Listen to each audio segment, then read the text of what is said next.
What's up?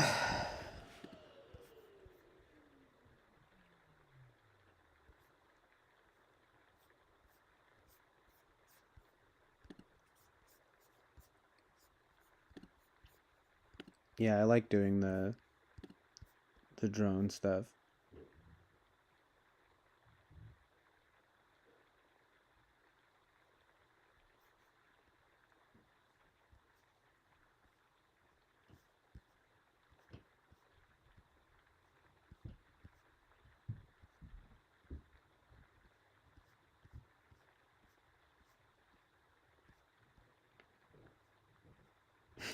Free and good gifts like a move. Yeah, I mean, I wish I had a synth. There's a lot of noise going on upstairs, of course, as usual. My mom's like blowing up balloons and my dad's coughing.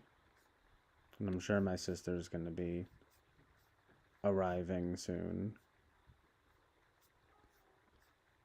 But what are you gonna do? I mean, I started streaming in the morning. This is why I gotta stream at night. But I did want to hop on and mess around a little bit. Um, I think I'm gonna just grab a coffee real quick. I will be right back. It's a good jingle. Alright. Yeah, one sec.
Let's get downstairs.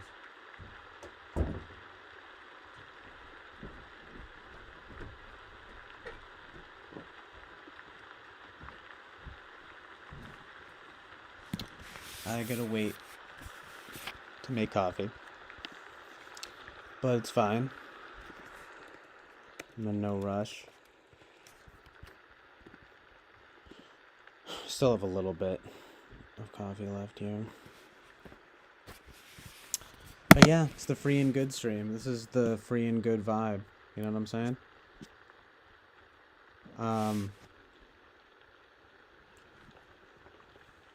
Ooh. It comes from something I've been thinking lately, which is I like the idea of being both free and good.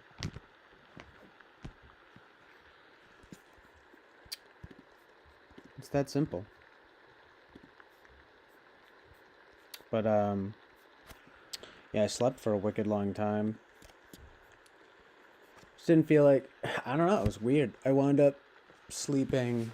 I mean, it's not that unusual, but like for me, I wound up sleeping at night. Wait, what happened? Well, I just wound up basically sleeping all day yesterday into today. It's a pretty long time. But I got up, well, because I woke up for a while and then I just like went back to sleep. But I wound up basically sleeping all night. So, I mean, I'm always tired, but I'm like relatively rested. I had a coffee Probably only gonna have like one more. And took a few hits of this joint, and I was kind of feeling decent, you know. Um, been kind of on a certain vibe. I was thinking about type, but then I was having some fun and funny thoughts about type sucking and just like metacognition making me miserable. Those are all M words, so good. But that and just like I guess kind of caring what people think and stuff like that. And it's like um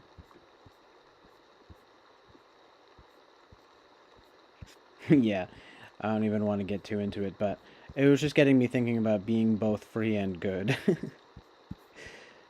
um I guess you could say in a sort of personal with a personal relevance to me. Um through kind of a bit of independence and liberation, you know what I mean? But, you know, it's like you don't want to abandon your morality and your spirituality, and that's where being good comes in, you know. um that's all I really have to say about that. But I'm feeling particularly talkative, but feeling a little bit, I don't know, kind of creative. But the ambient stuff was kind of a long time, so I'm kind of over it now. But I do want to start getting back into writing songs. Um, I'm always writing pieces, but I never really write songs. I don't know, I wind up getting kind of bored with it or something. Um,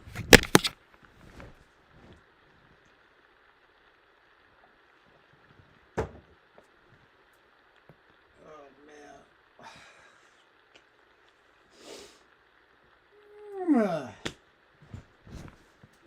I feel like I have some kind of problem with just being tired all the time. Adrenal fatigue. I don't know what.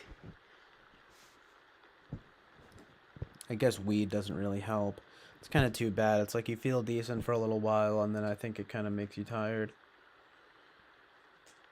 But then, and it's like the coffee doesn't really help that much. But that's why I'm on a vibe of just tiny bit of weed, tiny bit of coffee. I was thinking that's basically as good as it gets, you know, in terms of substances. And you know, it's like I do take Prozac and I do take Inderal, and I take Klonopin as needed, but I'm weaning off of the Prozac and I barely take the Inderal. Um, the Klonopin is kind of the best though, to be honest. It just sucks because it makes you, what a surprise, it makes you tired. The best, of course, is just to kind of be sober, obviously, you know. The best way to just be kind of clean and clear. But, you know, it's kind of getting to the point where, honestly, like, I can see why people get addicted to Klonopin because it has, like, benzos in general are very, they make you chill. Like, um, it takes the edge off. I seem to have, like, a natural edge. It's not good. You don't want to, because in some way when I say that, I'm like, well, that's your life force, dude, you know? But at the same time, it's like, I could kind of stand to have some energy, some edge taken off there. Anyway, it's not really good, any substances, but benzos have that kind of unfortunate addiction proclivity. I barely take any, though. But I'm saying, at this point, it's almost the best drug. if you're gonna call it a drug. To me at least, but because plus it also seems to help with getting like pretty good sleep. I mean, I don't know. It's just so typical though. Like, no one gives a crap about anything else. But then I mentioned Klonopin, and people are like, "Hey, whoa, like, watch out! That's you're gonna get it." I'm like, "Shut up!" You know what I mean? Like, is it the one thing that's like kind of good for me at least? It's like, don't tell me what's fucking good for me. Oh, so you're saying I should fucking that like weed, coffee, and especially Prozac are like fine, but that I can't take a fucking half of like a .5 of Klonopin, right? To just take the little edge off that I just seem to have. You know, you're gonna get addicted. Go Jordan Peterson. Like Jordan Peterson was fucking. His wife had cancer. He was touring the world. You know, he was fucking incredibly busy. He was taking probably a lot of Klonopin. You know, he fucking fucked himself over. Anyway, everything in moderation, you know. I'm not advocating for anything. I'm just saying I can't stand when I'm sort of like, oh, well, Klonopin seems to be kind of the only drug at this point. I'm kind of like, you know, that's kind of good. And then you're like, oh, God, that's absolutely the worst. Because, I'm like, all right. Right, everything else is good, but because you heard about something, because fucking Jordan Peterson put himself in the fucking hospital, you know, it's like the worst thing that's ever existed. But I mean, I get it. You know, some people, everyone has that. For some reason, I think of like aunts and things that I have, people and things of like taking anti. Like, I get it. You know, it's like you don't want to be walking around taking benzos, you know, just kind of like, hi, say, hey, everybody. Like, I don't know. I'm just saying, give me a drink. Drink. If you're gonna, you know, if we're gonna have that conversation, it's kind of like all drugs are bad, you know. But obviously, something like heroin is like the worst because that's gonna just straight up ruin your life, you know. Um, I mean, honestly though, booze is worse than anything, you know. Um, God, even fucking Adderall and shit is bad, you know. Everything allowed.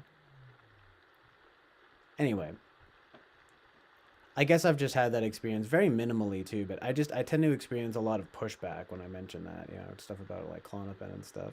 Oh, you gotta be careful. I'm like, all right, yeah, you gotta be careful with everything, you know. You gotta be careful walking outside in the morning. No, I'm joking, but you know, um, well, depending on where you are. Anyway, it's a good rule of thumb to just kind of be as sober as possible. That much is definitely true. It's just interesting people's perceptions of drugs, like, but yeah, everyone knows that like fucking heroin and even to an extent booze are like the worst. Cigarettes, even Adderall. I mean,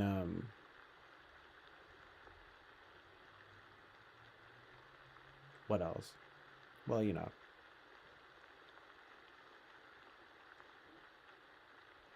um,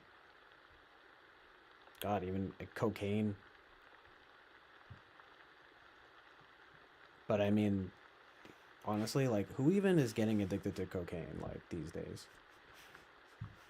I don't know. I don't know. It's too expensive, and it sucks. Honestly, though, it's like I almost want to get like a vape, but that's just dumb. Like a you know, with the juice.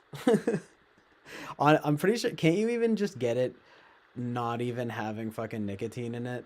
Oh my gosh, that would be epic.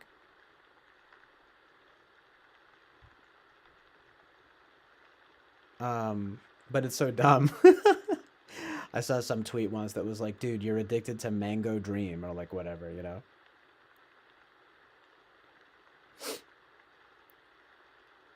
Yeah, Coke is just dumb. But like most drugs are just dumb. I'm just saying, I don't know. Everyone has their choices or whatever, right? But it's all vice. It's not good, but I'm just saying like just it's like all right, people talking shit about like Klonopin and it's like or benzos and it's like okay, but it works for me. I can definitely acknowledge, oh, you don't want to be taking it all the time, but I barely take any. And anyway, but it's like, oh, but everything else is like great, you know, just because whatever you heard something once. All I'm saying is I didn't, and I haven't taken any yet today or anything like that. But it's just a strange thing to me. People make excuses for other drugs, but then they kind of talk crap on other drugs. It's like, okay, well, it works for me, you know. Oh, also, it makes me tired, but I'm always fucking tired, you know. What you want to have that comparison? Making comparisons?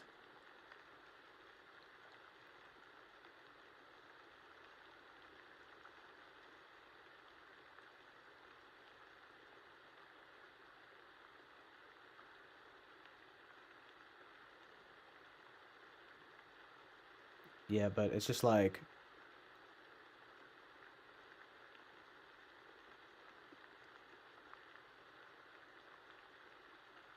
I don't know. I just struggle to see. I guess I just find it ironic. Like it feels like all the even weed and caffeine like give me like a harder time than like Klonopin, and like Prozac. I don't like how I take it, how I've been taking it for years, you know, and I feel like that has its own inertia induction. Inderal though, I only take for the blood pressure and heart rate stuff that I kind of have mentioned. It's not trying to get too into it, but that's helpful. But I barely take it, and then of course there's a Klonopin, and it's like that is the most stigmatized one these days. And I'm just saying it triggers the contrarian in me a bit. It's like okay, of course I get it, and you know whatever, but it's like oh right, so like the thing that like works for me, everything else is fine, especially because it's accepted sort of or whatever, right? Even though I probably have harder, you know, whatever, more issues with that stuff. And but then, you know, I mentioned the one thing, you know, I barely take and it's oh man, you're gonna wind up addicted, wind up in the hospital. I'm like, fuck off. Dude, I fucking know people who've almost died from fucking everything else, you know? Fucking got a friend who fucking made him making himself schizophrenic from weed. Someone on the TWFP chat talking about their psychosis from weed.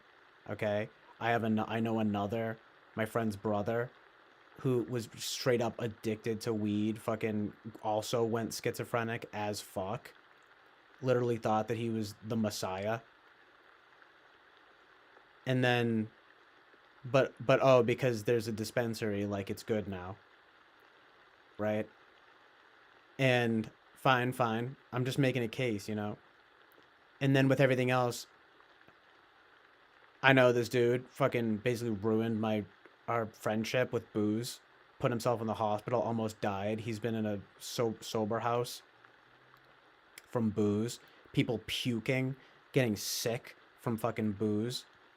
You know, the amount of shit that I've seen myself getting sick from booze, alcohol, just fucking making people act absolutely retarded and honestly bringing out like fucking demons in people.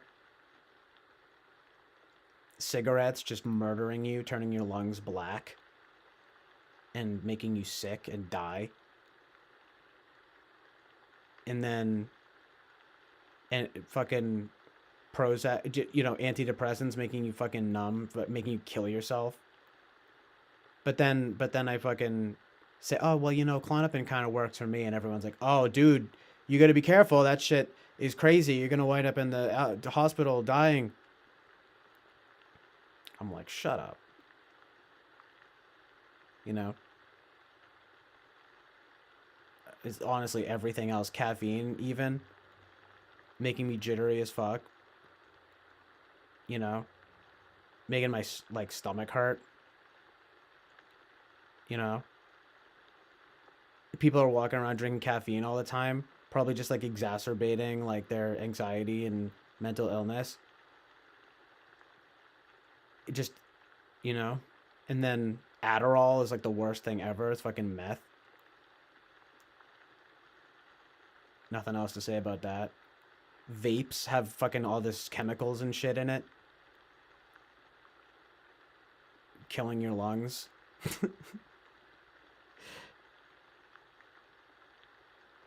Like nicotine, I guess, you know, all of that as well. Not exactly being the best. Oh, shitty. It's like just like a crappy drug, just like cocaine. The worst. But then I mentioned Klonopin, and everyone's like, "Yo, oh shit, man, that stuff's gonna, you're, you're going down a bad path." I'm like, all right, honestly, fucking go to McDonald's, whatever, like the food everyone eats. I'm sorry, I could just go on and on. You know, it's like I get it, okay? I just don't.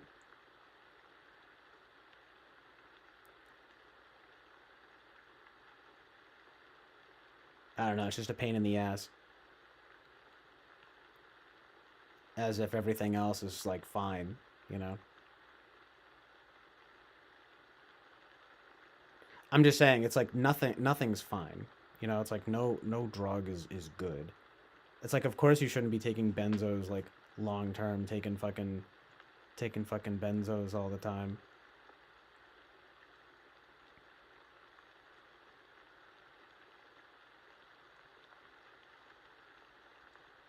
Yeah, blah blah blah. Some SI rants. Now that y'all plebes get an ISFJ typing on me, suddenly everything I say is SI. I mean, I'm talking about general with all sorts of people. I mean, whether it is my experience and it is other people's experiences, I guess the data that I've collected, but it's data. And it is, I guess, it's preferential in that way. I mean, I actually think of it as being something like Clonopin is good for me because it kind of makes the SI less difficult or seem less like a problem. I mean, it's SI, maybe NE stuff as well. It's just kind of like OCD stuff and not feeling well. It takes the edge off. I haven't taken any today. I'm just saying, in general, all this other, all these other drugs that people just like make excuses for. But for some reason, it's like so scary if I like mention fucking Clonopin. And yeah, I mean, sure, me, whatever, fine. The fucking amount of people I've seen fucking freak out on weed. I mean, I don't know. It's like Jordan Peterson. I get it. It's obviously not good. I mean, I'm sure everyone can tell me all their stories about people with benzos, but if you're taking like half of like a point 0.5 like every so often, like give me a break.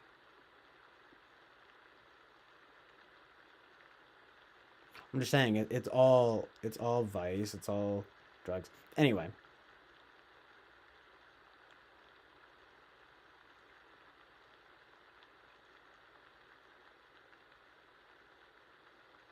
it's just it's like sort of rich for conversation though. I mean, because everyone has their different, yeah, experiences, I suppose, right?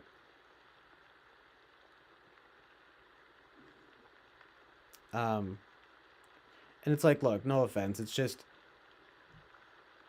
funny how ever since I did the typing, like suddenly, right? Because it's a spell. I mean, look, maybe people are seeing it. All it takes is like for you to see, to be keyed into something, right? To like see it.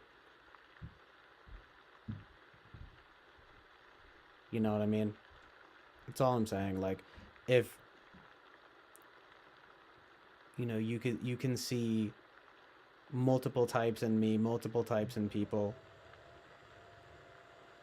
All it takes is just viewing the framework in that way. I mean, yeah, there's going to be a few that just wouldn't make sense, you know. But honestly, the amount of people being like, "Oh, he seems ENFP, he seems INFP, he seems ISTJ, he seems ENFJ." It's like, okay, so you can just see what you want to see, right?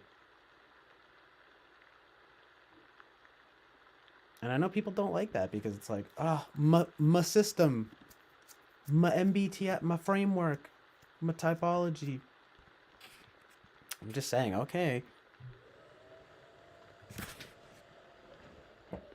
I mean, and I do it too. As soon as someone posits a thing, and they're kind of like, well, I think I'm this type now. I'll absolutely be like, oh, maybe start to see it, unless it's absolutely radical, right?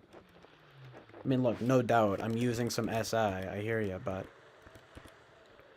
that's the whole thing I'm saying. Well, I mean, exactly, Angantier. I don't know. Everyone's perspective of you is different. I don't know if you mean me or just in general, but I think it is just in general with people. Like what you present or manifest.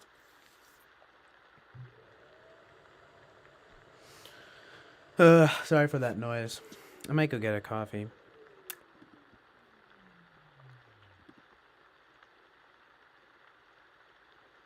I mean, I don't even wherever you want to place my SI is fine, but you know, and I don't just want to be what is I'm trying to be some kind of rebel or something, but the view of being seen as FE, I think, in some ways almost more. It's revelatory. It is revelatory. Like I never thought, like ISTJ was revelatory in a certain way, but then ISFJ, it makes more sense. But then I start thinking, damn, well, I feel like I don't even really like using FE that much, let alone SI. I just try to kind of have good vibes, right? But I try not to like tend to that realm so much. I care more about like wanting to at least, right, be as myself as possible, which I am. I don't go that hard, but once people start, I inevitably will start care. It's just the type stuff. Metacognition, and I was just thinking, honestly, after a certain time, I think metacognition is kind of making me miserable. Like, cause I've just been into this stuff for so long. Like, I think people find out about this stuff, right? And then you're like, this is so amazing, this and that. Um, but Spacey talked about it once. It's doing therapy on yourself. So um, it's like useful in that way, but I'm just feeling like, all right, after a while, you kind of got to just like live your life and let the perceptions of you be what they're gonna be, and like especially from type people. Like, I mean, God, it's like, and look, as someone who's like into it myself, it's just they're like the worst. And I'm not hating on like Eric for you know whatever type stuff, but like generally speaking, like, right, it's like such a weird like thing to do, kind of. I don't know. It's just no wonder that like it's only like a freaking niche like amount of people that like actually get into it.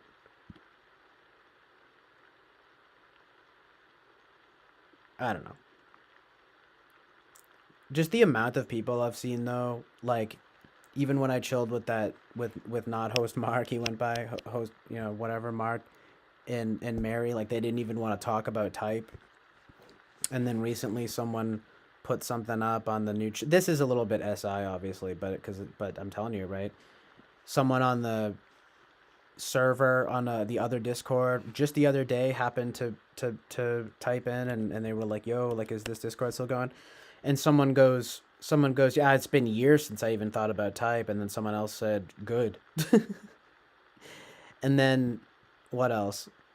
Even recently, not to put her under the, Mike, whatever, give her the put her on blast, but Mac Daddy said in the replies on one of the videos on my type, and she was like, "Yeah, this is like making me think too much, like in a not in a good way." And she put like a laughing emoji, but I don't know. I think that's a real thing.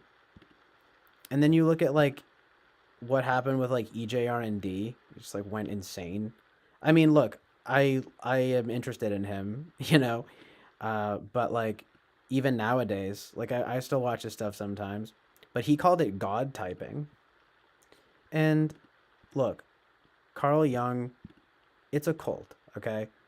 And you know, at in the end, he wound up back to astrology. Obviously, this stuff is a little more whatever, scientifically pleasing or something, right? But I don't know, man. It's weird. It's just interesting. It's all just magic. And that's what Mark had said. It's like it puts a spell on you. You start seeing yourself and like other people in like certain ways. And it's like just say the words that you mean to say, you know? Was what he said. But anyway, there is this like therapeutic aspect. I don't know. I just feel like it's like after a while, like maybe you don't need it, or it kind of becomes counterproductive. Like it's anyway. You just want to do you. This is me just kind of having my thing about it. Just like yo, because after a while, I think thinking about it is like not fun.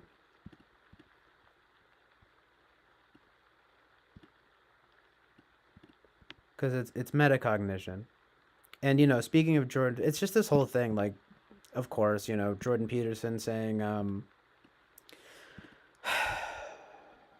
two things. That you spend too much time thinking about yourself, like, and it makes you miserable. And then also that depressed people, and this is true. I looked that up. I looked this up, briefly. That like more people who are depressed tend to use the pronouns I, me, myself, and mine more. And so I mean, it's like literally you kind of have to change your orientation. But I kind of think of it honestly. I keep thinking of it almost a little bit like drugs. Like it's a little bit like psychedelics or something. Like when you need to like introspect, right? And you go towards type, right? But it's like you can't be tripping every day. I don't know. You know what I mean though? Like sometimes you need to do that. Like there's this consistency across the type world, this very niche community that I've seen, right? Where it's all people who are at interesting times in their life trying to understand, and I'm talking about the people who are like really into it, right? Are like really trying to like understand themselves and other people. But the most important thing is the place where it's about yourself, right? Um like so it starts off like doing a bit of therapy on yourself, but I think I don't know, just after a while, right? It's like kind of like doing acid all the time. It's like, all right, I'm kind of done thinking about myself constantly. It's like kind of making me miserable. Like, well, what I'm doing is I'm good at NE, and I'm like, what the fuck? Wouldn't even be thinking about it. But anyway, it's always gonna be something I probably like, return to. But it's inevitably like a sort of like a self-help tool. I know. We all want it to be more than that or something, but it's it's not even supposed to be that. Maybe because Carl Jung said it's like a parlor game, you know. So even using it as self-help is a little bit much. But I don't know. That's just something I see. I mean, that's definitely how it starts for me, and I think it's a common conception, or Enneagram or any of this stuff. It's just, I mean, that's why, David Kiersey wrote wrote um what did he write? Please understand me, right? That title always it stands out to me, right? Cuz it's like it's not there it's just it comes from this like very human, like I think kind of spiritual desire kind of, right? To understand and be understood. And it's not like just a quiet yearning, right? It's like please understand me, right? Um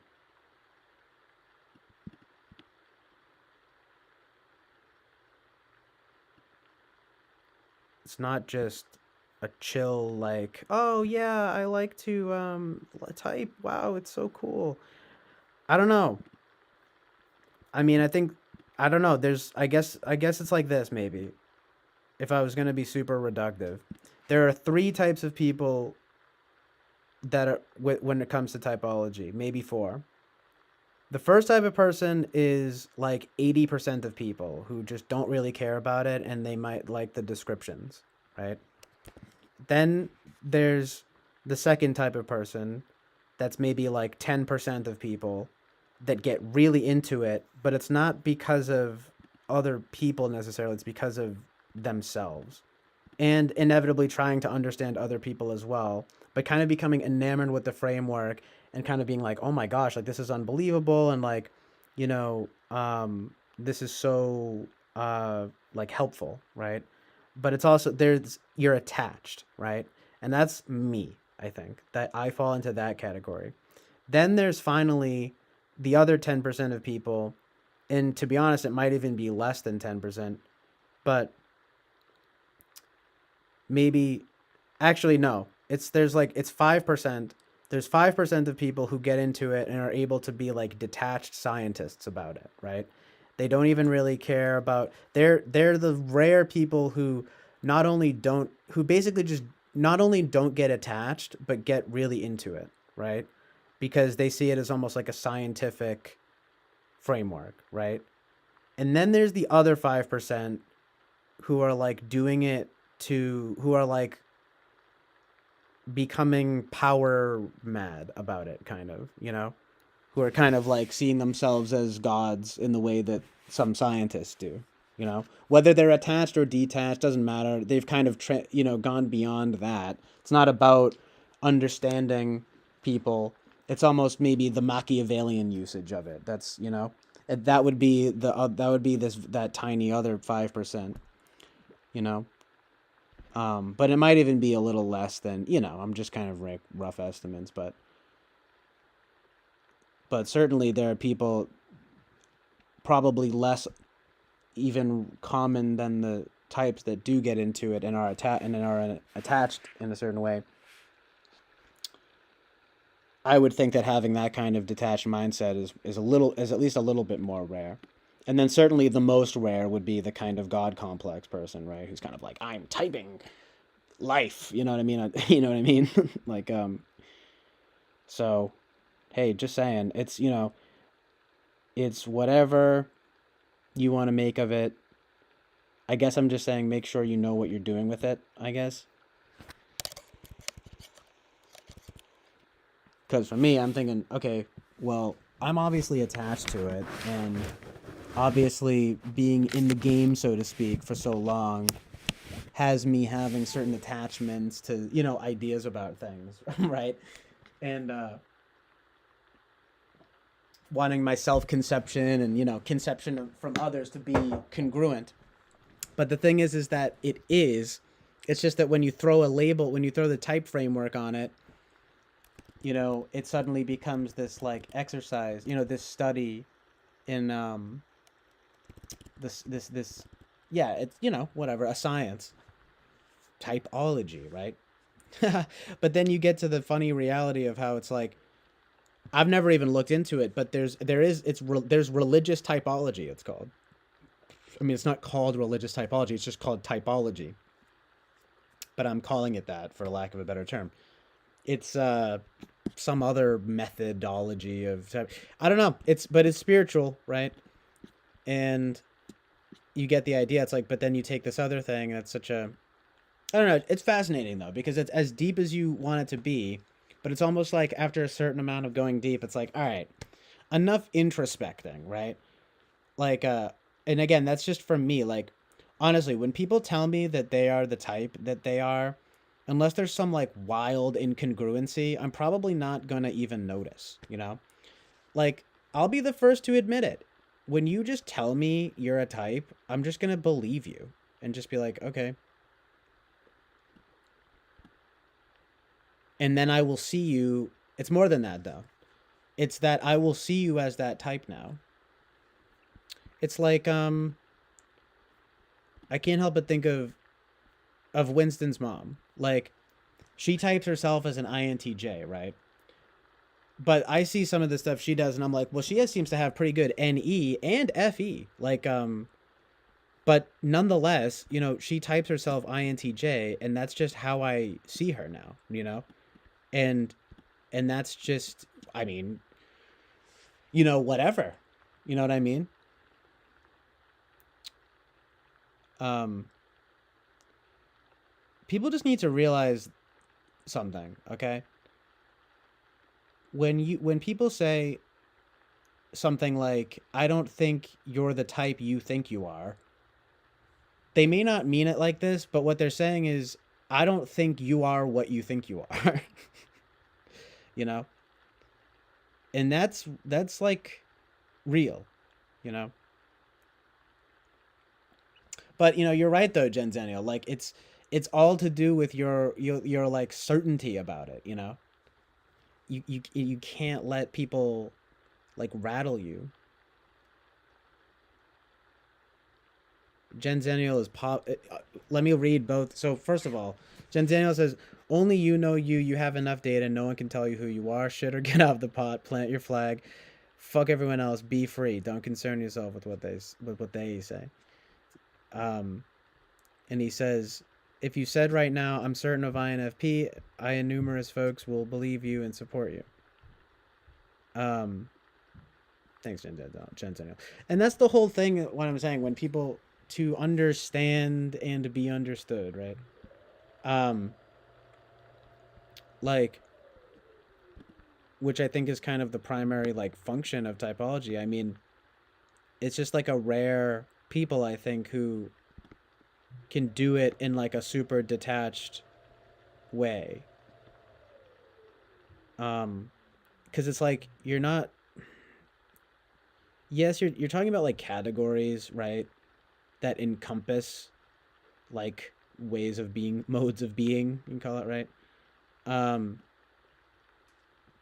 but everything that falls under that umbrella from here on out is going to be associated with that thing. Like, so you've inherently like set a sort of limiting or umbrella term, and everything from there, literally, it's almost like denominations of freaking religion arguing over the definitions. Um, but when you get enough consensus, you see that they're fairly people have a fairly consistent idea of what these things are. Like it's only the sort of scientists that are quibbling, you know.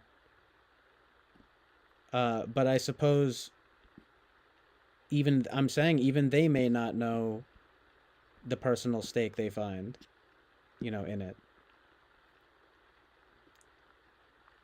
But anyway, four types of people: people who don't get into type at all, and maybe think it's a little bit interesting for 5 minutes; people who get into it and get really attached, people who get into it and are detached scientists, and then people who get into it and are like Machiavellian, quote unquote, god typers, you know?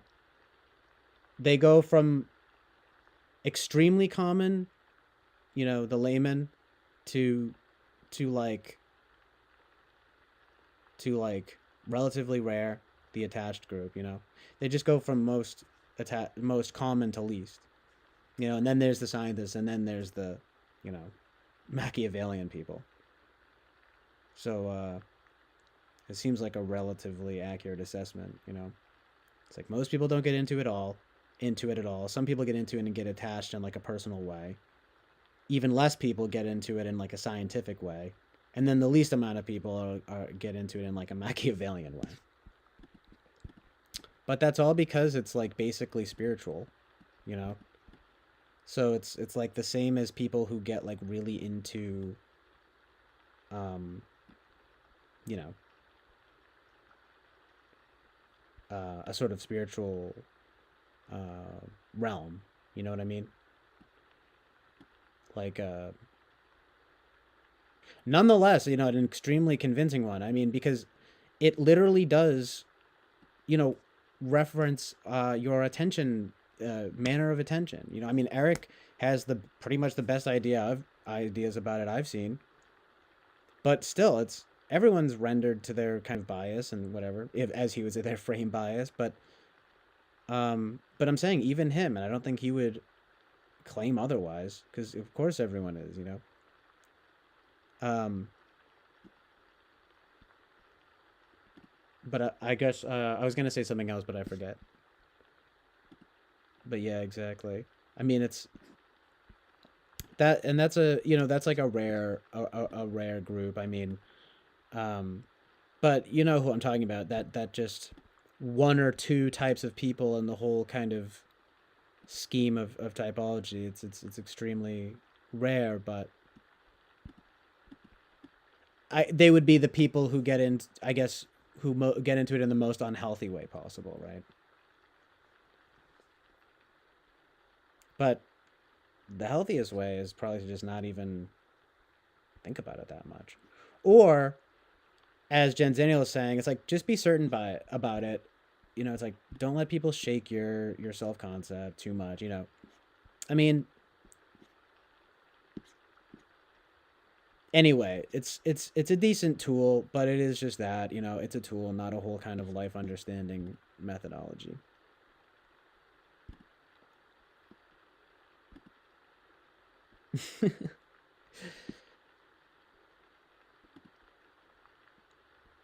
Well, Jenzaniel says Eric claims otherwise all the time. He's serious and not joking when he says he's the best and only authority on typology in the world. He's not. Um. Well, I mean,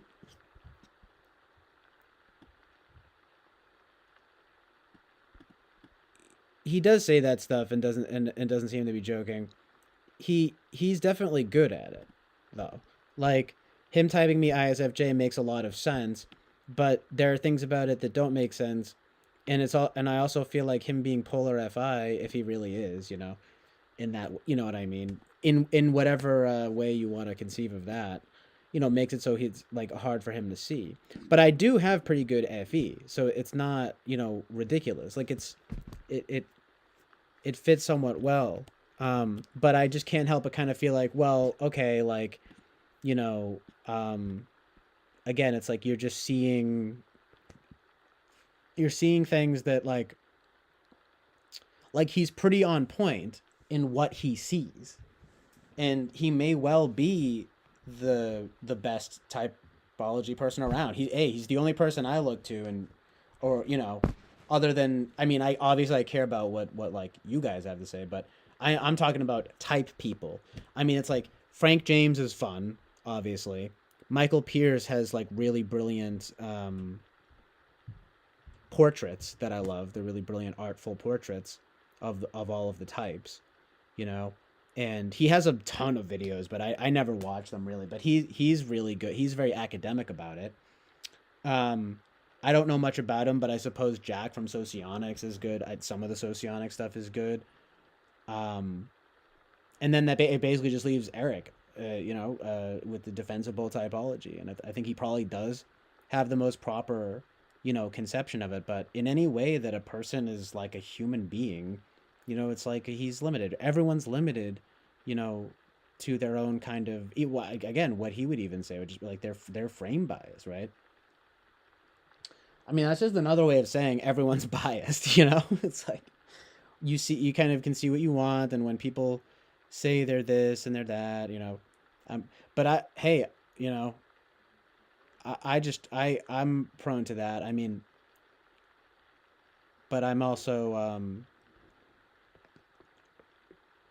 when people like say that they're a type, I just tend to believe that they are actually that type, and that they have reasons if they're actually into it, I mean, don't get me wrong, I'm the as prone as the next person who's into type to kind of be like, well, are they really that type and this and that? Sure, absolutely, but that's mostly with people who aren't like into it, or they don't really like understand it that well. But I sort of assume for like people around here, for example, like I not only don't question it, but I start to see them as that, you know. Even if there are things that don't add up, I'm just kind of like, well, that's their conception of themselves, and I trust them to have at least tried to the extent that you can be objective about yourself, right? I sound like Jordan Peterson, right? But that's an incredibly hard thing to do, right? And you do have to, go to other people to, hey, am I being congruent, right? Absolutely, and it's useful, but right at the end, it's kind of whatever you want to call it, an FI thing, whatever. Yourself, you like determine that, more than anyone. I mean, but if people are telling you something constantly, right, something different constantly, yeah, you might want to or turn them, take a look and see what's going on, right? But I'm saying like if you do that, if you're like most of the people around here, right, kind of like me and these and all you guys, you're probably going to be self-aware enough. You're probably going to know about typology enough, right, to kind of be as objective as you can possibly be about something that's so fundamentally kind of, I don't know, subjective, dare I say, right? But, definitionally, right? I mean, for example, one person will tell you that FE is morality, and another person will tell you it's FI is morality. It's like,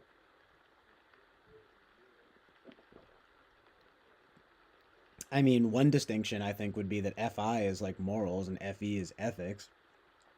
But I'm just saying, it's just a perfect example. Can't even agree on the definitions, But anyway, yeah, I mean, if I was gonna choose anyone, obviously it would probably be Eric and this kind of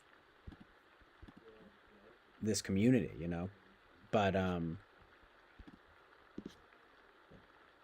But yeah, you can only be so objective about something like typology, I don't know. It's almost a little bit like being like good, like a good magician, basically, or like reading someone's palms, you know.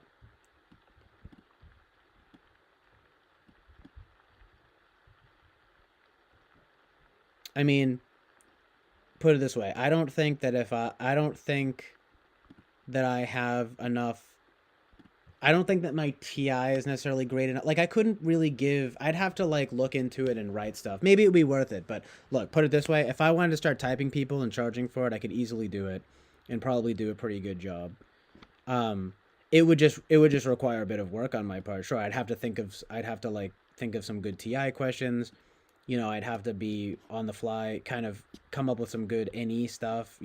I would have to just basically think of ways to test people in ways that I think actually they would require each paying attention to, And like again, I mentioned TI and NE because they stand out, I think, like Eric's tests, right? But I'm saying though, if I haven't watched Spacies, I actually would like to check his out. But I mean, cuz I like him. He would, like he's definitely pretty good. But he um anyway, I'm just saying you could fucking people could straight up um you know come through and start typing people. I'm sure you guys could probably do it. You know what I'm saying? If you're into it for long enough, you can work with the intuitive language enough, right? To and it's not bullshit is the thing. You know what I mean? Because like part of me wants to say, well, oh, like I could bullshit and do it, but it's not even bullshit. Like I can just, I could read you and we would do questions. You would answer me, and then I'd tell you based on your answers, like what I think your type is. I should start doing it. Get fucking 20, charge the least of anyone. Charge like $20. $20 for an hour long chill conversation with me, right? Where I kind of give you a my take on what your type seems to be. You get what you pay for, right? I mean, Eric charges $100, and what I think Spacey. Last I checked, someone said he charges $30. So what if I just came through and started doing $10 typings? Ooh, that has a ring to it, doesn't it? $10 typings that are not even very good because it's $10, and it's a little bit more like a intuitive feeling or something, right? Ask you some questions, you give some answers, I give my hot take, charge like $10 for maybe not an hour, maybe like a half hour, 45 minutes, 40. Honestly, have a chill conversation with me for $10, and I'll tell you your type at the end, right? Start doing it. And I'm saying you guys would probably do it too, but anyway, hanging tears on drugs. What drugs? If you don't mind me asking, I don't know. Oh, that actually reminds me. Hey, you guys are gonna have to tell me. I might post a poll. Do you guys want the chat up on the screen? Because maybe you guys would feel more free to say whatever you want, within reason, of course. If the chat's not on the screen, I saw Bobby and Karma's Pimp talking about that a bit, and then just stuff that comes up is a whole thing. I honestly only put the chat because people seem to like it. I mean, it's honestly Eric was doing it. I like it. It's something fun to. It's like, oh look, the chat on just like a real streamer. You know what I mean? But it's like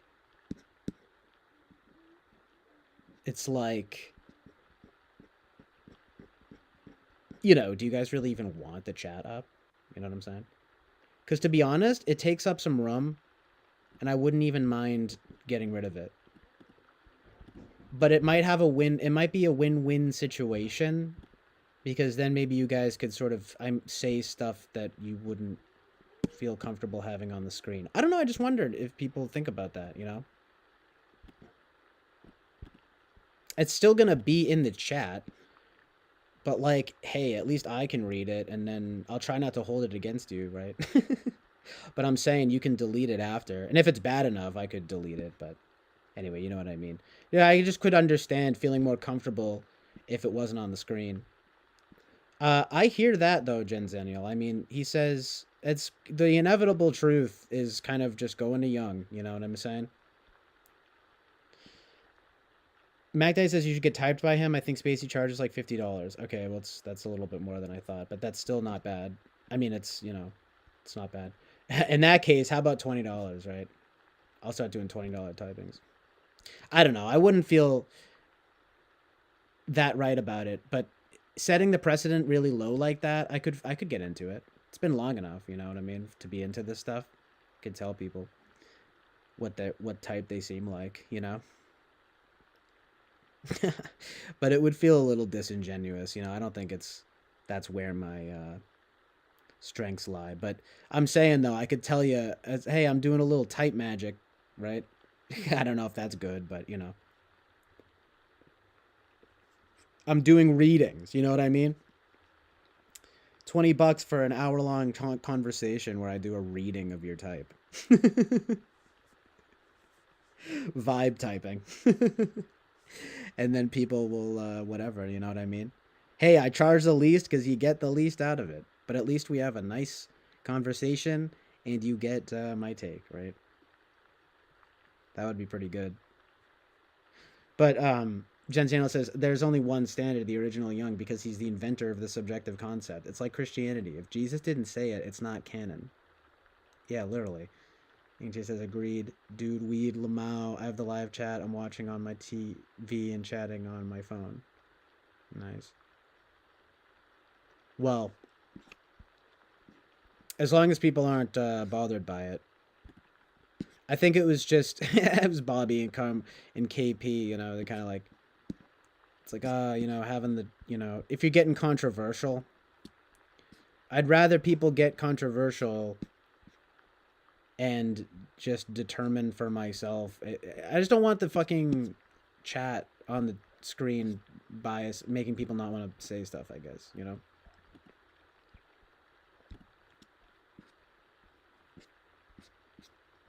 Like, by all means, get controversial. I mean, I don't think... I'll be the judge of that if it's, too much to have on the record.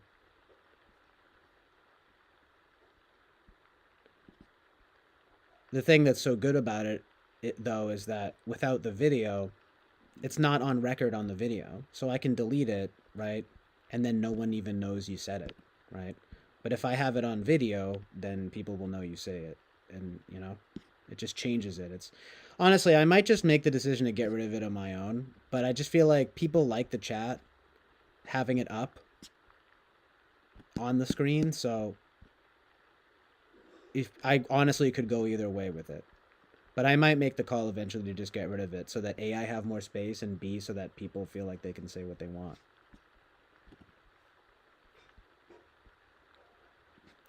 But yeah, I smoked a little bit of Kush this morning. It was a little bit perfect for once because I say for once because sometimes doesn't hit as good or whatever. But it's so perfect. I've had it at this level where I just take like a few hits of a joint, maybe once in a day, and then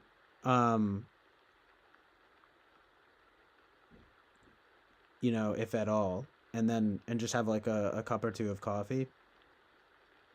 It's where it's at right now, you know what I'm saying? So I smoked a little bit this morning. Man, it's kind of the George Carlin method, take a few hits of the joint and then just kind of put it down.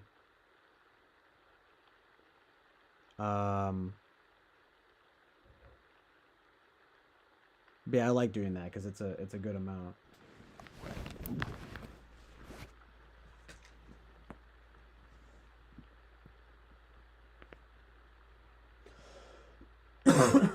Any more than that, and I get a little too slow and weird, probably. I don't really feel like streaming.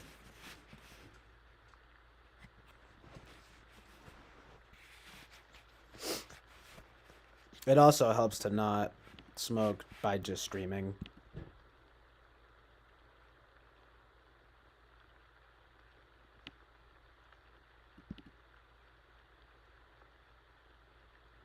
As long as I'm doing something good. Like this, Like I've said it before and I'll say it again. I feel like it can help you sink into whatever it is you're doing, so it can be good it's good in like a passive way or a little bit of playing music, but it's not gonna make me want to like extend beyond myself at all, and it also doesn't even make that much of a difference, Like I didn't smoke at all the other day or yesterday and streamed for hours and did some pretty good covers and stuff. Played music, did everything the same as always, talking to the chat.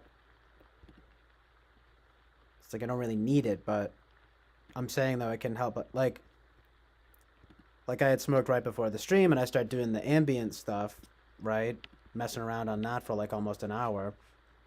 And so it's like that's what I was doing then. Jordan Peterson vibes. But yeah, it's like you do it then. You know what I mean? And I'm in it. And with a little bit of coffee, just a few hits of weed and a little bit of coffee, I'm good.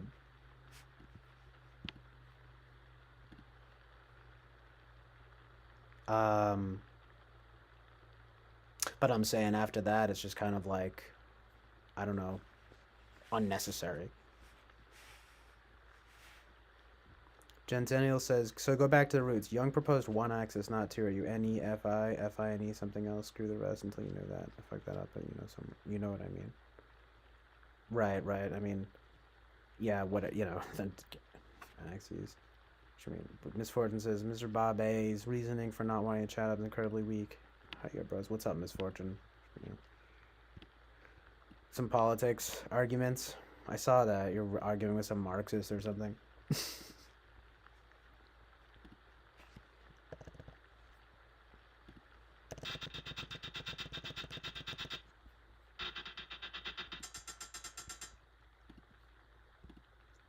Um,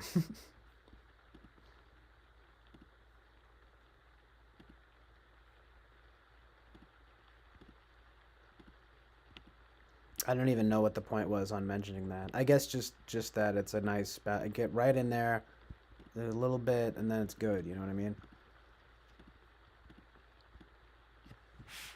That's why. I mean, I am probably gonna get another cup of coffee now.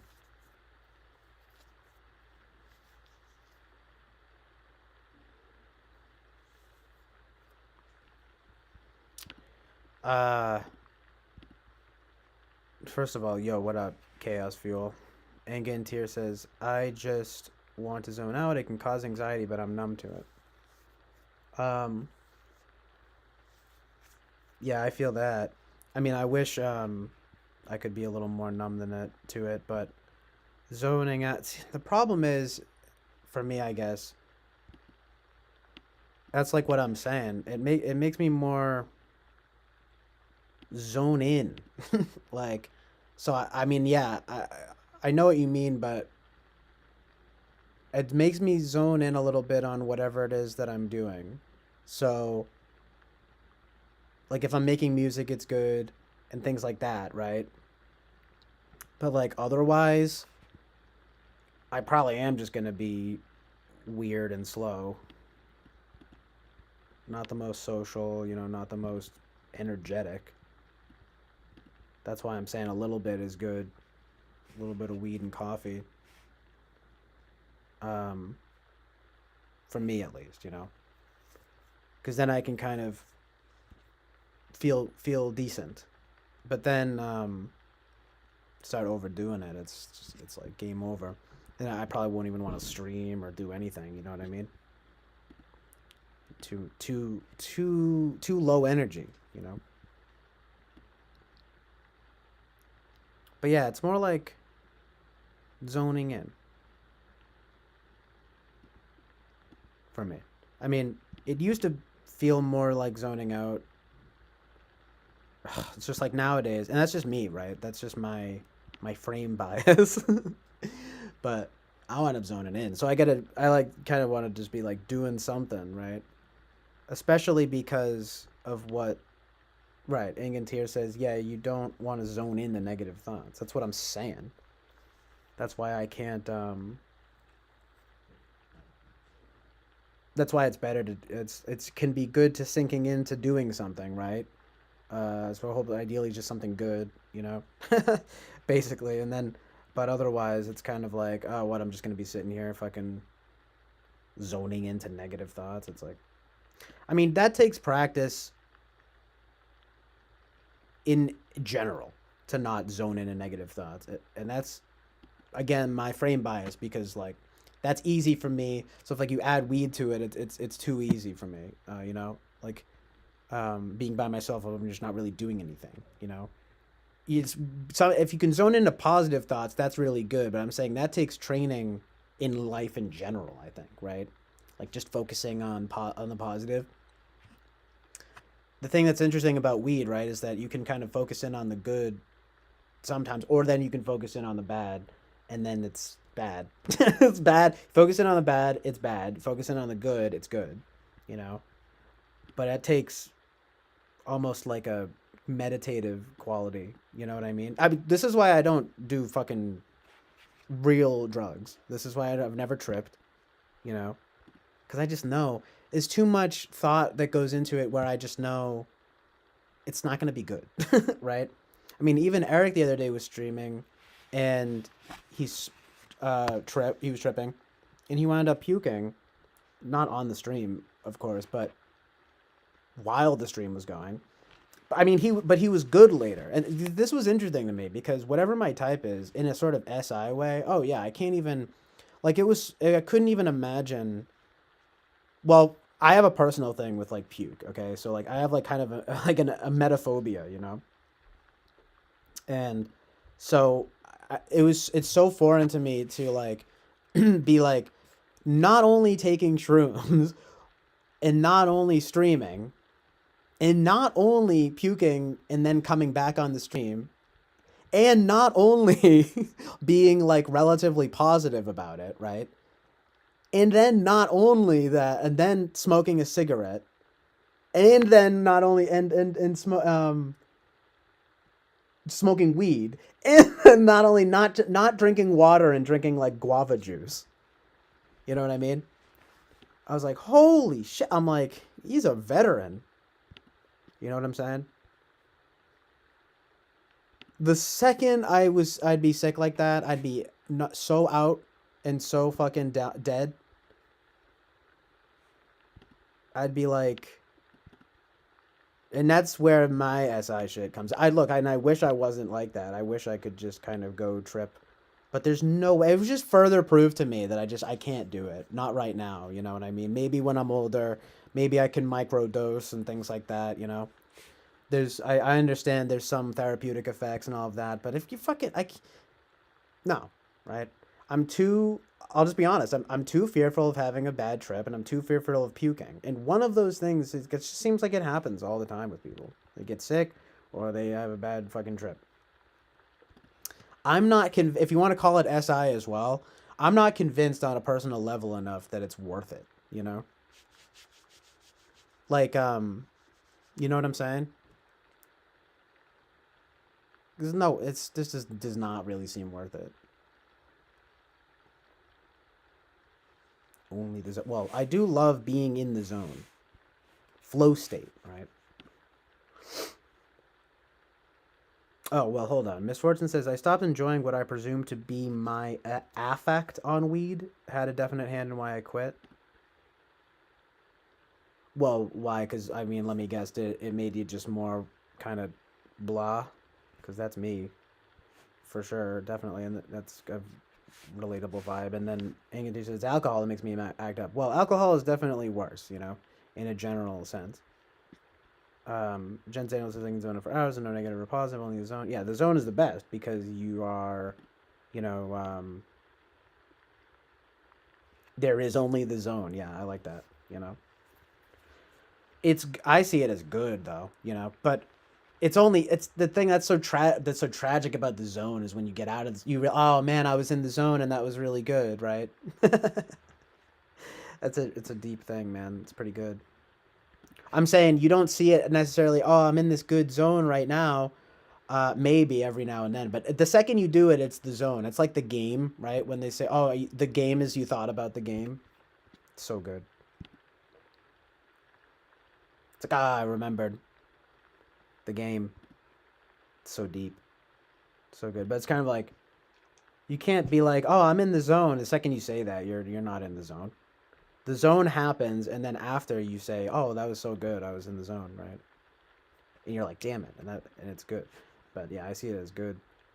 Having any fear goes good. I mean, that's the thing. You know, you mentioned that, Misfortune. I was thinking of you because I don't even think I can do it because of that alone. I'm gonna be too already worried about getting sick or having a bad trip. You know, that something it probably just wouldn't be good. You know. But again, maybe if it's like a tiny bit, right? Like it does. I was thinking of this too. The Gentile says microdosing psilocybin is fast becoming legitimate science. Yeah, it's all very strange though. I mean, talking about psilocybin, ketamine, and I mean, I get it. People are like wanting to. People are like not. Um, they're hungry for answers that aren't just like pharmaceutical science, right? So now people are like experimenting with like different drugs, right? Um, and like okay, fine, right? Um, but I mean, you know, it's all just drugs. But it does seem like there's a really interesting correlation. Like, at the very least, people seem to have yeah. If you're microdosing, especially psilocybin, there can be good effects to that. You know, I think it's just, yeah, that's the only way to really do it. It can be very helpful in terms of like positive outlook, which is very amazing, and I think it could be worthwhile. But I would have to be doing something that would be no chance of like puking and like no chance of having a bad trip, which would mean taking a small dose and probably not taking it through the taking mushrooms, you know, because this is a fungus. Yeah, psilocybin, is what you're trying to get out of it. But I also wouldn't necessarily. I mean, there's always going to be some element of it. I mean, but anyway, I guess the most natural and organic way of doing it would be best, and if for it to be relatively low dose, I would do it. It could be pretty good. But it's funny, misfortune. Like you say, well, or a less positive one, anyways. Oh, right, about a trip. She goes, in regards to affect, made me feel like I looked and sounded more stupid than normal amount. Well, um, you know, um, I cannot help but think. I mean, maybe it was, and I don't mean that in a way, obviously, of being like, oh, you should feel bad or whatever. I'm sure it wasn't that bad, you know. I mean, you know, don't overblow it, right? But weed kind of does make me at least a little more stupid, and so probably kind of does in general. Not that there's anything wrong with that in the way of just being like goofy, right?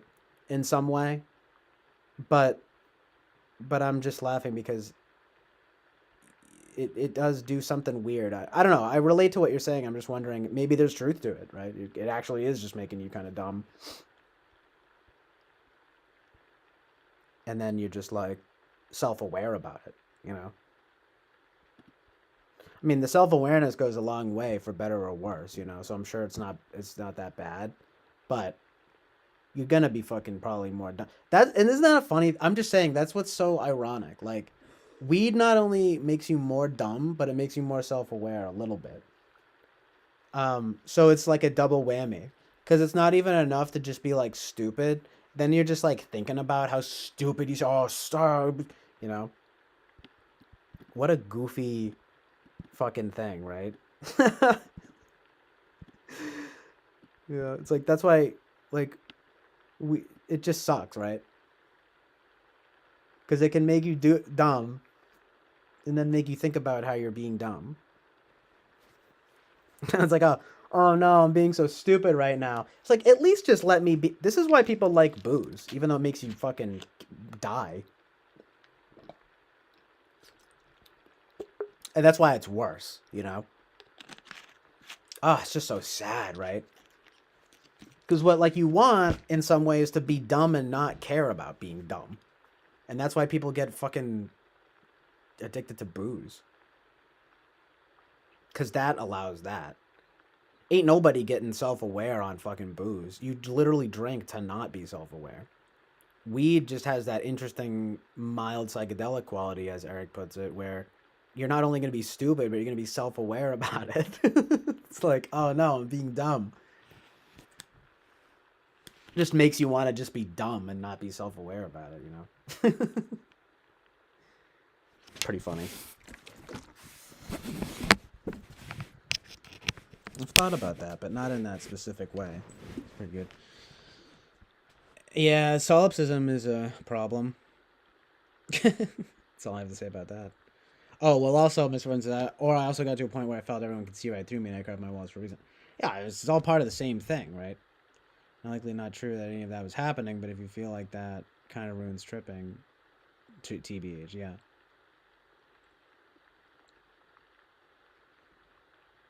I just think it's a funny thing because maybe it makes you a bit unnecessary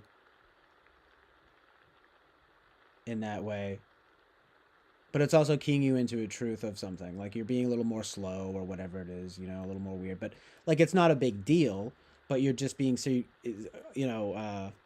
keyed into it. which is unfortunate, you know, because it would be nice to just kind of be like that and not care. But especially when people notice it, or whatever, right? Or even just you noticing it. It's probably mostly just you, right? But you're still noticing it, and that's enough to just fucking ruin it, you know? It's like going to a store or something when you're high, right? I hate doing that because it's like, I just feel like people can tell. I used to fucking hate it. And people that I was friends with wouldn't even care, you know, walking into the fucking store high. I'm like, listen, buddy, I'm not trying to make a statement here, you know? Like, I understand people judging in that way. We can, you know, sit here all day and say, "Oh, that's so stupid." No, they shouldn't be judging. But if you're walking in reeking of weed, right? I sound like my parents, but it's like if you're walking in reeking of weed, blatantly high, okay? Like, you know, people are probably going to notice, and then and then not only are you going to feel dumb, but you're also going to be fucking you know, beating yourself up over it. There's an easy answer for that, right? Like, don't be high going into stores at all. But I'm telling you, man, I would, you know, friends and stuff, they'd be like, oh, whatever, you know, whatever, it's fucking weed, blah, blah, blah. I'm like, okay, you know, don't get me wrong, I wish I could be more like that, you know? And look, I have, and I do. It's just a different type of vibe, you know? Because, like, for me, it's just, I'm too self aware about that type of shit. I know I'm going to be coming off I mean, put it this way. I don't think that I'm prone to more mistakes like with money and things like that. So like I have so many bad memories of like just suddenly some of the practical stuff just goes out the window a little bit, right? And it's just that's what is impeded, you know. You know, it's like it makes some things bad and some things good. But if I'm having to do some boring ass shit, um I'll tell you guys a funny story in a second. I'm just gonna go grab a coffee. What's up, Ruben? I'm gonna grab a coffee and then continue this once conversation. Once I'll be right back.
be downstairs.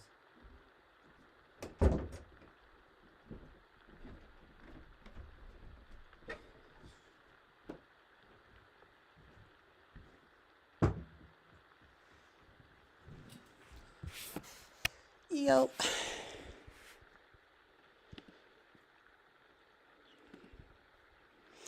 Yep.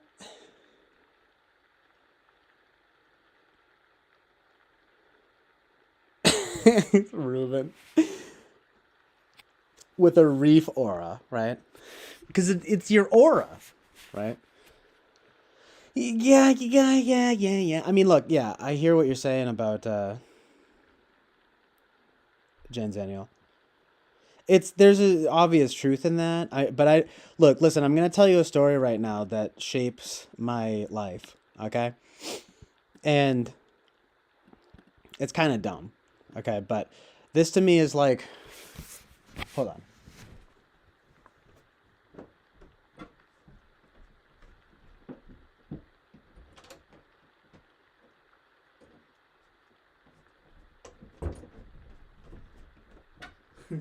Okay, so listen to this. This is like becoming my favorite weed story of like what I'm talking about. So I told this story once on Eric's stream. So if anyone saw it, whatever, I'm gonna hear it again. I'll keep it short, but I just want you guys to get the NI of it, kind of, you know? Listen. So there was one time when I was a teenager. I was probably like 15 or something. And this was in the times when hold on, I don't know if I said hi to Rachel. Sorry. Good morning, Rachel. Anyway, this was in the times when like weed was still like relatively new and I was having like, it was like always good, you know? But I think this was the first time that I ever got keyed into the tragic truth and reality of the situation, which I know is very, very sad compared to the amazing truth and reality. And look, disclaimer, amazing truth and reality is just not caring about stuff like this. But but this was a very archetypal, fundamental story for me. Not a very big deal. Absolutely could be way worse, but it just tells me everything I need to know. About the truth and reality of the situation. And look, I was young and it was like one of the first time, one of the OG days of smoking weed. I understand this isn't the usual always, but this is kind of indicative of the problem of being both dumb and self-aware about being dumb. So we went to Wendy's. I was with a bunch of older teenagers I was friends with. And they could be kind of dickheads sometimes. Like they were kind of pretentious sometimes. And as they were getting older, like I was a freshman. I was like a few years younger than them. So this was around when I feel like they started kind of like teasing me a bit more, which was, immature, but whatever. They were like, I was like a freshman becoming a sophomore in high school and they were like seniors. But there was one night where we went to Wendy's. And this is such a boring story, but I'll just tell it real quick. We were all high, and of course, we'd all just smoked weed. And I came in, and I only had like $10. So, God, it just brings back such bad memories of like not having fucking money and like being high at like places. Okay, and then this was like the worst thing ever to me. Was like, it's very fe, but whatever. I think this is just archetypal weed, not even just FE. I didn't have that much money, so I had to I had like figured out from the fucking menu how much I'd be able to get. But I was also very hungry, and this was like my dinner money, that I got from my parents. And I'm sure, as always, the problem was I spent some of it on weed, so I didn't have as much money for food. Also, because I didn't work. So I would only get like $20, probably get a dim. I'm sure this is what happened. I probably got $10 worth of weed, and then I had $10 left to spend.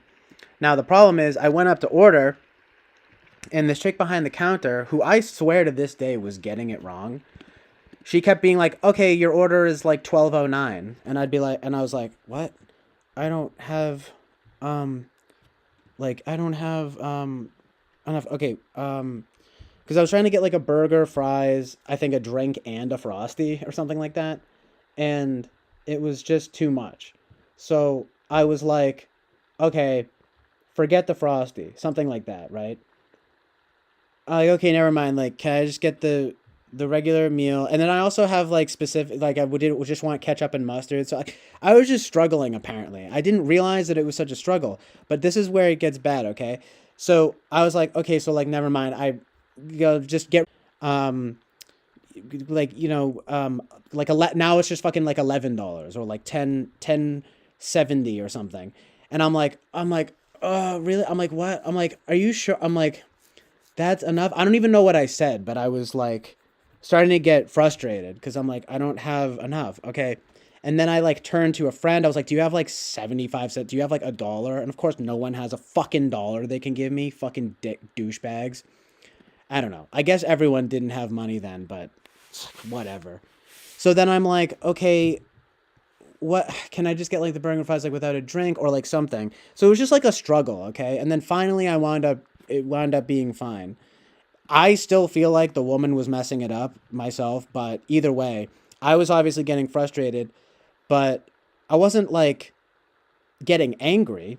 I was just a little bit frustrated, I guess, right? I was high and I'm young, and I'm just like, okay, like I don't, okay. I was trying to figure it out, trying to do math and just trying to get it right, but it keeps being too much. So anyway, so then I have to whatever. I'm like, can you have money? No, I don't have money. I'm like, okay, so I'll just get this, and then I think it wound up being fine. Third time's a charm. But then I go to my friends, and they're like, this is the important part, by the way. They're like, dude, why were you like yelling at that woman? And then it was like the worst thing ever. They were like you were like going so hard like yelling at that woman about the order. And I was just like, what? I'm like, I was just fucking frustrated. I couldn't get the damn, it wasn't enough, I don't have enough money. And she kept getting it wrong.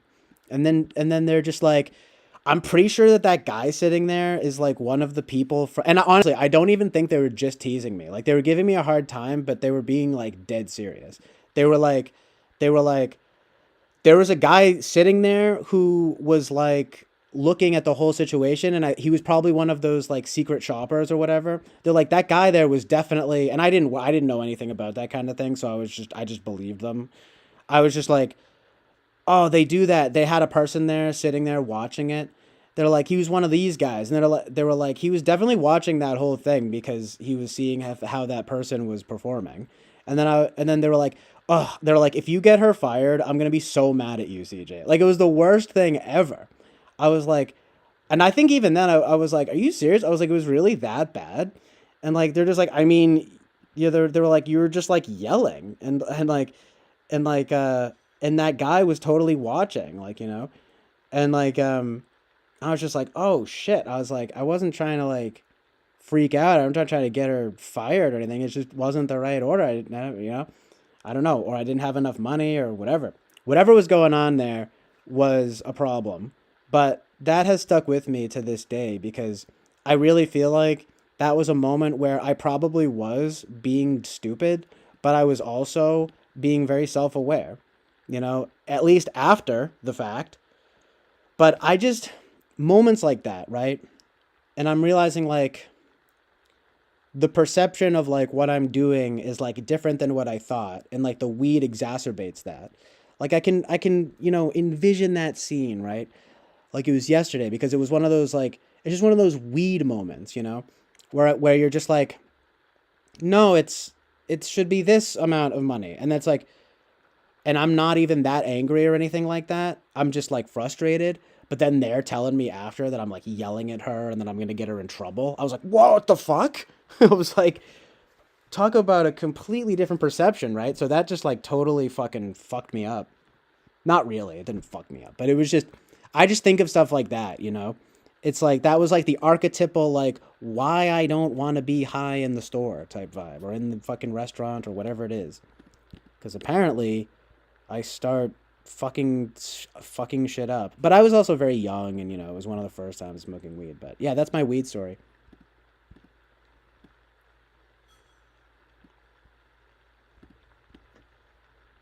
But I just look back on it and I'm like, damn, maybe I was like, I didn't get like a frazzled vibe from her. You know what I mean? Like as if I was like screaming at her, or like really giving her a hard time. Like I was just trying to, I just gave more of a fucking stupid impression, probably, right? But then, and she just was being chill, and she was just like changing the orders, right? Which is not that much work. It's your fucking job, right? It's like I get that I was being whatever, stoned and stupid, but anyway, that just always stuck with me because in no way did I think of myself as like yelling at her. And she didn't seem upset. You know what I mean? Like if she was like upset and sort of being like, but she was completely emotionless, right? Um, she was just some like dumb teenager. But then they're like, dude, I'm gonna be so mad. Like, you were yelling and like, I can't. If you get her fired, like, it's gonna be horrible. I'm like, whoa. Like that is the opposite of what I thought was going. Like what's going on. But that like stood out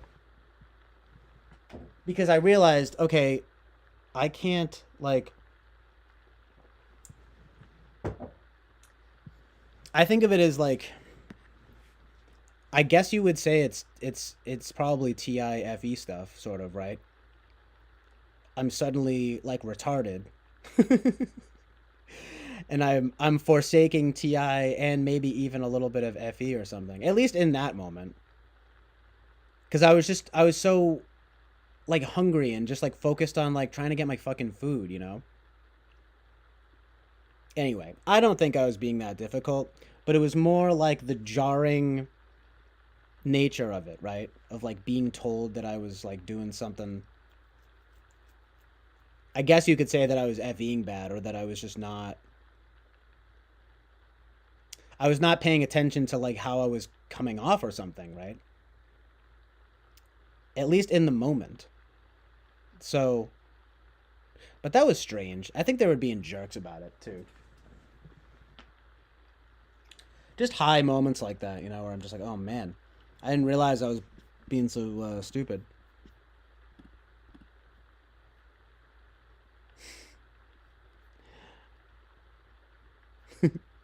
So I'm just reading the chat.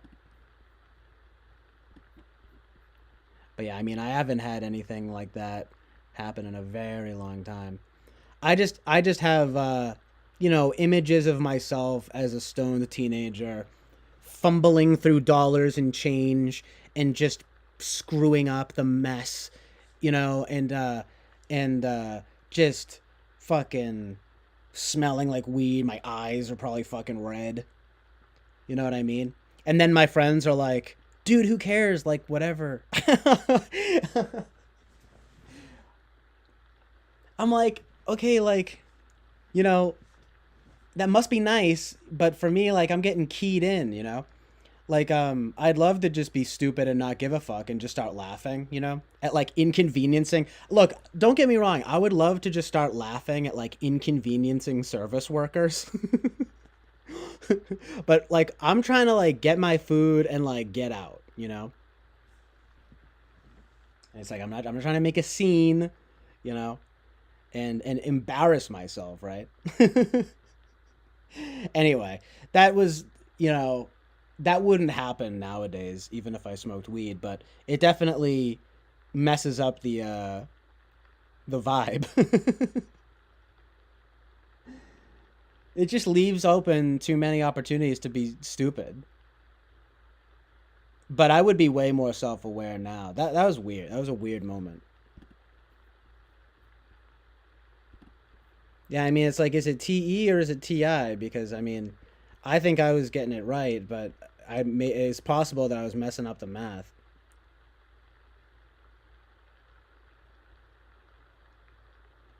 I was just like, okay, like $10 is more than enough, right? To like get like a fucking burger and fries. I get I overstepped it a little bit with the drink and the Frosty, but I thought I added it up properly, right? You know, I start getting frustrated when it doesn't work out. Get rid of the Frosty, it's still fucking $10 or over $10. I'm like, what is going on here? I'm like, okay, like, so I guess I'll get fucking nothing. Get barely anything to even. God, I fucking hate fast food. It's just. Those memories are the worst. Because it's like. Then just like still being hungry after. And it's like, well, that's your dinner. I mean, you can make something when you get home. Oh, God. Yeah, everything is just so inconvenient then. It's like, okay, you have $5. You can get a tiny burger and a little piece, a one fry. And you're hungry, fucking high, and this is your dinner money. You wasted it on fucking weed. You're hanging out with fucking stoners. And it's like, okay, time to go home. They drop you off. I'm like, shit. I'm still fucking hungry. Anyway, it's a lot of good times for the most part. That was a somewhat rare occasion. I can't even think of another story like that, luckily.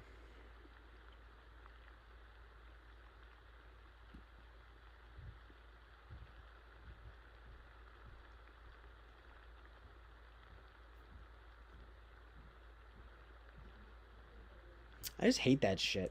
I mean, I just go back and forth between FI and FE always.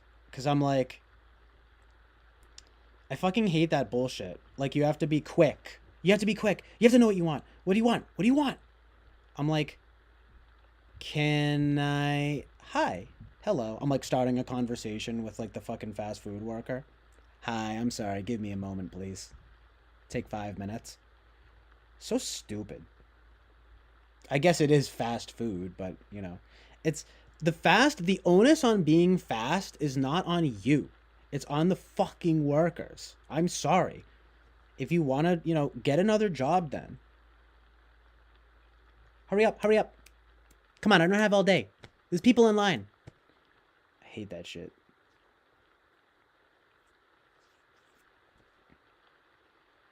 I'm like, okay, I don't know what I want yet. Why am I expected to immediately know what I want at the fucking drive-thru window? They put up a huge ass menu for you to look at. And you're going to tell me I have to know immediately. By the way, this was inside the Wendy's, but it's like, it's the drive-thru is the worst though. It's not even like they usually care. It's just the people you're with. People just being so impatient. Look, no one likes that one person who takes 5 minutes to order, okay? But can I at least get 2 minutes?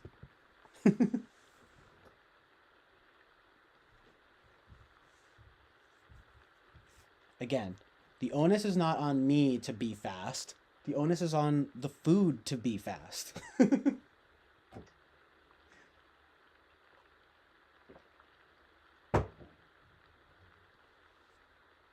Amazing story, right?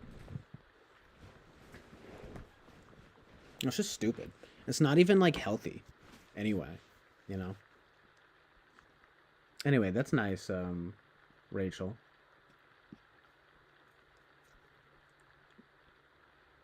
Glad to hear that.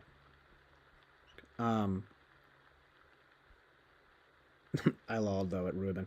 Yeah, and the thing is like the chick didn't even seem remotely upset, right? And then after I was like, dude, oh my god, why are you freaking out? That's the worst. I hate that. Fucking bitches. I don't know why it pisses me off so much, you know? Calm down. I'm like, dude, I'm just straight up chilling. It's like, I'm sorry. My energy is, I'm sorry that I have life force. I won't apologize, okay? For my life force, my vitality. When it manifests. First they want you to fucking, you know, hey, speak up. Next they want you to chill out. Although, I have never once in my life been told um that like I need to like speak up. I think once in my entire life has been anyone telling me, "Hey man, like you're so quiet, like you should really like speak up." Or someone telling me um yeah, I guess that's it. Or like, "Oh man, you're I don't know. Something I forget the other thing."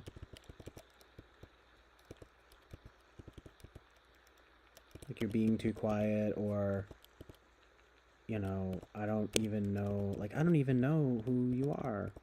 Like um like I haven't gotten to know you. Oh, you're so, whatever. So reserved. That's not to say that I'm not relatively chill most of the time, but I'm also just relatively talkative. You know what I mean?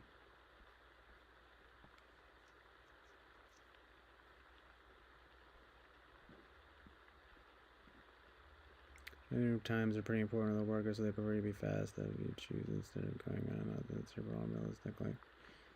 Well, yeah. Not caring about other people in line is text betting AFI. How long were you in line? How fast did the line fill behind you? If there wasn't, why are you ruining everyone's day with your AFI? I don't know. That's fucking stupid though, because I remember that time. Like, there was no. I don't think there was anyone behind me. You know, like it was not a big deal at all. It's like the chick wasn't upset. You know, I was a little frustrated, but I wasn't yelling. But still, it was just such a shock to me that like all three of the guys I was with were just like, yeah, I mean, that was, that was a bit much. I hope you don't get her fired. I was like, whoa. Just that sort of shocking moment, right? But it was honestly probably just because I was fucking high. So either way, it was something, right? But to shake those things off is such an amazing truth and reality. It's like fuck you. I don't give a fuck. Like take as long as I want, you know, or whatever. Screw up as much as I want. I love terrorizing fast food workers with complicated orders. No, I don't know. I'm just saying they should get, they should be happy if they get someone being slow so that they can take their damn time. I mean, do people like being like hectic and like plugging in registered things like as quickly as possible and then having someone else and then doing it again and again? That's fucking hardcore, dude. Oh, straight up, Jensennial. Thank you. Nah, they're just like dickheads. It was such a weird thing too, like that group of people. They're all very like-minded types. Like we were all kind of just like music types and whatever, sort of whatever.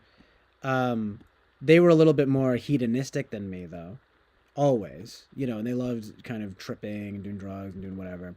And I would never really do that stuff. But they kind of it was a moment where they were like the older friends, and I was much younger than them.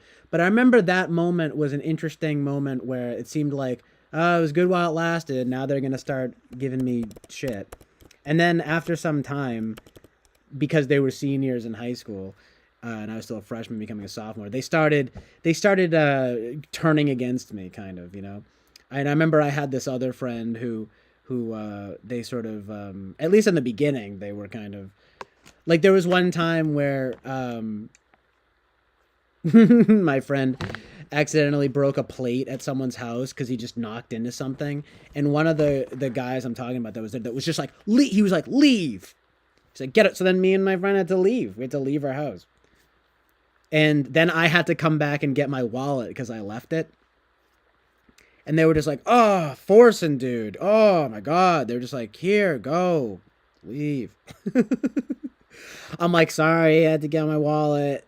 It was my friend's fault, but I had to go with him because we were, like, together. A couple. No, but we were, I was, whatever. We came together, so, and I didn't want to leave, but they were like, well, you should go with him because, he's your fucking whatever main friend or whatever, right? The sort of at that time at least. I'm pretty sure he's friends with them more now, or at least one or two of them.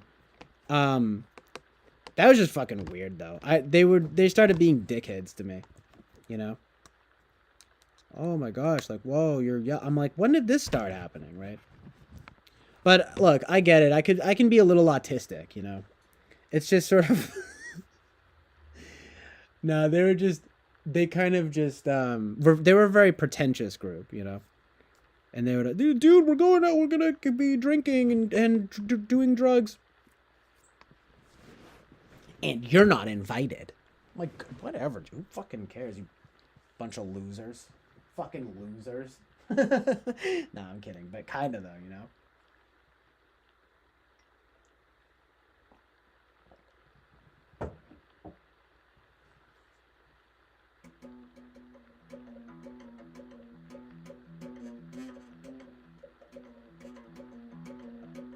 I mean, you know, it's like I was never bullied growing up, right?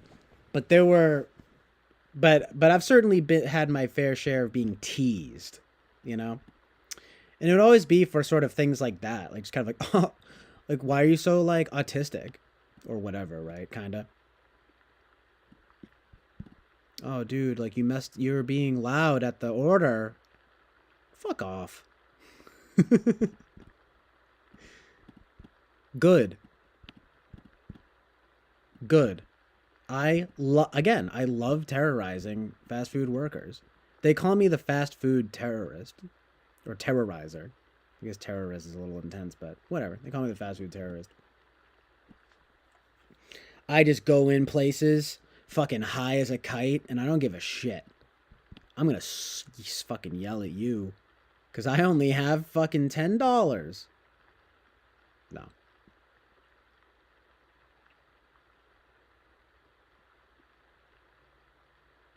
Anyway, as a general rule, you know, it's the weed vibe.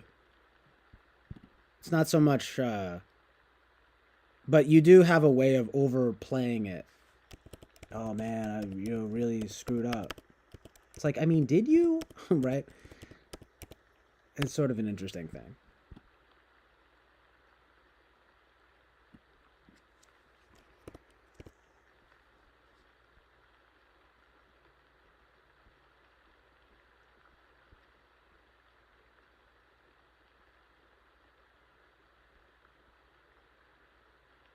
Yeah, it was just because they said that hot take of like that the guy was like watching, that there was like some guy sitting there eating who was like probably some secret manager or whatever the hell. They had fucking secret Wendy's police. You know how they do that though, allegedly?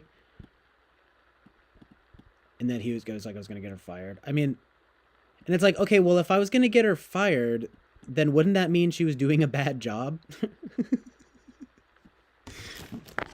Like, whose fault is this, right? Anyway, really, right? My favorite show. Whose fault is it anyway? But, like, seriously. Oh, God. It's like I would have handled that differently now.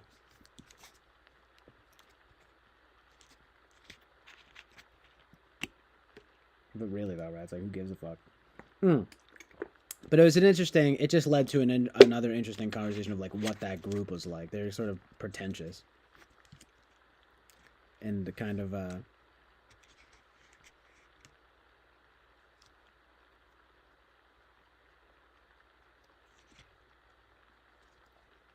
they're being like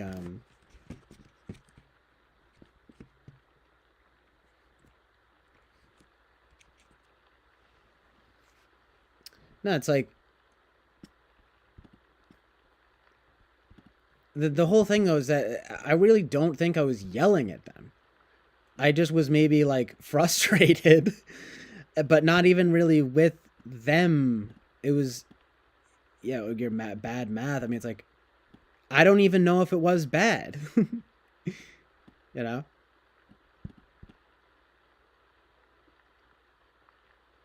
There's a likelihood that it was, but I think maybe I wasn't accounting for tax or something. Maybe is possible. I don't remember it well enough. You know, this was 10 years ago. You know, over 10 years ago, but it was But no, it's like um, it would only be an issue if I was really yelling at them.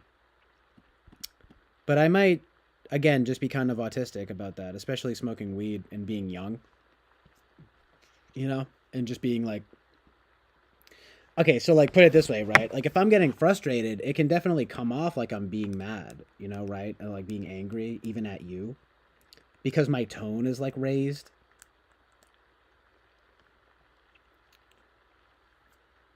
You know? I'm kind of like, "No. All right. Wait. Like I was just getting like what can I say? I was getting frustrated, but not right, but not being like, "Listen, lady." No, I don't know, right? What's if getting mad at the woman would have been a very different approach, you know? I don't know. It was just a stressful situation.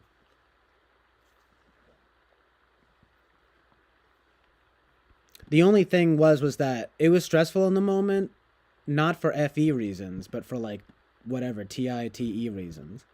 But then afterwards, when the friends gave me a hard time, that then became an FIFE issue because it's like I didn't even realize that I was quote unquote yelling, and let alone that there was someone there like who might have been surveying the situation, like watching her. So it made me feel bad.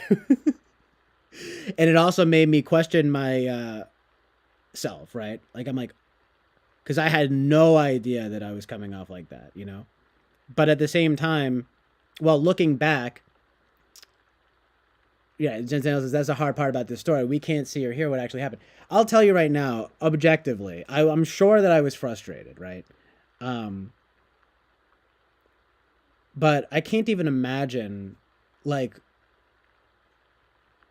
me getting mad at a service worker like that. First of all, but then second of all, like, I don't know, that would just be a way different vibe.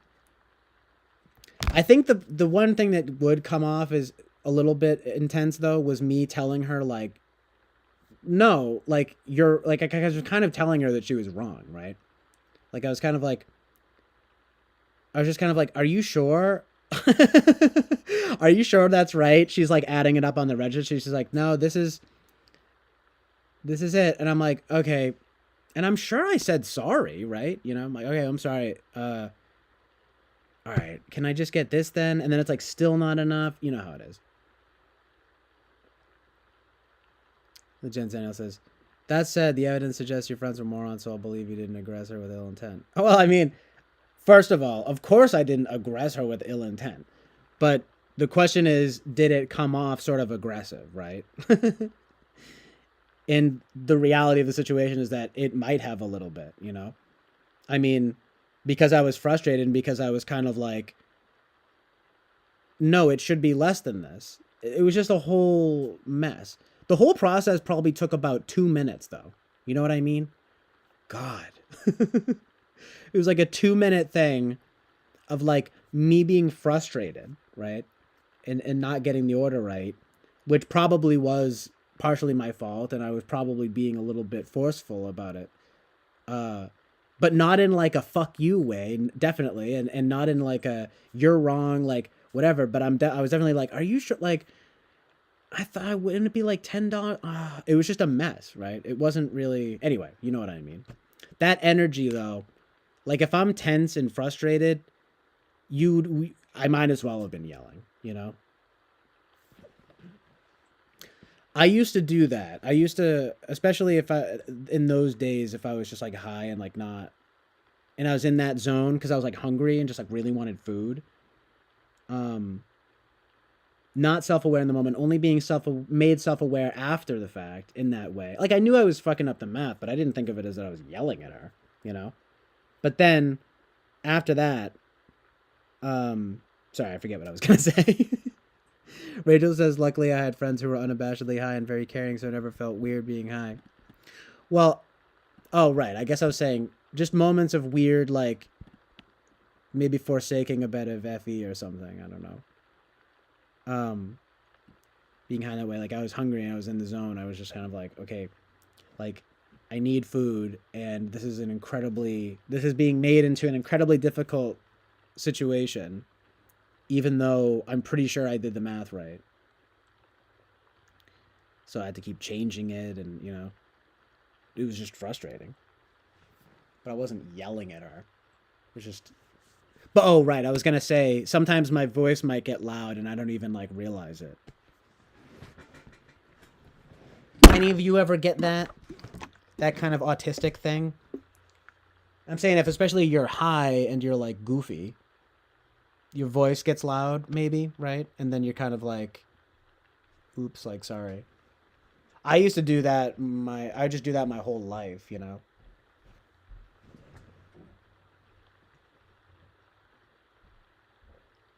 I'm like, oh, I didn't realize I was being loud.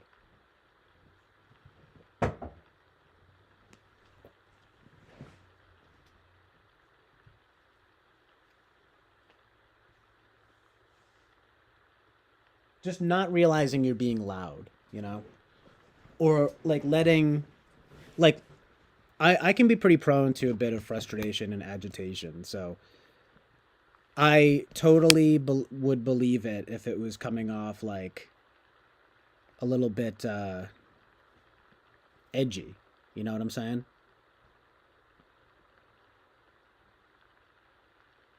It's a fine line between frustration and anger, you know? Like, oh, oops, I am probably coming off a little bit intense, but it's only because I'm frustrated. I'm not angry at you or whatever, right? I don't know, it's just interesting. FEFI moments, whatever it is. Daniel says you can say things aggressively without being aggressive, without being physicality expression. I know. Can you imagine though that I'm like hulking over her? Like, no, fucking bullshit. He says, "I bet you weren't so bad." Thank you, Rachel. The amount of times though, God, I mean, it's like the unbelievable amount of hassle I've had my whole life over fucking weed. The amount of cops I've talked to, the amount of just trouble that I've dealt with from fucking weed. Honestly though, it's like it really is enough though to make you be like, fuck you, like fuck off.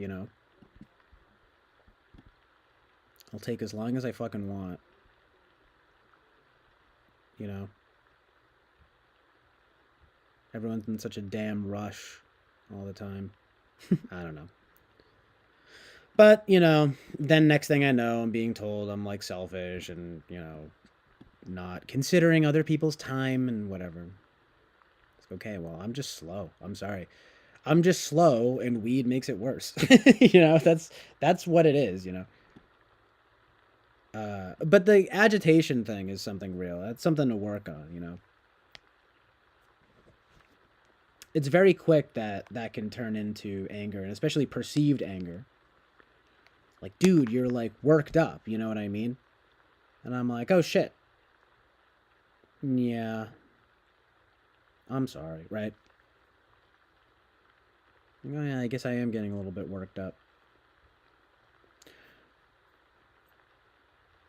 It's like, dude, why are you so mad?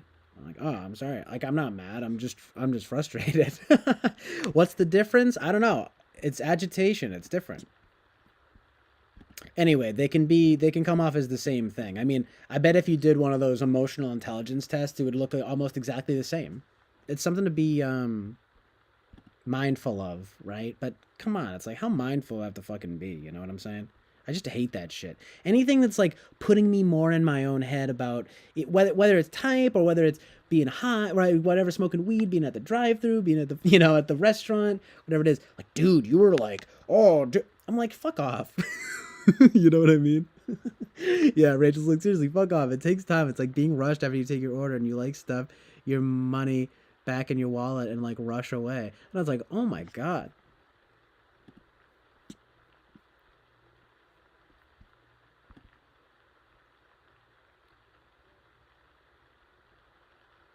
God, the best thing that a service worker can tell you is these beautiful words. Take your time. Hey, the customer's always right. No, I'm joking, obviously. I just don't even get that though. I would probably if I worked at a fast food place, look, I get it, but I wouldn't want to be. I would be happy if someone was taking a little bit of time so that I can have a moment and just plug it in calmly instead of having some fucking some edgy like at yuppie whatever like okay, I need a large fucking latte and this and that and right with no foam and whipped cream and a bit of fucking salsa dance. This is gross, but just like and a bit of a side of fucking dickhead. I'm like, oh my god, how about a nice chill. This is why I wouldn't be able, like working at Dunkin' Donuts. That's like kind of the place around here. Like I would never be able to handle working at Dunkin' Donuts. People wanting their coffee and be taking and it's just rapid fire and you're running around behind the scenes. That's just sounds literally like the last thing I would ever want to do.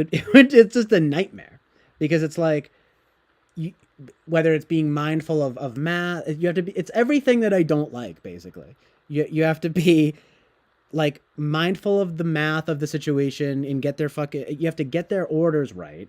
You have to like memorize their fucking orders. They're very like specific orders and things too, and deal with fucking hotheads, people being quick and wanting it to be quick. There's lines. And then your fucking coworker's like, come on, I need a fucking bagel. I'm like, holy shit, I'd be out of there in one day.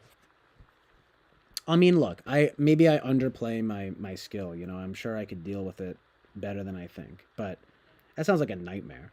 So hectic. So hectic.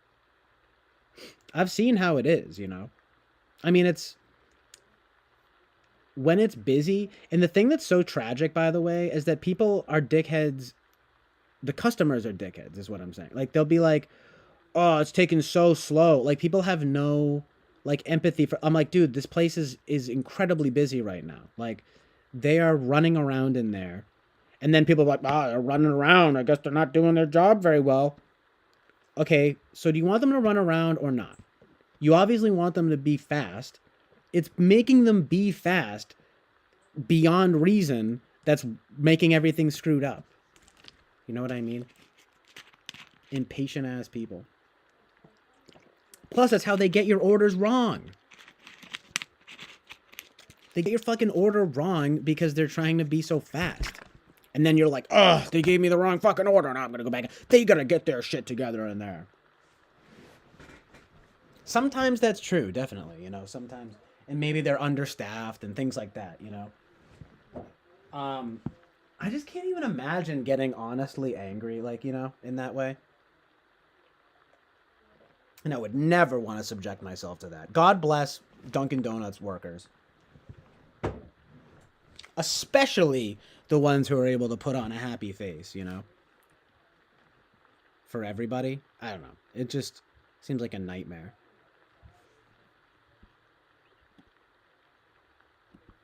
It's just too hectic.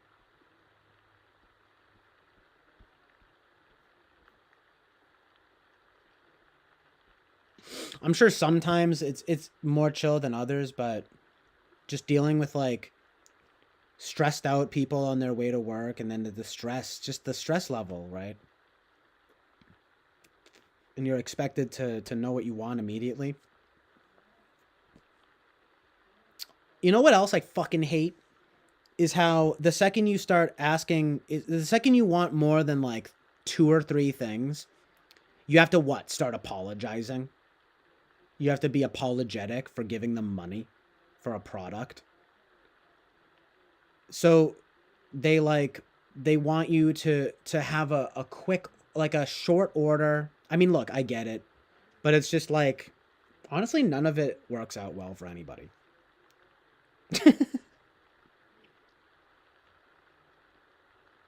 I don't know what the answer is there, though. I mean, if I was going to say, though, I'd say, well, slow it down a little bit. Because it's like... not there's a customer worker relationship that's being heavily screwed with by this demand for quickness on both sides. Because it's like, okay, what do you want? And you have to be quick. And then you're like, okay, well, I need it now. Like, you have to be quick. We both have to be so quick. It's like, are you really in that big of a rush for the bagel? Who's really in that big of a rush for a bagel? And who's really in that big of a rush to make a bagel? Everyone just winds up screwing up.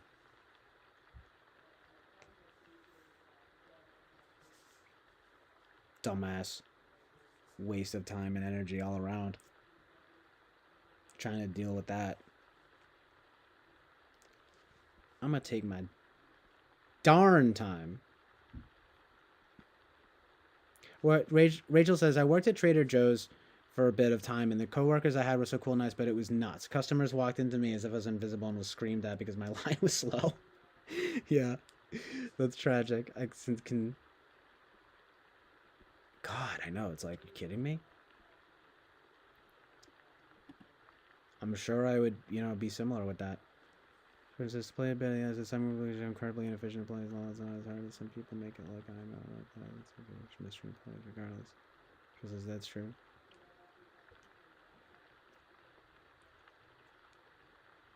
No, it's just my whole point of this is saying there should be impetus on both sides to take your time because it's a craft, right? You can't rush perfection. No, I don't know. But seriously, though, the demand to be quick on the customer's part makes them, it just makes everyone agitated. And then it's the same on the employee's part.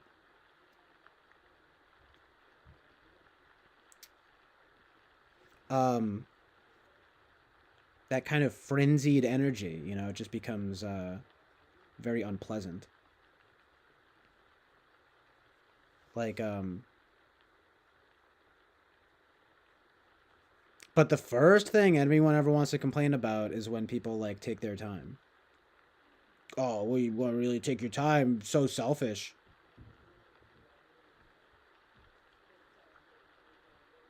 Fuck you.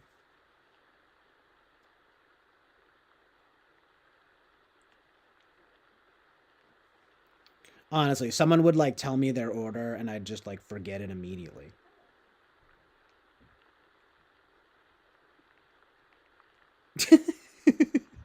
Just a nightmare. Can't even imagine doing that. And imagine like smoking weed and then going to do that.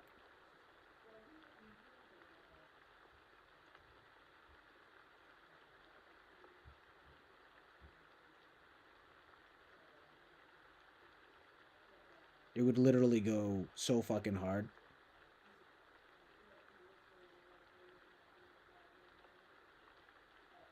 To be like, yeah, I just like to, take a few hits off of a bowl and then go work at Dunkin' Donuts. Wow, that sounds like hell. Can't relate.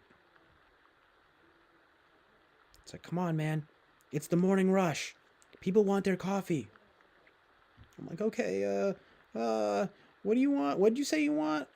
No, I didn't want that. Oh, I'm sorry, I was thinking of someone else. Nah, I don't know. I mean, it's possible I would do it, but it would just be like, it would just be a mess.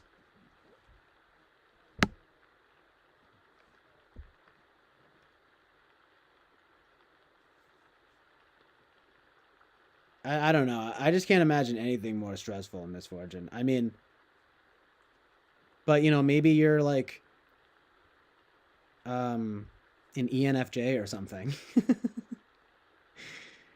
I don't know. Some people can do it, I guess. I guess if you get used to it, there's a lot to be said. I mean, yeah, maybe that's my own bias. But seriously, like, if you could like get comfortable with it, that's possible.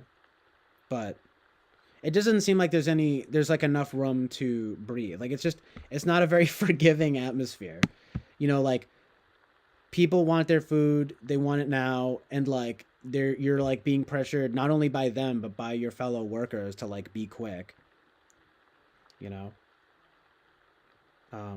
Yeah, and I'm saying I just feel like that leaves room for like mistakes on both ends. I can't even tell you how many times they've messed up my order at a place like McDonald's. You know what I mean? I don't know. It just seems like it's sloppy. People get sloppy and like they think that it's like, well, it's whatever. You got to be quick, and it's like, okay, but being quick is actually inefficient. It's like, would you rather take a little longer and do a good job, or be quick and mess up like fucking half the time? I'm laughing because I'm having an image of myself thinking that I'm like a really good worker and I'm like juggling stuff literally, but I'm just spilling shit everywhere. I'm fucking up everyone's orders. Like that would be me, especially if I was high. It would be like something from a show or like a cartoon or something, you know? You know what I mean? I'm like, hey, I'm the best fucking worker. Heyo, what do you want, buddy? What do you want? And I'm like, uh-oh, juggling like packets of sugar. And I'm just dropping everything. I'm bumping into everyone. I just spilled coffee all over with my fellow employee. I'm like, sorry. And then I'm like, you know, and then someone else coming up.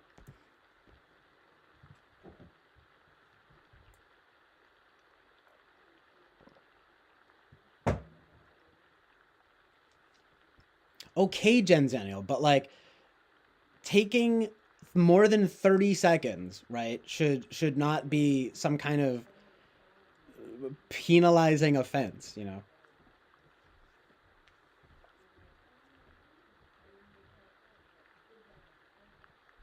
You know, I'm not advocating for taking like 5 minutes, you know. Like um I don't know, man. I guess it's just something that I don't understand. Like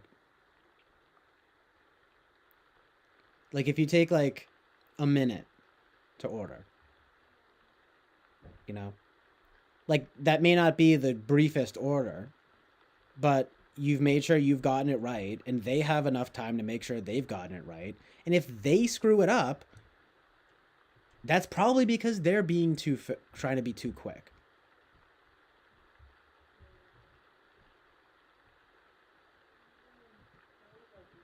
Literally the amount of times I'll be like, okay, like with like no pickles and onions, and then just fucking put it on there.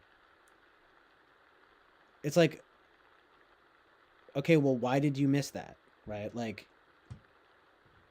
you are probably rushing.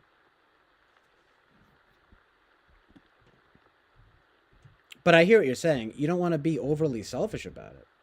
But still, I'm just saying, moderation in all things.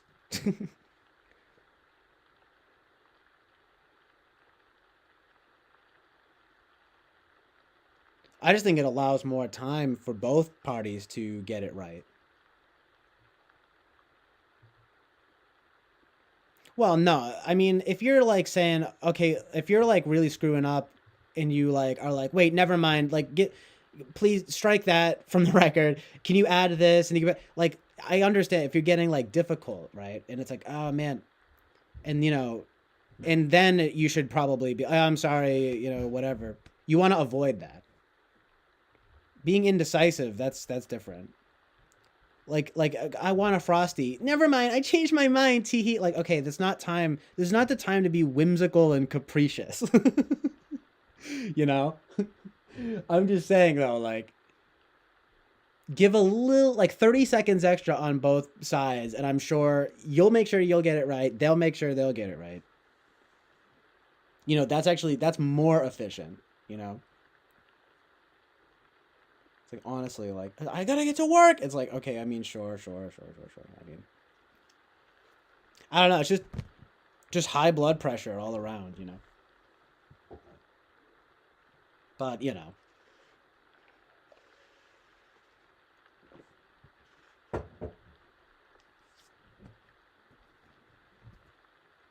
don't know. It's just a strange thing though. It's like everyone always gets on everyone's ass for like taking too long, um, but being too quick, fucking, or too short or whatever leads to so many more mistakes.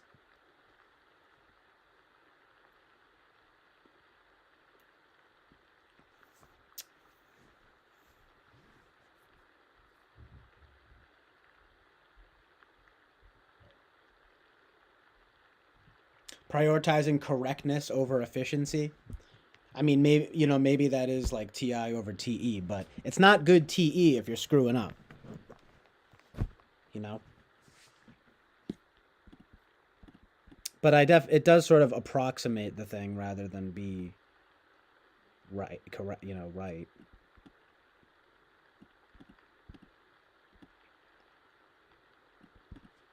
I don't know, it's just an observation. Just the idea of being the rush to be quick on both parties probably can kind of mess up the quality of the experience. Nothing, I don't know, you just people being rushed never seems to lead to that much good. I mean, maybe some type A personalities can relate, like they want to. There's the whole idea of being like working well under pressure. I guess there's something to be said about that, but I don't really relate to that. You know what I mean? Kind of just like a chill, good vibe. He doesn't start making the checkout before the groceries are all scanned is an idiot. The only blank spot should be the dollar amount.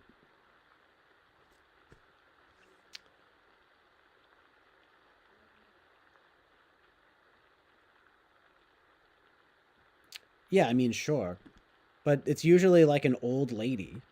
And everyone's like, come on, you fucking bitch. I'm like, oh my God, are you kidding me?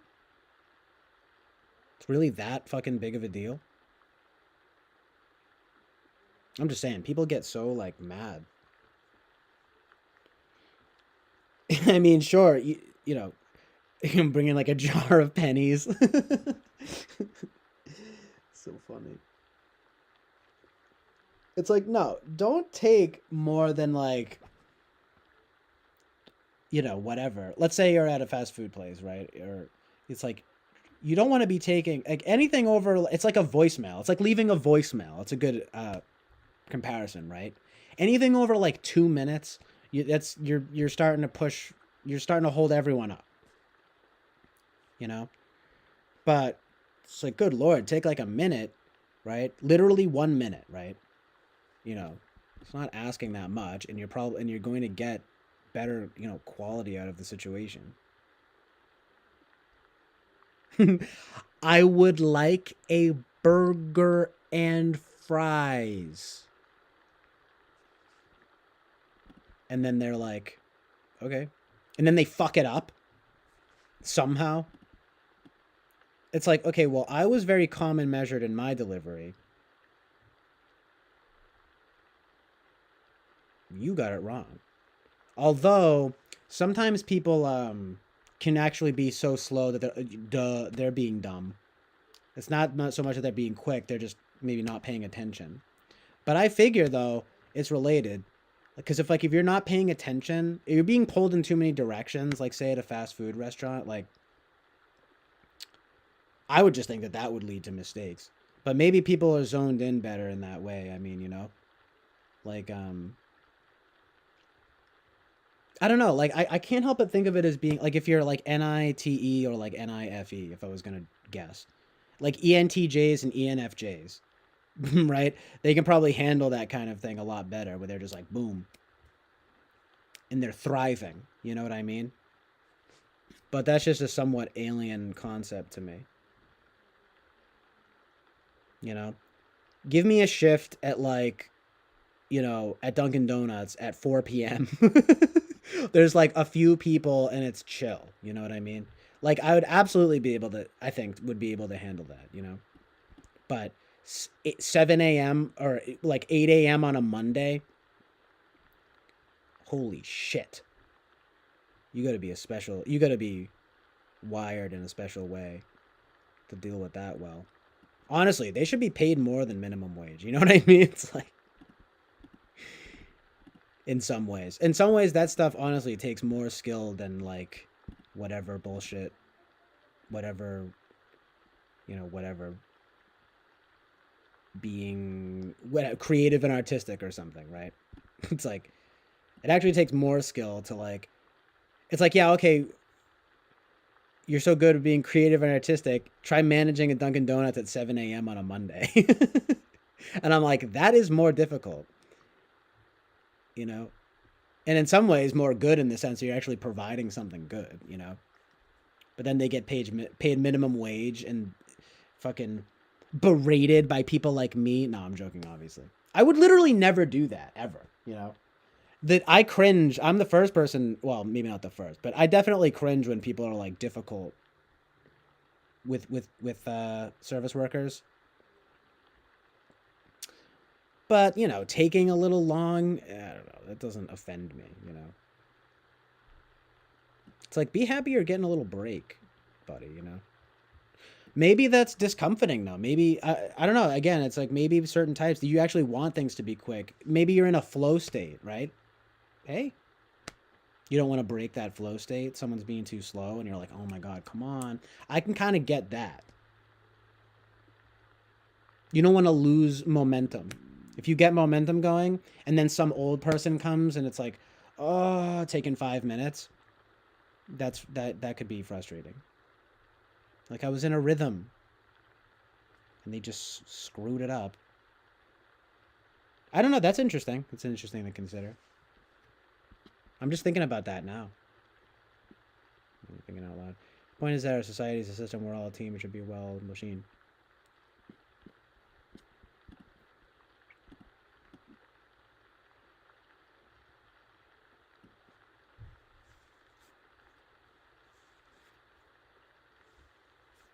Hmm.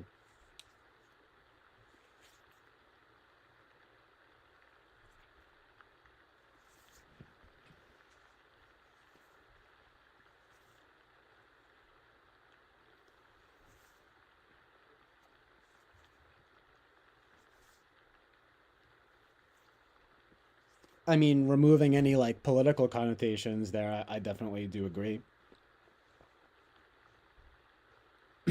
um, but at quality trumps everything else.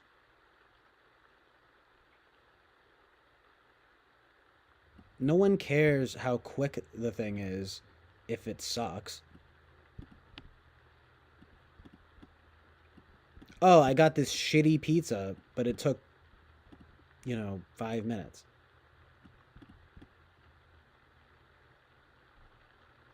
I mean, you get what you pay for.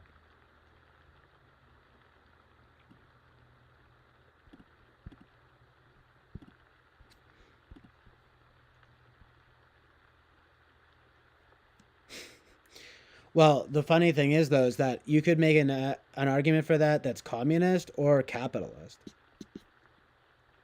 because in order for it to like function well, it actually has to be kind of a capitalist thing.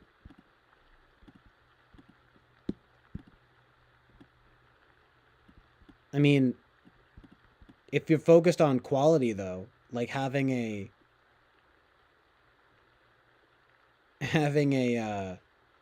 good product, right, as opposed to like a quickly made product or a cheaply made product, like that's what's most important, obviously.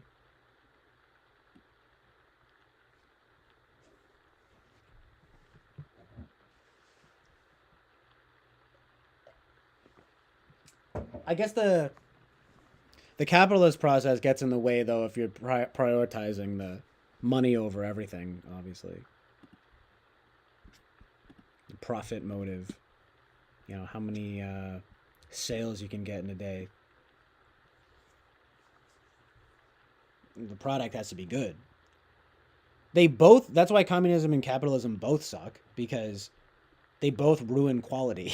They both have the propensity to ruin quality, that is, like communism sucks because you're trying to make all the quality kind of the same, but then capitalism sucks because you're trying to make them all different. And it's like they're both neglecting the idea of it being good, the product being good.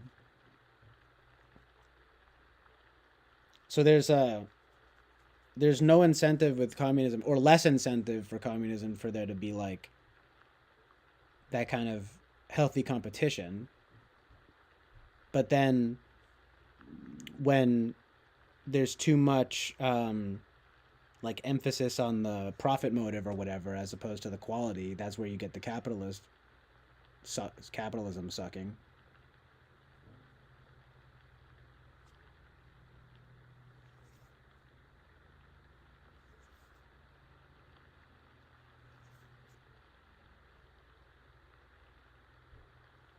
I mean, I think that everything should be sort of decentralized.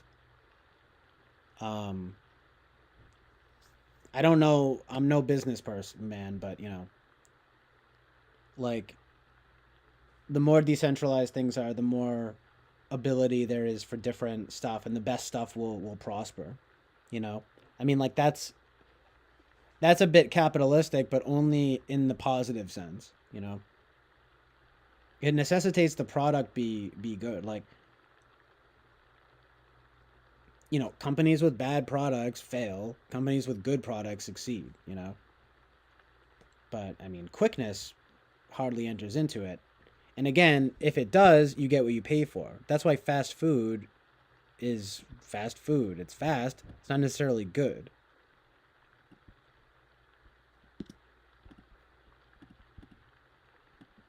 It's like you kind of can't have both. Can't have both, right? A home cooked meal is always going to be more healthy and like sustaining,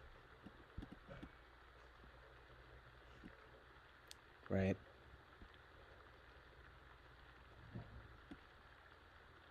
It's like, yeah, it takes 45 minutes instead of 2 minutes. But in the same way that if you rush an artistic product, right?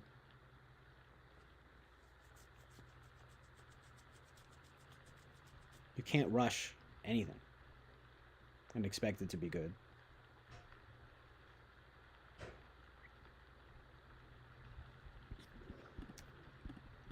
It's like, um, was it Michelangelo that did the statue of David or whatever, right? It's like, you think if he rushed that, like, it would be good?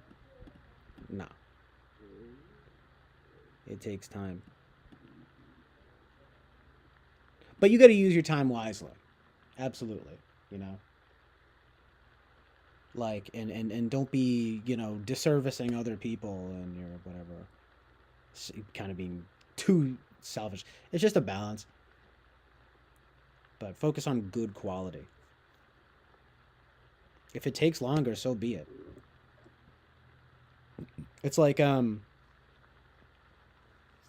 with artists, for example, when people take too long to release something and people getting angry about it, I'm like, well, if it's an issue with the label or something, I get that. But if it's just on there itself, who are you to demand, right? Like, what is got right? The demand, right? It's like person artists, at least, especially, right, are not beholden to anybody to fucking deliver a product like that. Wouldn't you rather it be good?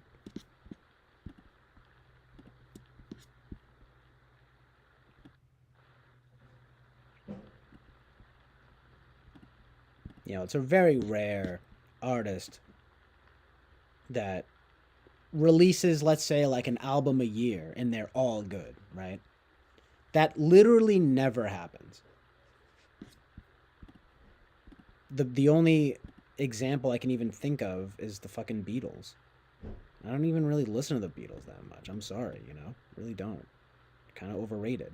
But you could definitely see how this, for the time they were together and the amount of stuff that they released one after the other, it's like that's why people love them so much, why they're considered good.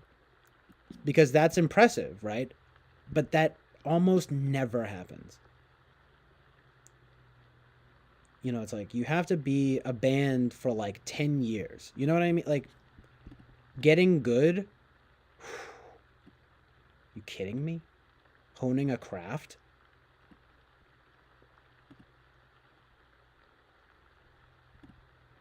99% of people are going to have to hone their craft for 10 years and still suck. You know what I mean?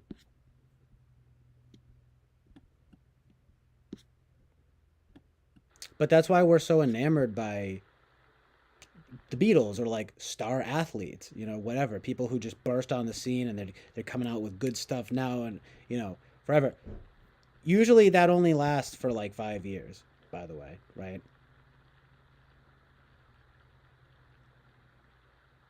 I'm just saying, I'm sorry. It's like very rare that you can have both. And if you do have both, then you're on a God-given streak. You know what I mean?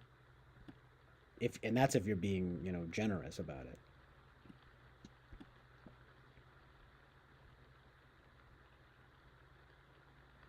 You know, saying it's from God. You know what I mean? But assuming it actually is good, then it is of course of God. It is of course ultimately of God. But anyway, you get the idea. Usually if it's quick, it's not if it's in quick succession, it's not good, and if it is, you can't even sustain that.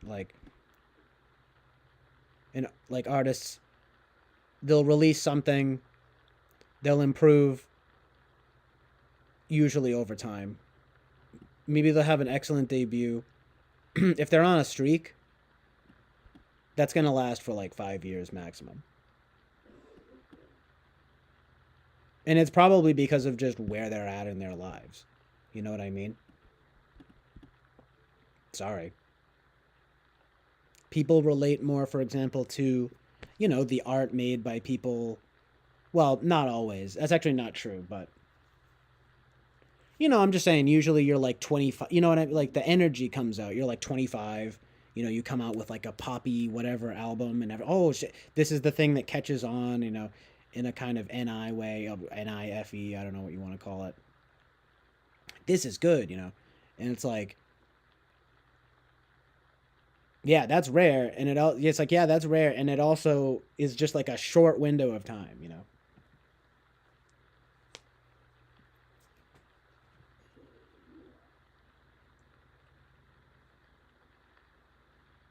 I mean, even someone like Bob Dylan. I never listened to Bob Dylan, but from what I understand, just these types of people, right? Who they're like they're really good for like a few years, and then, dude, literally everything after like fucking the early 70s from him, like no one cares about. But it's because it was a zeitgeist moment. You know what I mean? And I'm saying that doesn't last. And all the best artists who actually release stuff that's consistently good, they take their time, you know. I'm talking about people who like are around for like 40 years and at least after their first initial run release something like every decade that's good, you know.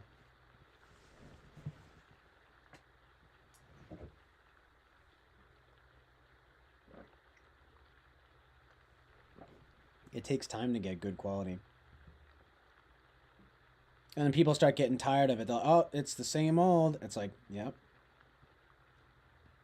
because they aren't taking their time to do something good, new and good.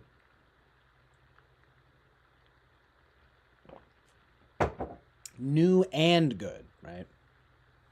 It's an interesting thing though, because then sometimes you'll take a risk or whatever, and people don't like it, but then like later people actually do like it.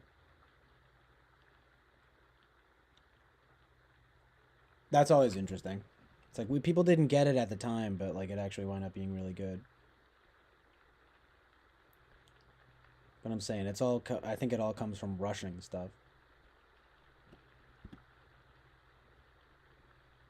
Sometimes though, you might take too long and lose that quote unquote so-called quote unquote magic, right?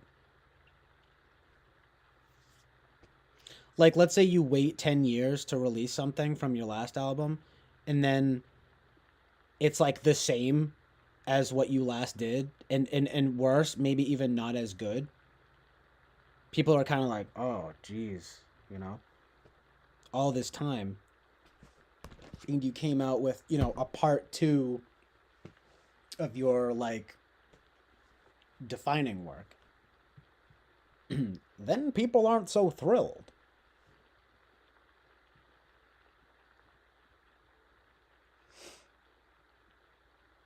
You know what I mean? So you can take too long too, you know. That is absolute amazing truth in reality. But, you know, it's just as a general rule probably better to take your time with anything and make sure that it's good. So I'm gonna say, and make sure that it's ultimately good.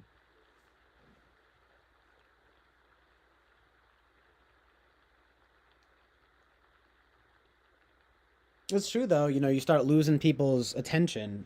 That's just an interesting thing, you know, building momentum and stuff like that, because you can't take too long, but you don't want to rush it. Just, you know, boring take, but you know, moderation in all things. Amazing truth in reality. Yeah, I mean, Bob Dylan's interesting. It's a little bit. I always kind of get tired of hearing about him, but he's all right. I think he has a few good songs from what I've heard, and he has some good lyrics. But I'm not that into his voice, and I'm not really sure that I've ever even heard anything from him instrumentally that's really like blown me away. I suppose he's like a decent guitarist, like a decent whatever kind of like folk singer.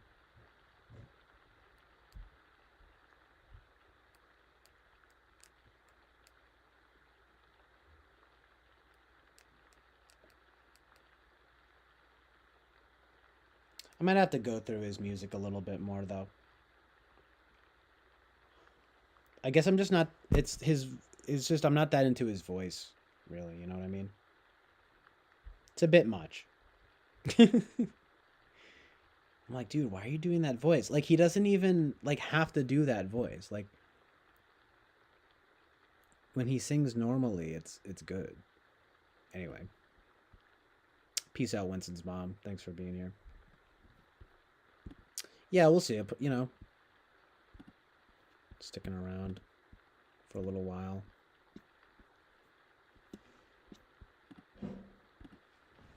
Um,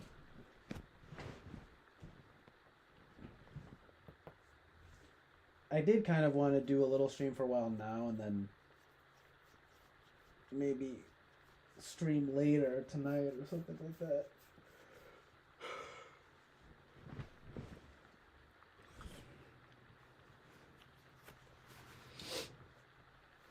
I gotta give Tool a shot. They took forever to come out with that. Some people seem to hate that album, but some people seem to love it. You obviously must be in the camp that loves that album. But they took a long time, right? So it's like, you know.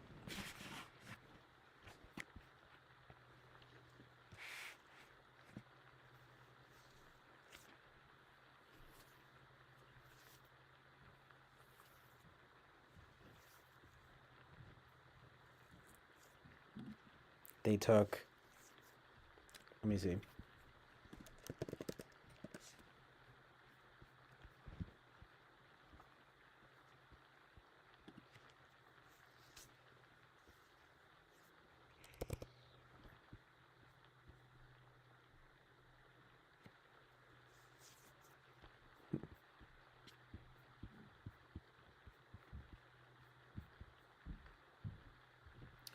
$13 years. Spooky. But yeah.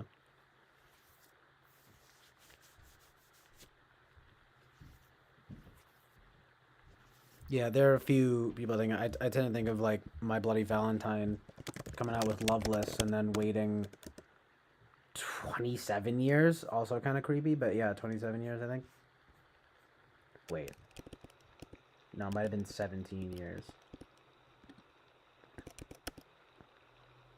I've been rapping for about 17 years. The thing is that it literally is Loveless Part 2. And you know, it's like it's pretty good, but I don't really like the mixing that much on that album. To be honest, honestly, I don't listen to it as much. I kind of feel like their earliest these days. I'm most into their like early work, like even before Loveless. Not so much Isn't Anything, but their EPs. But 1991 to 2013, so 17 years. Wait, yeah.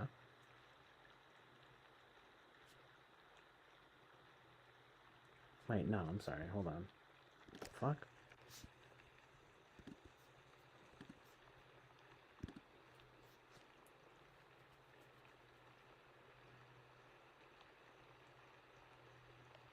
22 years. Sorry. That's a long ass time. I'm saying though, as much as I enjoy MBV, that's a long ass time, especially to come out with, you know, Loveless Part 2.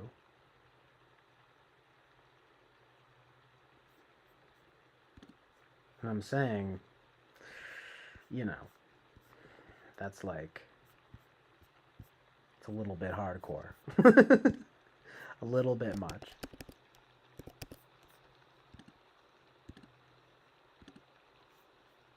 Jensen says, it's a literal fucking masterpiece. Swear on my life, the mixing credit for Fear Inoculum reads like movie credits. So it's really well mixed. That's pretty good. I mean, that's like that's literally like the opposite of what I'm talking about. This album, I feel like, kind of has bad mixing.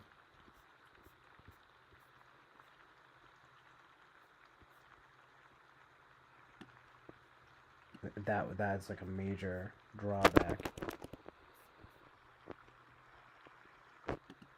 But yeah, if you're gonna like wait that long, it's like you better do something pretty impressive, you know, in a way.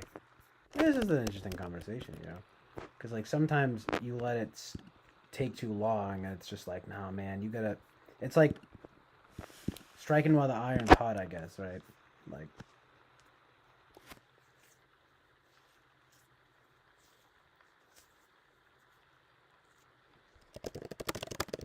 I feel like I always mess that saying up. Is that really? Yeah, it is like that is the saying.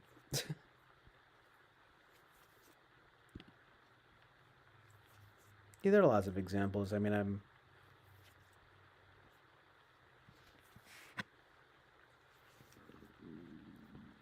but generally speaking, I would say a good rule of thumb is like release an album or a film or something like every 3 or 4 years if you can, you know.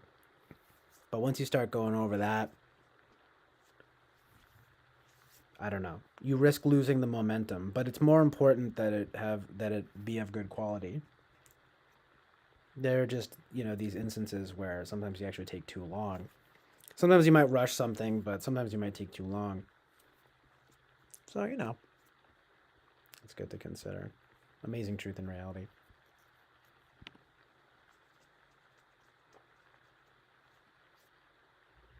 88 minutes. That's kind of long. I'll start it.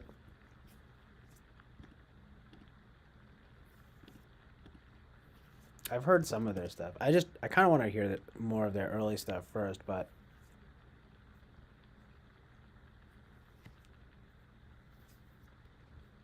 I think of them as being, I don't know why, but I always think of them as being a very kind of almost like INTJ band. I don't know.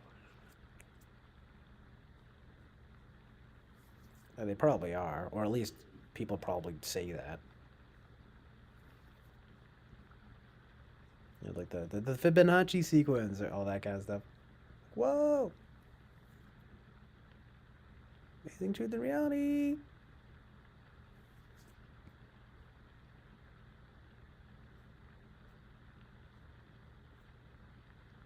But I can appreciate that if they went that long and it was actually pretty good. It seems like most people liked it. There's just always going to be those people who are like, oh, the early work is better, blah, blah, blah. Not always true. It's generally true, though. I mean, I find that. But every now and then, someone will surprise you. this could easily be one of those cases.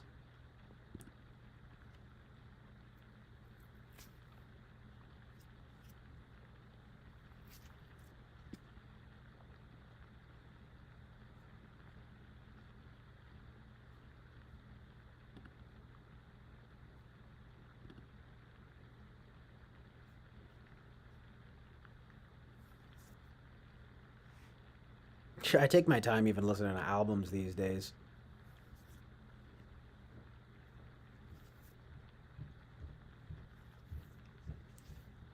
I still judge that like the works ultimately as albums, but it does take me a lot longer nowadays to get through albums.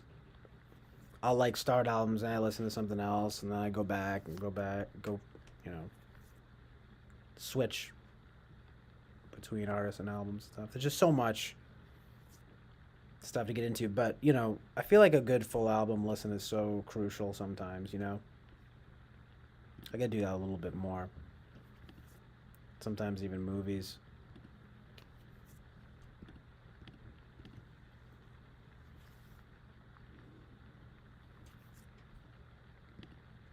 But that's the cool thing about albums is that, being broken up into songs makes it easier to just listen to songs and not entire albums but with movies it's a little like designed to be consumed in in one piece. Same as whatever albums, but films are more specific.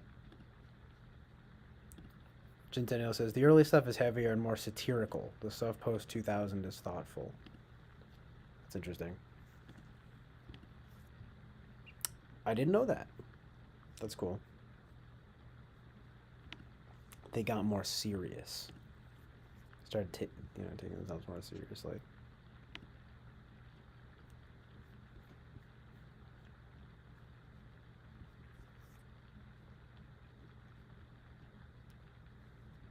Yeah, well, it does seem like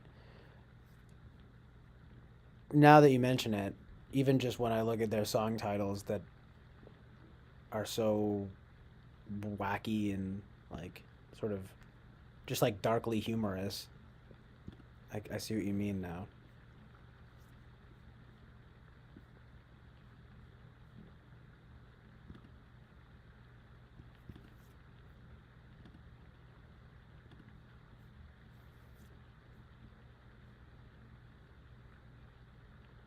They get a little more serious post 2000, yeah. Makes sense.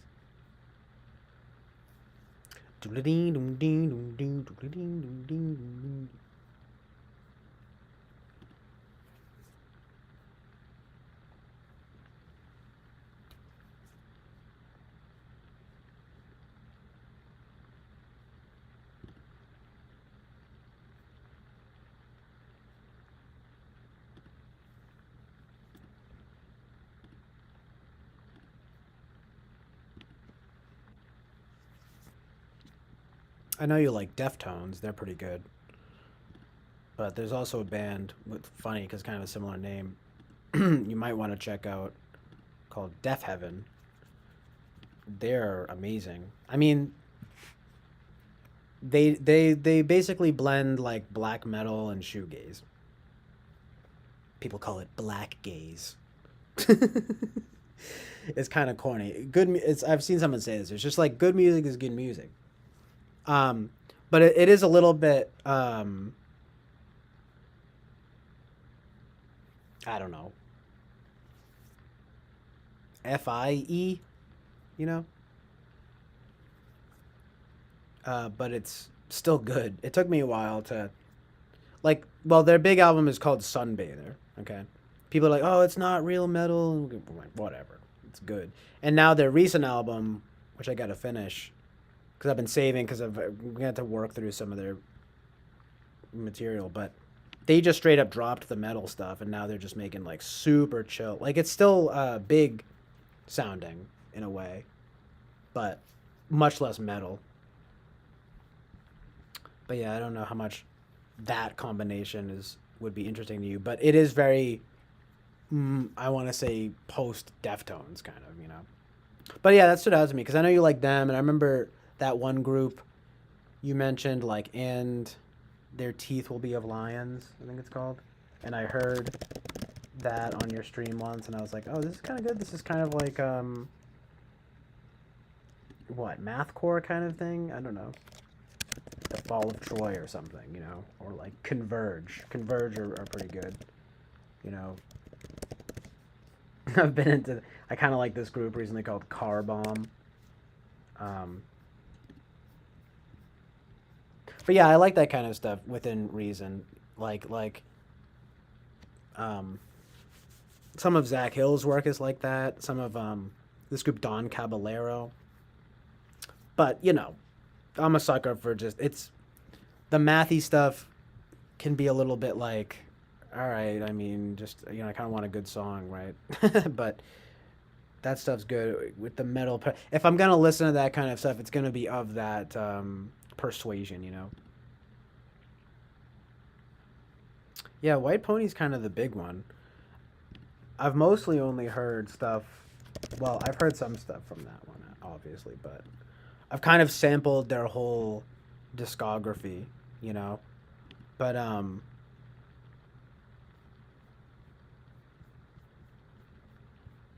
I think the one I like Saturday Night Wrist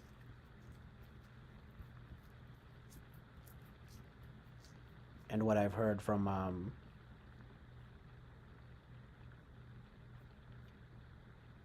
Diamond Eyes. But White Pony's kind of the big one though. Well, and then you know you have some of the songs from like Around the Fur.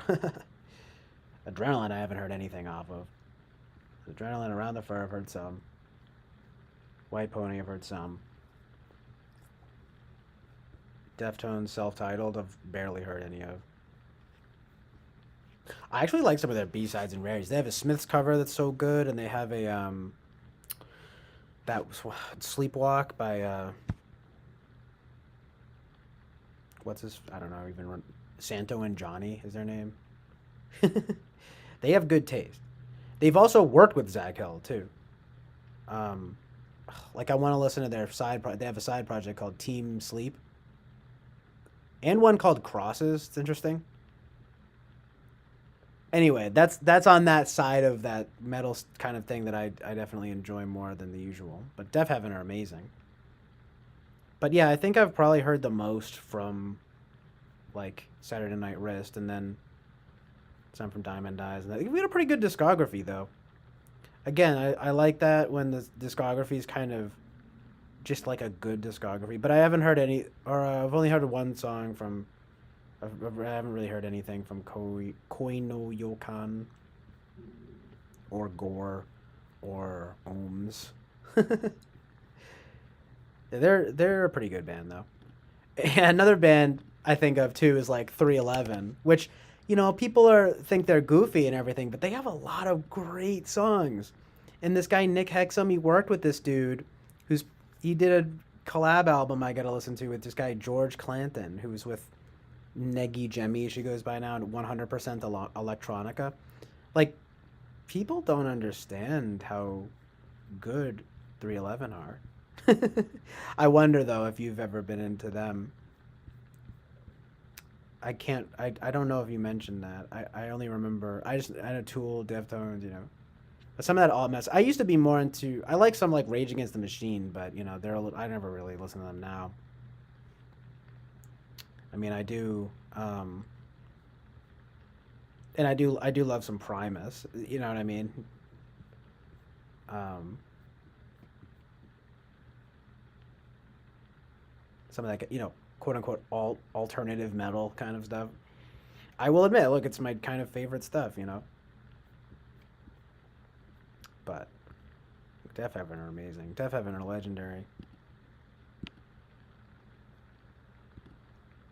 Yeah, people usually do. I mean, I get that they're sort of soft, you know. I like the dreamy vibes though. You know, I like the reggae incorporation.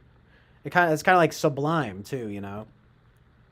I mean, almost never listen to Sublime these days, but they have some good stuff. that kind of reggae influenced metal. You know what I mean? Like, what a specific vibe. Well, I like Bad Brains and um,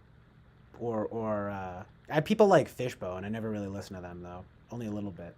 But it made me think of oh yeah, Minor Threat though, and like Fugazi. You know, getting into the more punk stuff, right? But do you like Minor Threat or Fugazi? They seem like bands you might like. You know, they're cool. Like Ian Mackay, he's like straight edge. I don't know. It's pretty cool. I like it. It's pretty amazing. It's pretty good. I'm not super into Fugazi, but they have a lot of good songs. And well, basically, Minor Threat, first two 7 inches is like probably one of my favorite albums of all time. And then you have, you know, all the Fugazi work, which is getting a little more arty, but inevitably like 13 songs, of course, spooky, but yeah, 13 songs. I mean, Repeater and 13 songs, but they're an interesting band. They're pretty good.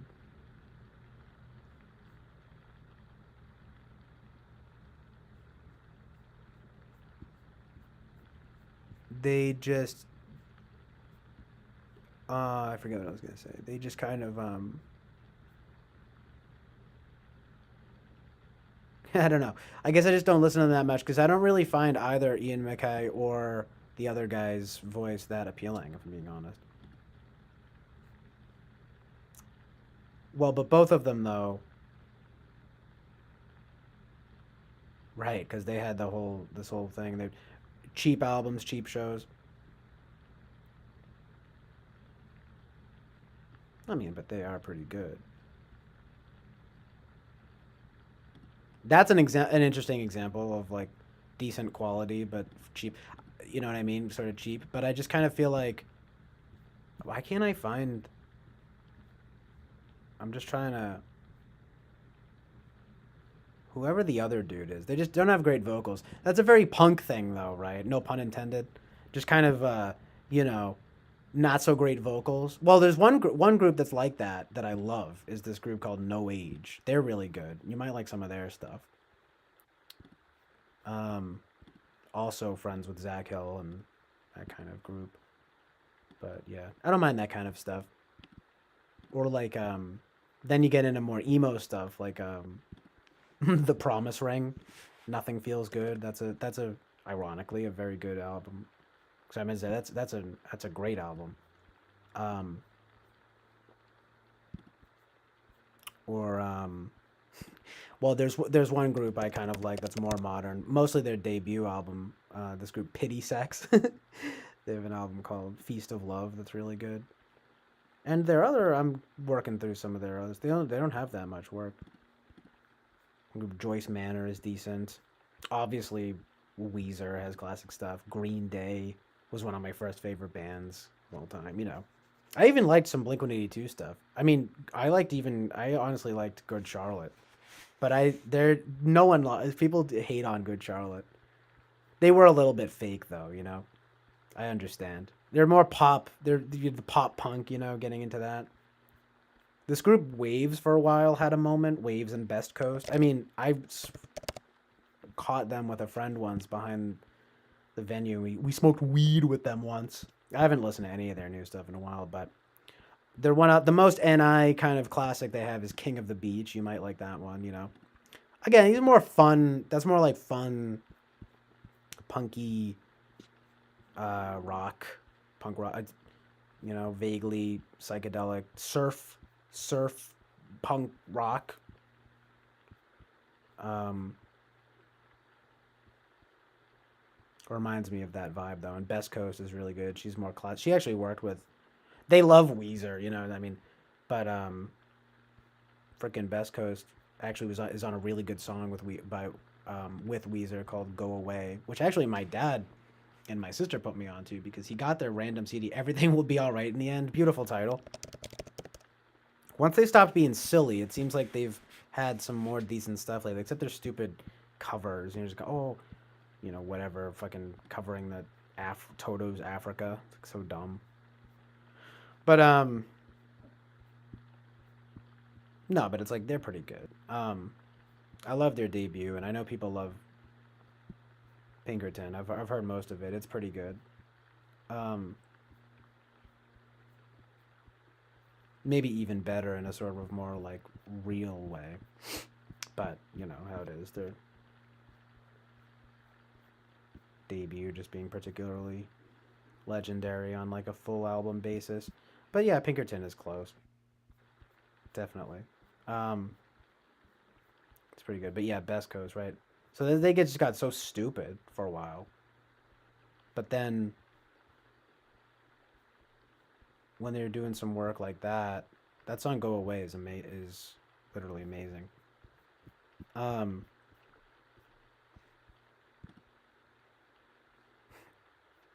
the hits from Sum 41. No, I don't know. I can only know there's like two hits.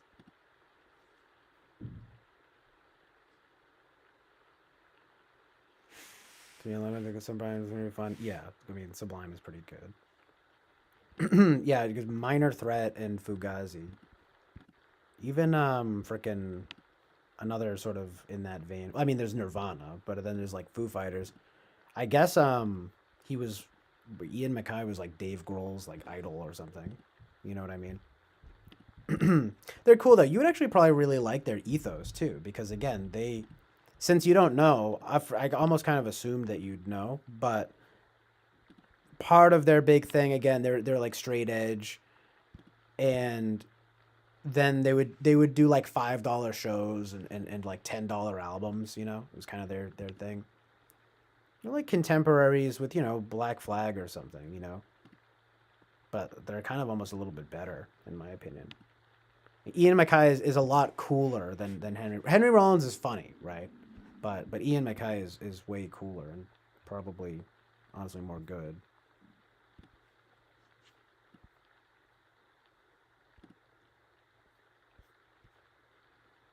There's also this group I really like called Juanita that are interesting. They're a little bit punky and experimental kind of punk, rock, pop, rock. Um, this group LSD and the Search for God, they're pretty good.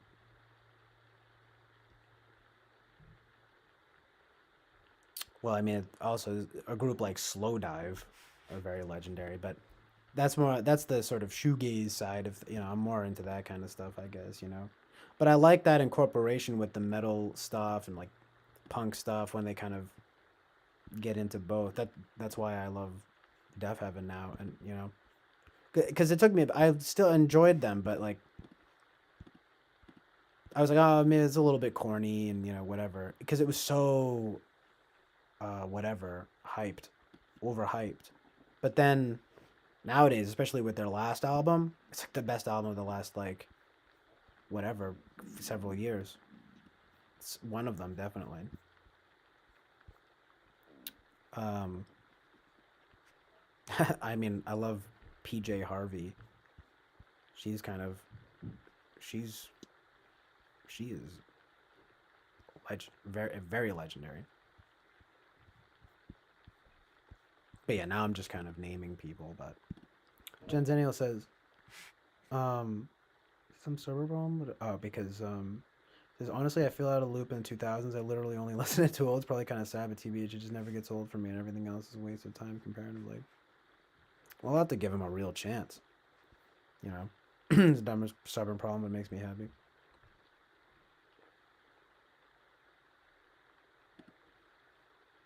Yeah, I've only really heard some of their like hits, and I could that one creepy music video that like the stop motion thing. Even my dad like likes that, knows that. Um, I'll give them more of a chance. I'll check back, report back to you. Um, he also says, wait, hold on one sec. Yeah, Gentennial also says, the Gentennial also says, on the rare occasion I throw on Rage Against the Machine or Pink Floyd, but it's rare. And Pink Floyd is pretty good. I mean, yeah, they get kind of weird, but they have some really good songs, obviously, and some good albums, obviously. I mean, at this point, I have heard all of, I think all of Dark Side of the Moon, and of course, but I have heard all of Wish You Were Here, and sampled their discography throughout. Some of their early stuff is interesting with Sid Barrett, but then later with Roger. Oh yeah, well, In the Wall too, of course. Haven't seen. I saw the movie in the background with like friends once, but we didn't really watch it. But yeah, they're kind of intense. I mean, I like. Um, they do. They definitely do have some good art, though. Um, but anything post the wall, I guess. Yeah, I don't know. I never really got into like Roger Waters stuff. I just never really got that into them, but yeah, they're pretty good. Adam Jones did all those videos. He did Hollywood CGI before Tool worked on Jurassic Park and a bunch of other stuff. That's crazy. Nice trivia there.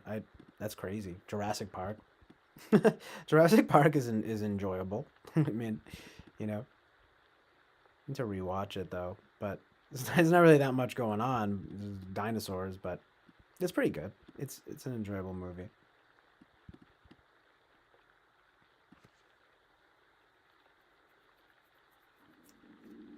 Mm, hungry though.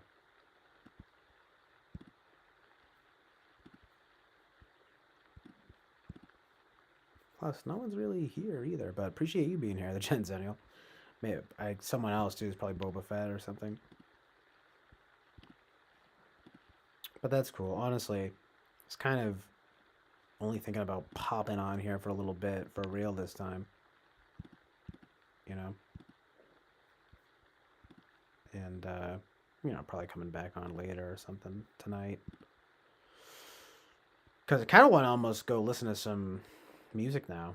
Maybe watch a little something from some,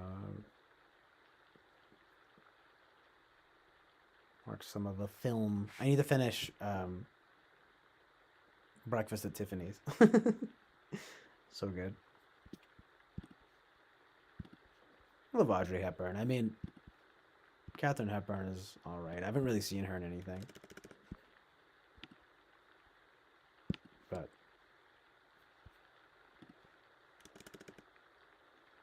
I do love Audrey Hepburn. I really love the movie Roman Holiday. It's pretty good.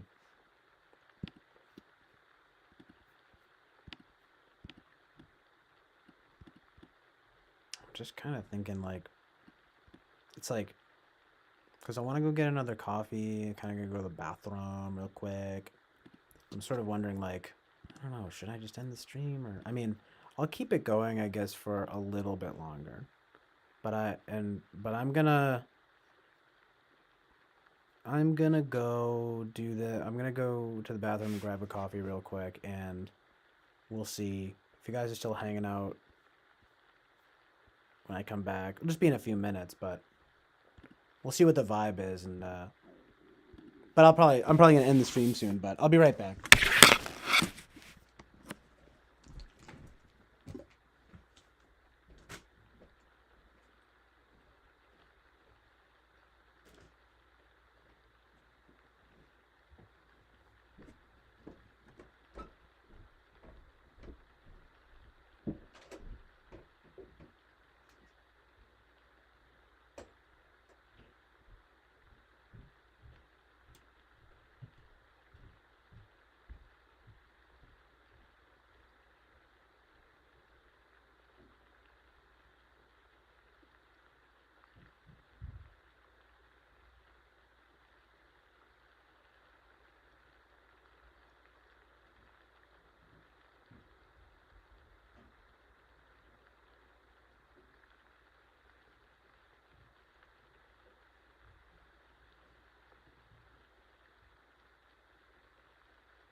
just be downstairs.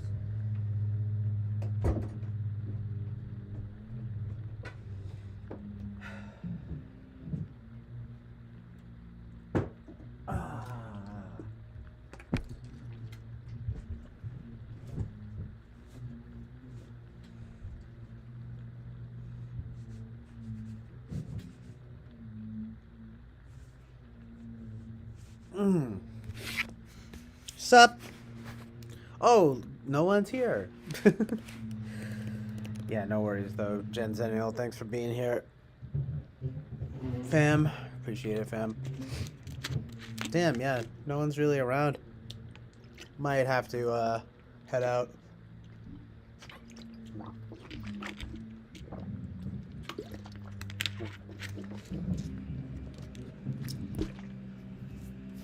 Which is not a big deal anyway, because I kind of wanted to, I mean, you know, maybe I'll give it a few more minutes, but it might be nice to just kind of chill for a bit and not stream.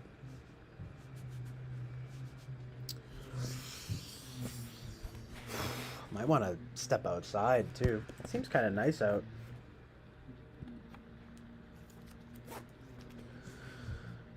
Oh yeah, might want to run to the convenience store too. Speaking of convenience, it was a pretty good stream for, you know, for a couple hours here.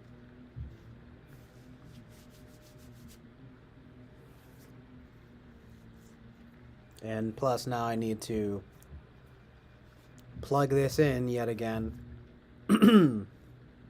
So I gotta get a longer cord.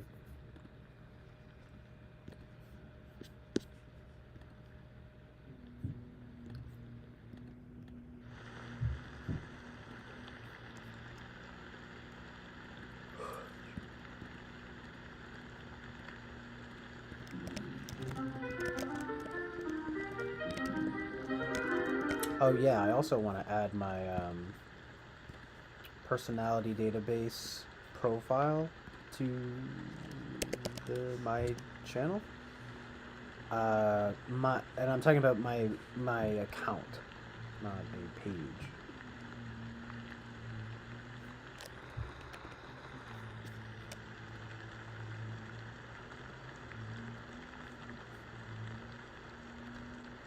But you know, I'm gonna do that. Wait for a few people, see if some people come through. But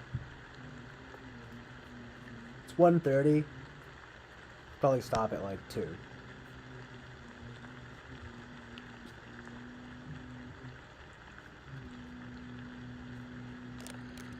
But yeah, I'm gonna add this and my last FM.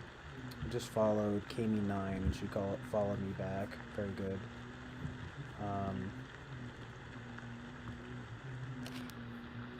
Oh yeah, I can add my Instagram too. I don't mind doing that. I just don't want to put my YouTube on my Instagram, if I'm being honest. I don't want. Again, it's been decent quality control. I don't want random people from. It's really been great because, like Sam, for example, my friend Sam found the stream on his own. I guess through my SoundCloud, you know. And it's like that's exactly what I'm trying to do. I don't need any fucking random people from Instagram, you know. It's kind of works out, you know. It's like if you're cool enough to, like it's a good plebe filter, you know. Like if you follow me on something else, like YouTube, SoundCloud, or like Rate Your Music, then you get to come to my stream. You know what I mean?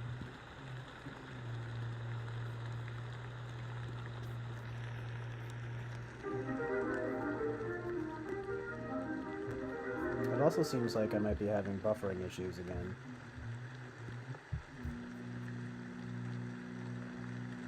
As usual lately. Anyway, I'm just gonna do some work here.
Super loud vacuuming upstairs. Sorry about that.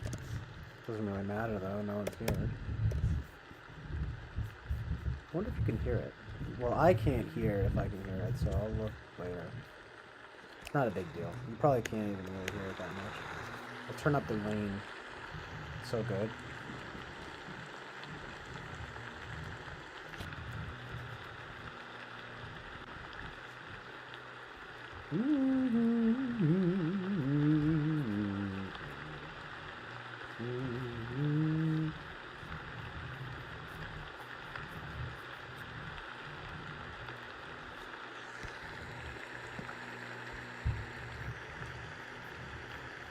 So,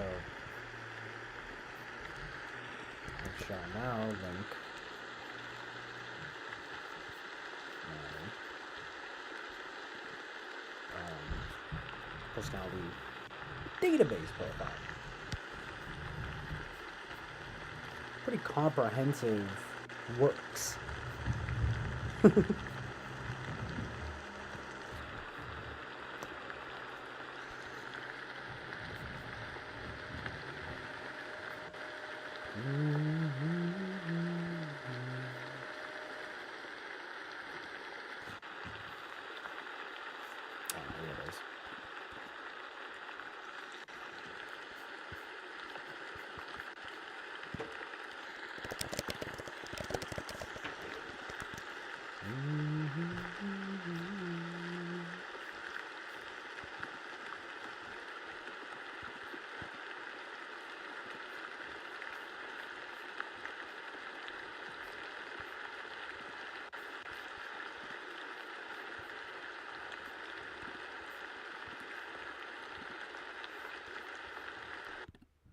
Oh yeah, by the way, also, no problem, Jinzeni, I understand.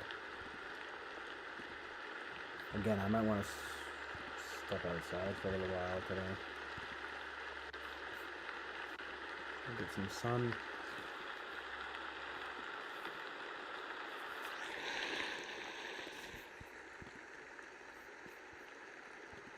But yes, I've now added my personality database profile.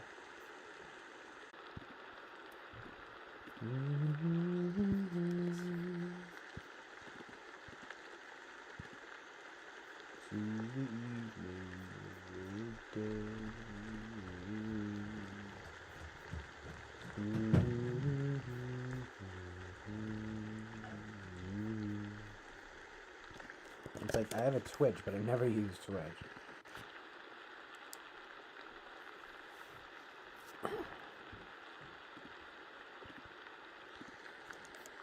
One sec.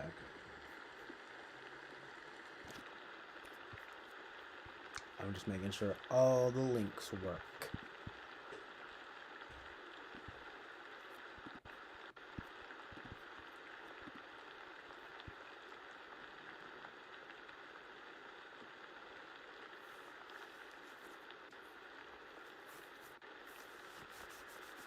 Seems to give a hard time about the Discord on mobile, but it works on here.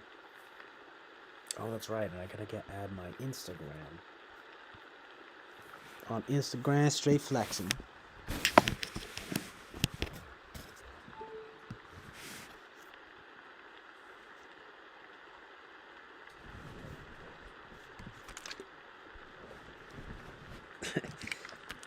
Nice though, Ruben. 311 have a lot of really good songs.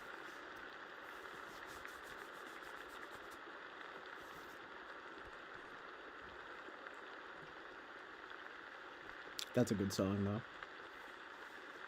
I'm all mixed up, I don't know what to do. I don't even remember how the rest of it goes, but I know that part.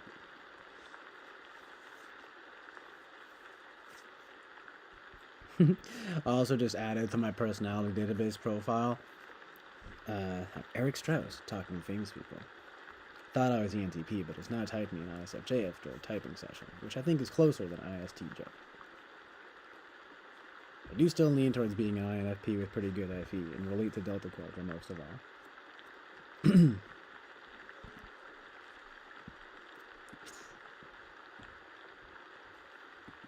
I don't know if I've ever watched anything on on ENFJ though. That would be I'd like to. I gotta watch Michael Pierce's portrait. That's the first place I go. You know what I mean? So anyway, this is. Oh no, wait. I want to put my Instagram too.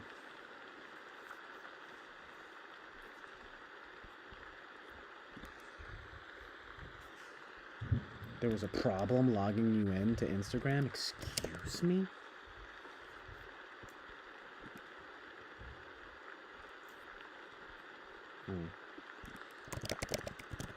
What happened if I just make sure I got it right?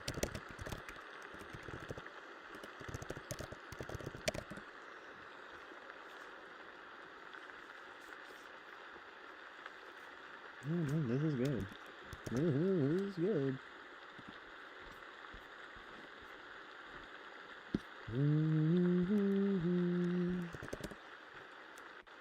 Alright, so now I'm going to add this.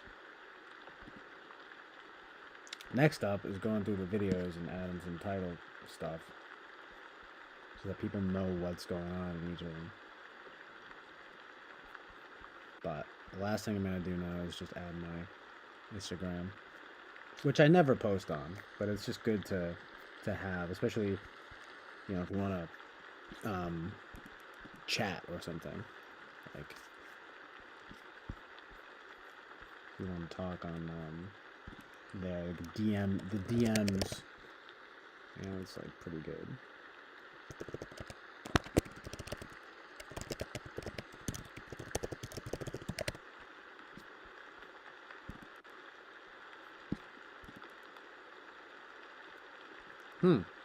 Ruben says, listening to 311's guitar tone on the Blue album in 1995 and 1996 is what got me interested after trying to buy my first electric. Nice. So you're pretty into them, then. I mean, I wasn't sure because you had said, you know, oh, that song, but like the album too. Nice. Yeah, that's got good tracks on it. The first song I heard from them that I liked, reminds me of being a kid, was Don't Stay Home. And I also like that song that's right after it. Now that I've heard of it, DLMD, Don't Let Me Down. Don't let me down.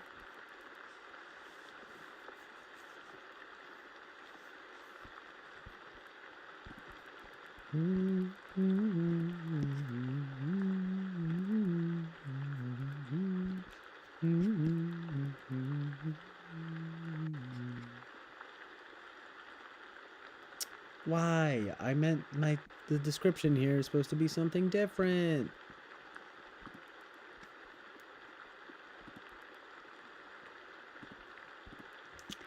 Don't let me down. You just let me down.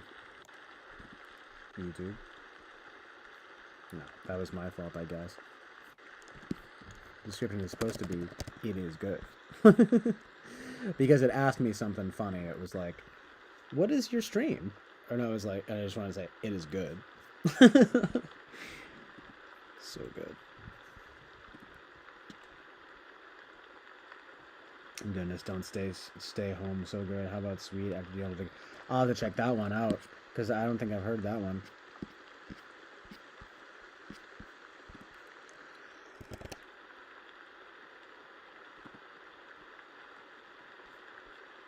But they have like just so many good songs.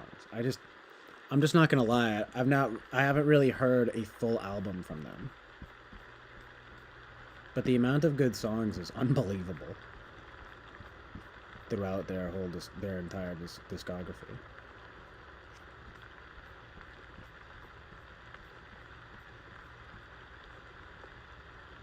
Oh yeah, Purpose though. Down is okay, but Purpose is amazing. I'll have to listen to that one though. I think the first song I actually heard from them that I really liked that was not like Amber was this random song from Grassroots, 8:16 a.m. I really love that song. But yeah, music, Grassroots, 311. Transistor, I've barely heard any of.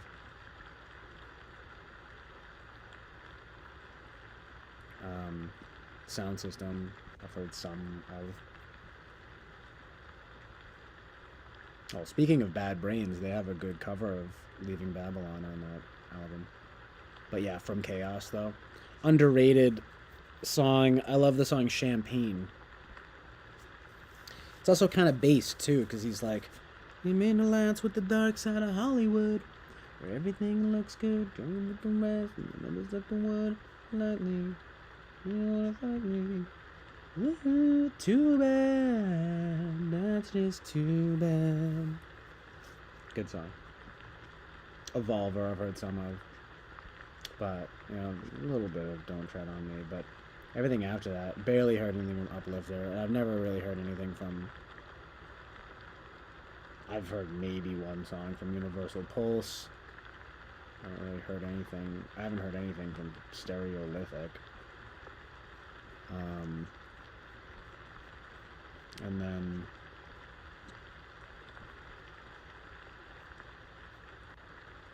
haven't heard anything from Mosaic. I haven't heard anything from Voyager.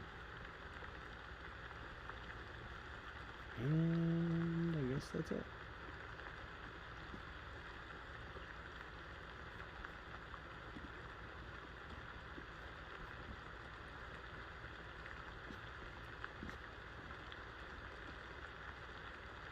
Seems like they have some really good albums, especially their early work, of course. I was say, especially their early work, of course, obviously, but the I feel like they are a little bit more of a singles band than an albums band, overall. Oh, nice. That's cool, Ruben. Yeah, sweet. Nice though.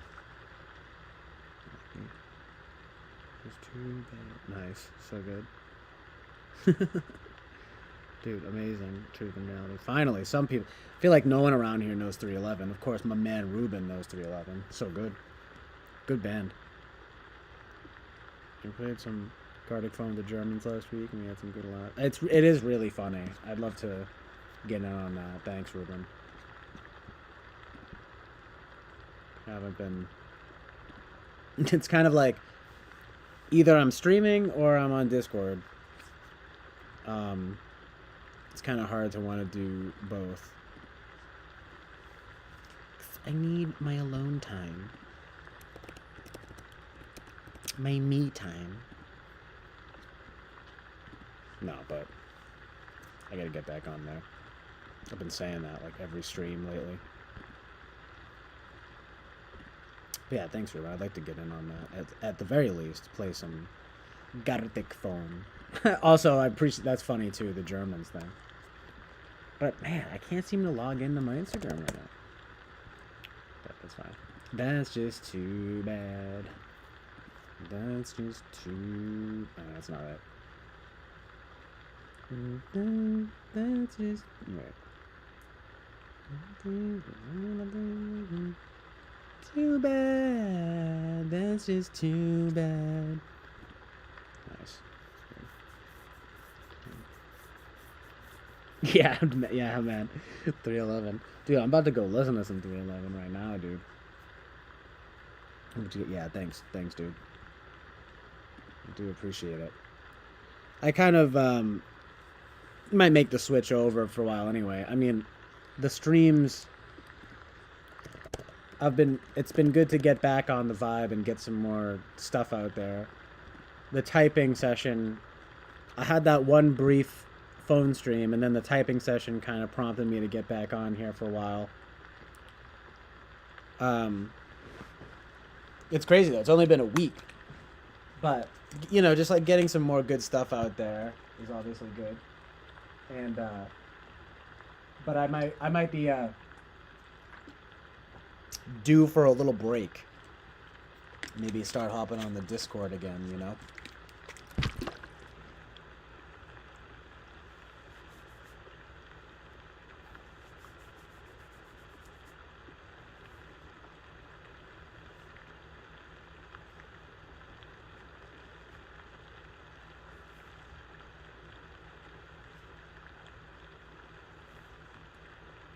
But yeah, once you get the momentum going with the streams, it's like, okay, well,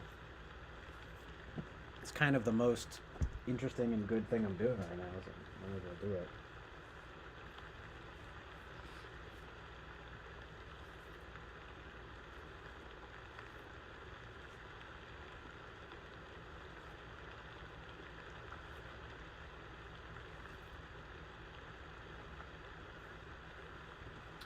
Champagne, California on the brain. Ugh. I'm gonna take a little ibuprofen. A little headache.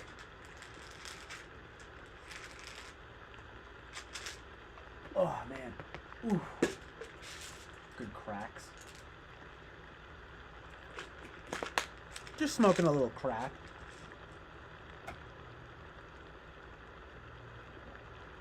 God,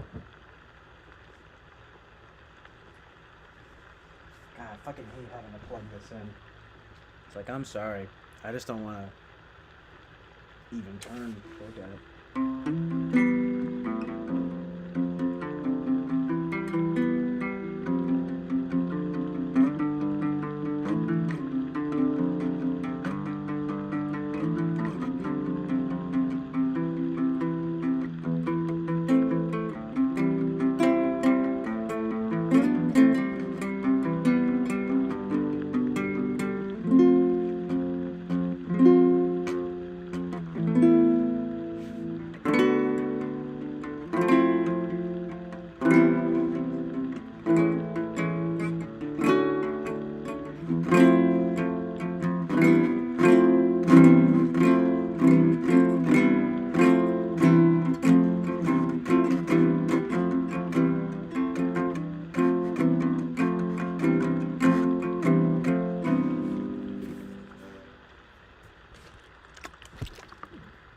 Did I add my last FM though? Nope, I didn't. Uh-oh. That'll be the... Oh man, I gotta add my Letterboxd too. But those just have joke reviews. They're jokes, okay? The ratings are serious, but the little reviews are joke. Oh shit. Hold on, sorry.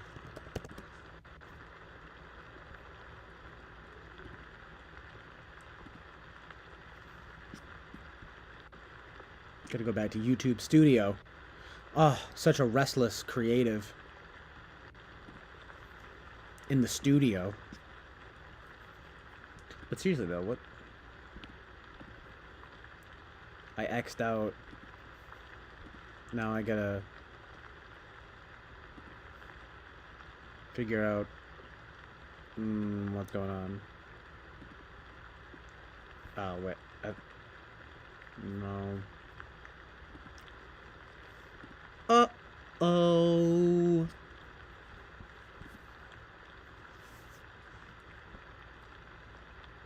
What do I have to do?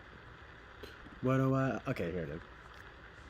What do I have to do? Oh, tell me now. What do I have to do? What do I have to do? Oh, to prove my love to you.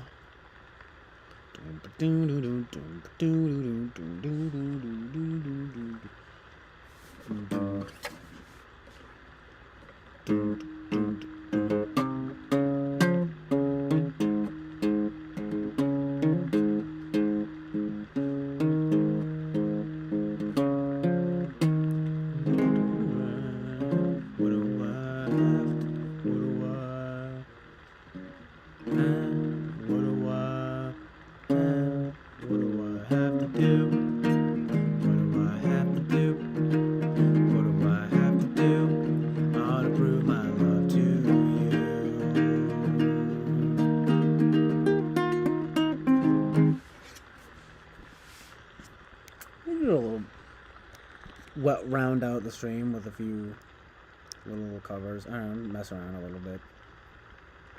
Try to do some stuff like maybe I've never done before or something. Although there's no one really here.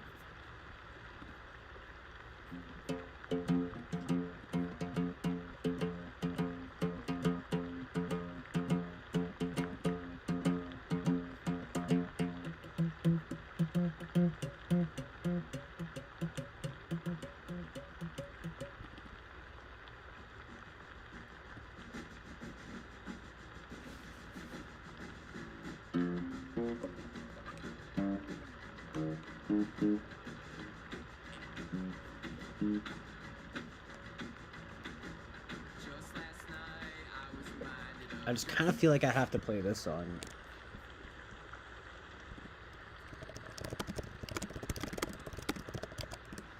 Doom, doom. Doom, doom, doom, doom.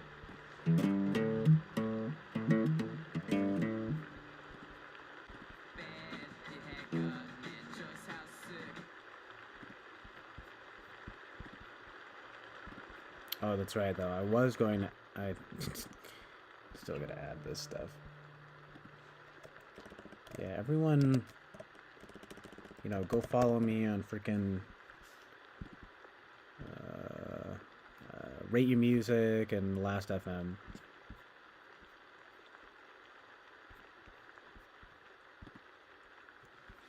But here's the deal.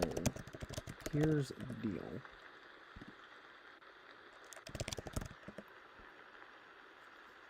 I gotta log in everything again.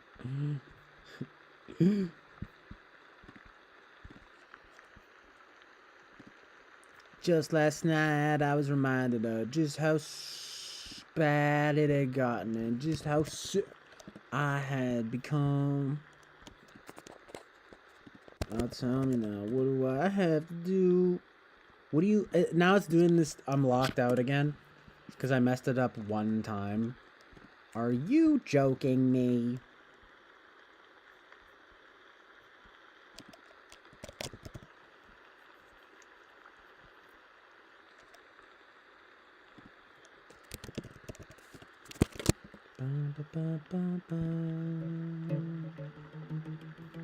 Alright, I guess I'll do it later then, I guess. That's fine.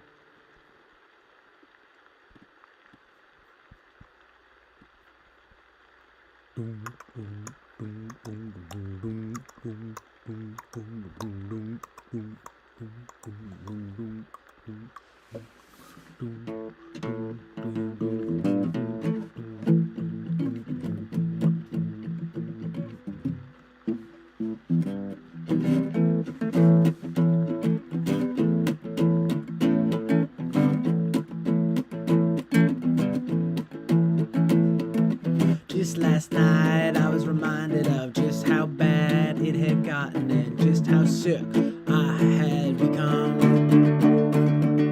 But it could change with this relationship. Deranged, we've all been through some shit. And if we're dang, I think this thing's begun. Oh, tell me now, what do I have? Wait, what do I have? Wait, what do I have?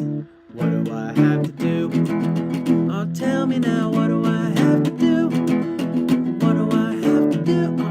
To prove my love to you.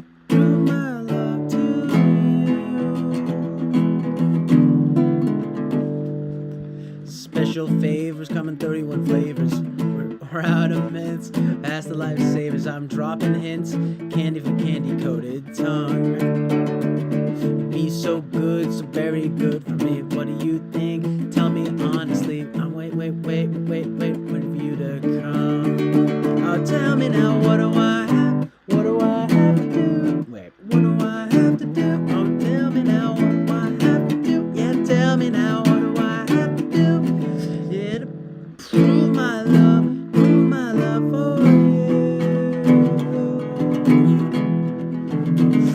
Third verse, same as the first. Just last night I was reminded of just how bad it had gotten and just how sick I had become. could change with this relationship. Deep range, we've all been through some shit. If we're a thing, I think this thing's begun.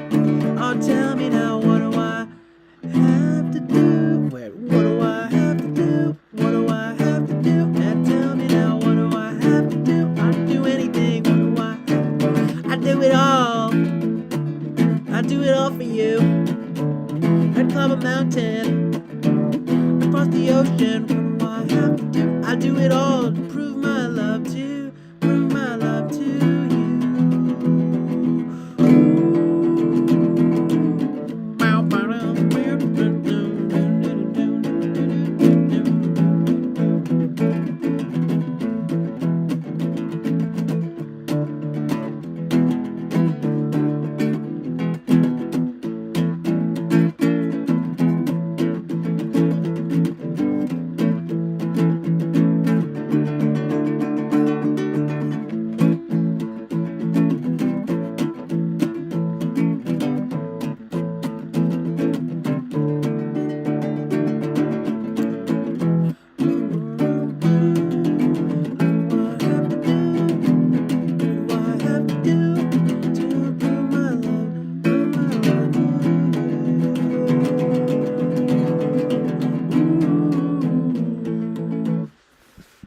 That's the first time I've covered that, so, you know,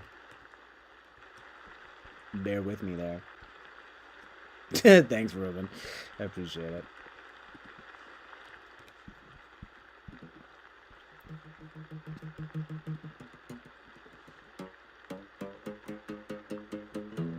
Makes me want to then follow that up with, I hear the rain, I hear the rain, I hear the rain, gotta kill the pain. I hear the rain, I hear the rain, I hear the rain, gotta kill the pain. I hear the rain. Yeah, hold on. Here's what's gonna happen right now. We're gonna pop. Lone Prairie.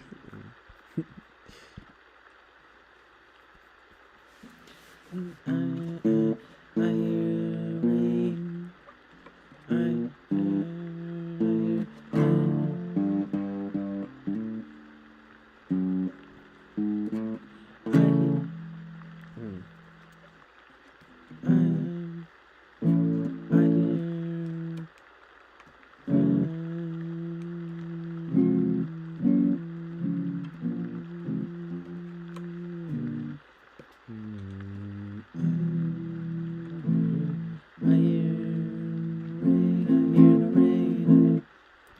I'm pretty sure it's like. Hear the rain, I hear the Rain, I hear the rain, rain, rain. I hear the rain.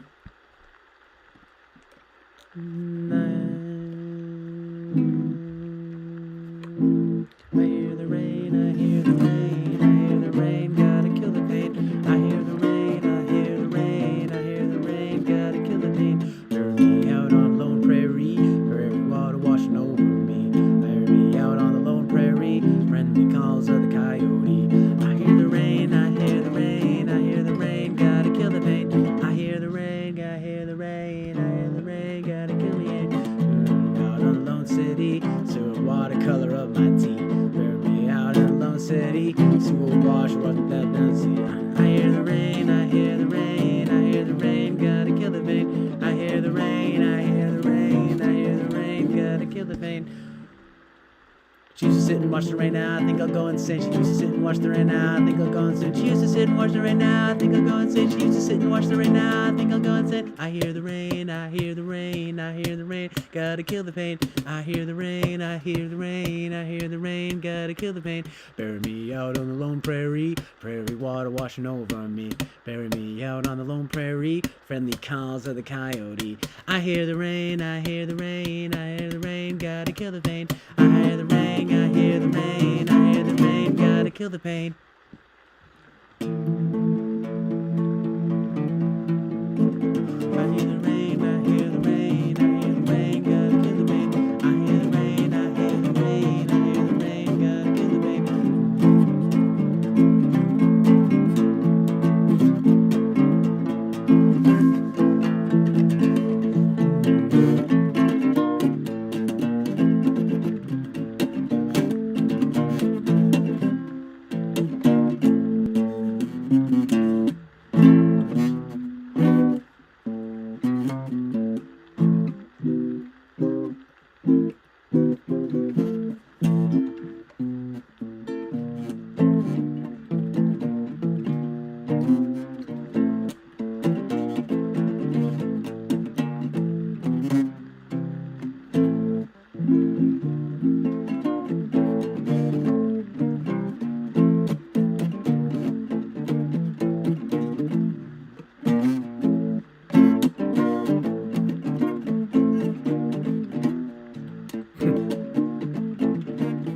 I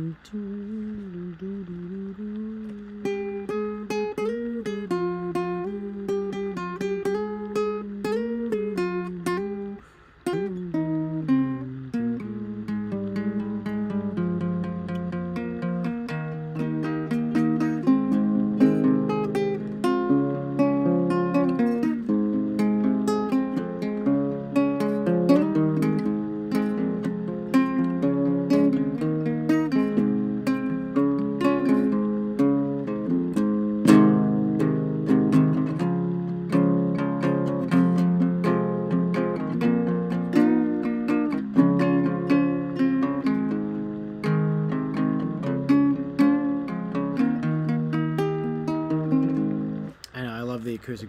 Honestly, the whole combination in Violent Femmes is so good, with just the drums, the bass, and the guitar, and the vocals are so good. That Radiohead song though, that's a good one. That's a good fit too. That one's not too difficult, is it? I mean, I always find it oddly difficult to play Radiohead songs.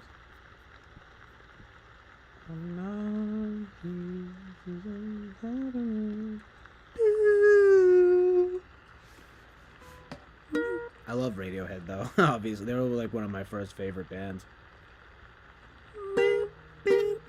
Wait. I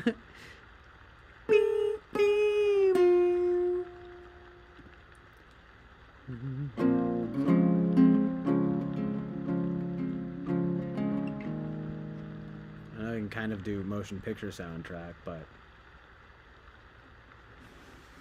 I haven't even listened to this song forever. It's an emotional song, you know.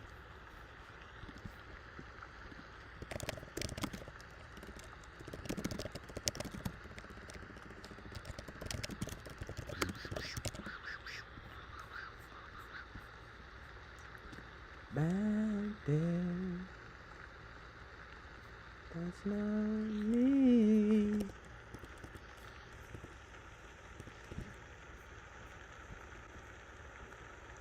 I'd have to learn that one a little bit, but that's a really good suggestion.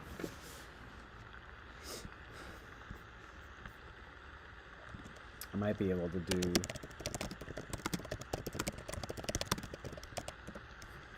motion picture soundtrack a little bit though.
motion picture soundtrack into Untitled. I love that ambience at the end. Okay, Computer and Kid A, literally, you know, two of the best songs of all time. I mean, albums of all time. Yeah, thanks, Ruben. I can't even tell you. I really love, I mean, you know, Radiohead was just like formative to me, you know? So that's like a pretty good compliment. Thank you, man. Tom York, dude, you know? It's one of my first favorites, you know?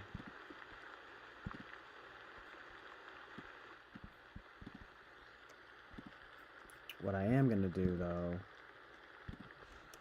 is get a different background going here.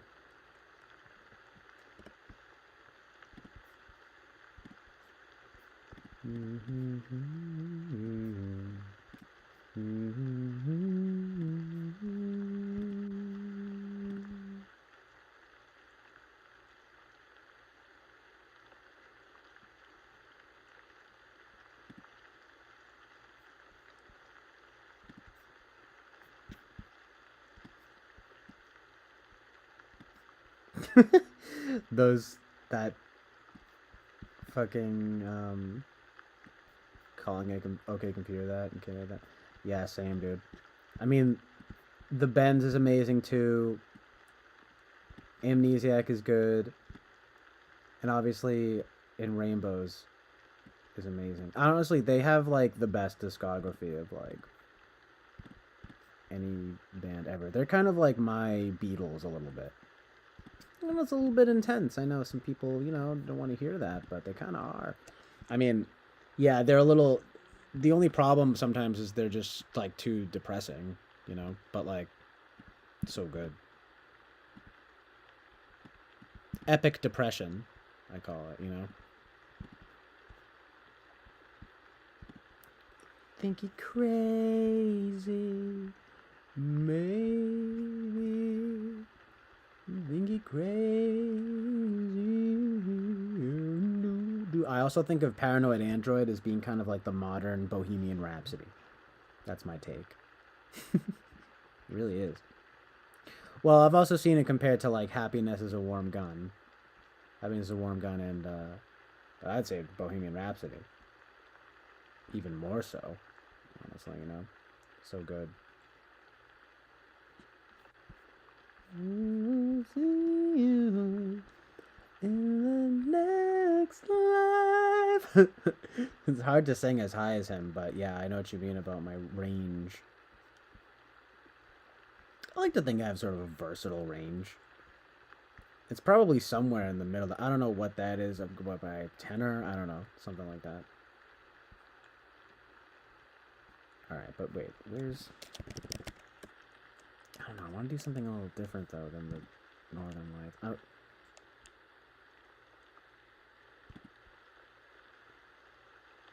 I saw the Northern Lights. I saw the Northern Lights. Let's just see what happens if I put this on. Wait. It is entitled No. The Glorious Gospel. That's good too, but no. This. Oh yeah, dude.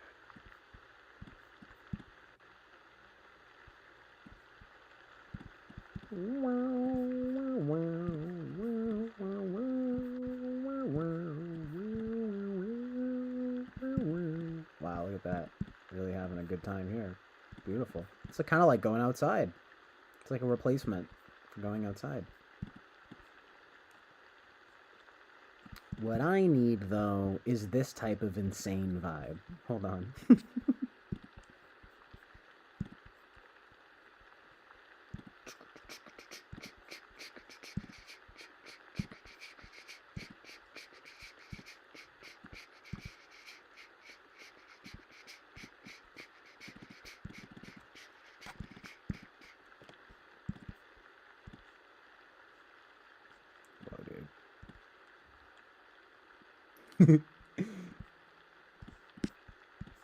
A Bayes egg. Lols.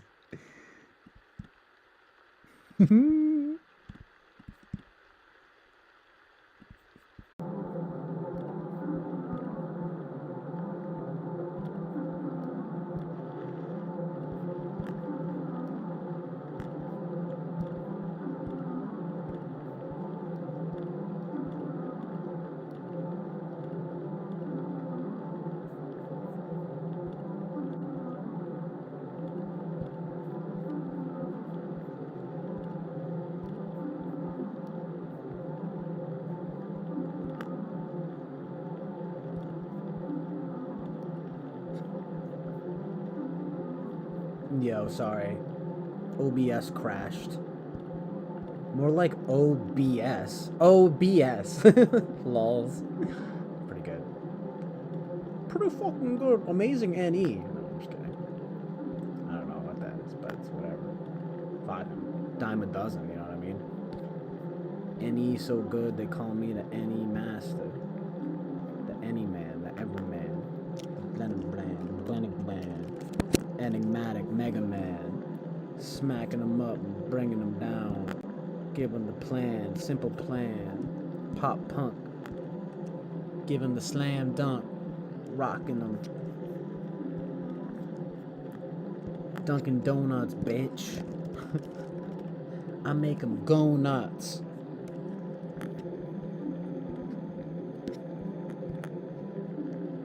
Hold on. Dunkin' Donuts, bitch. I make them go nuts, bitch. Bitch. Bitch. Bitch. Bitch. Bitch. It's a Death Grips vibe.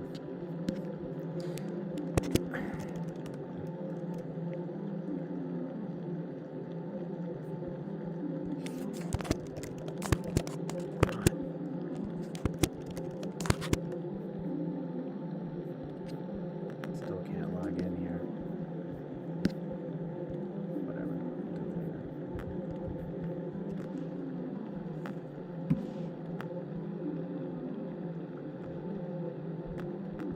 Isn't that a Mason?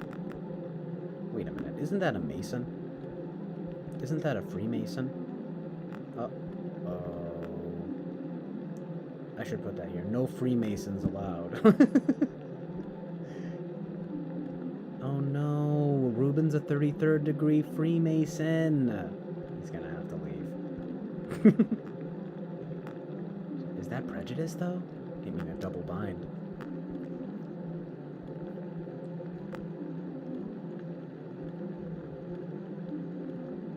Anyway, hold on. Just closing out some stuff to make sure this doesn't freeze up again.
Gang.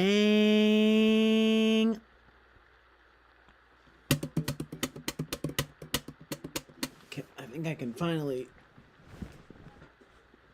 move the laptop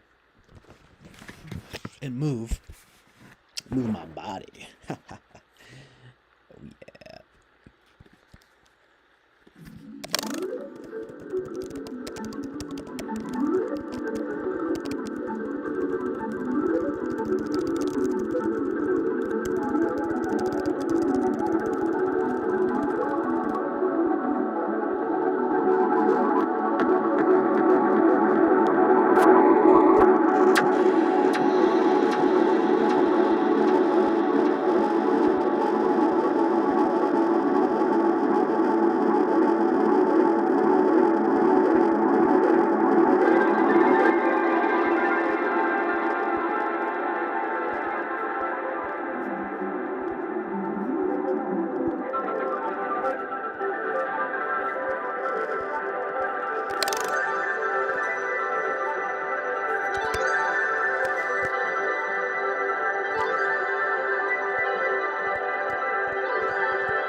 Ooh.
Thanks, Ruben. I appreciate it, my dude.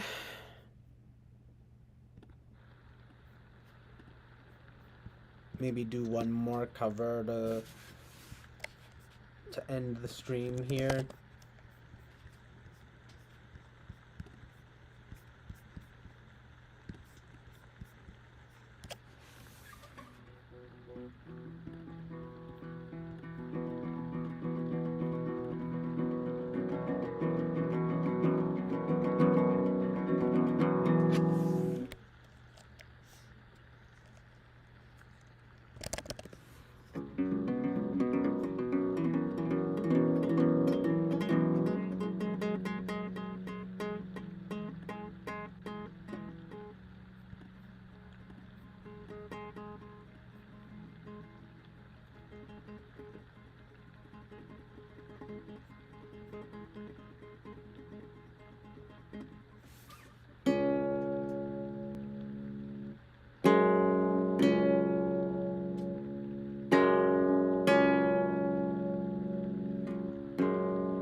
What up, Lino?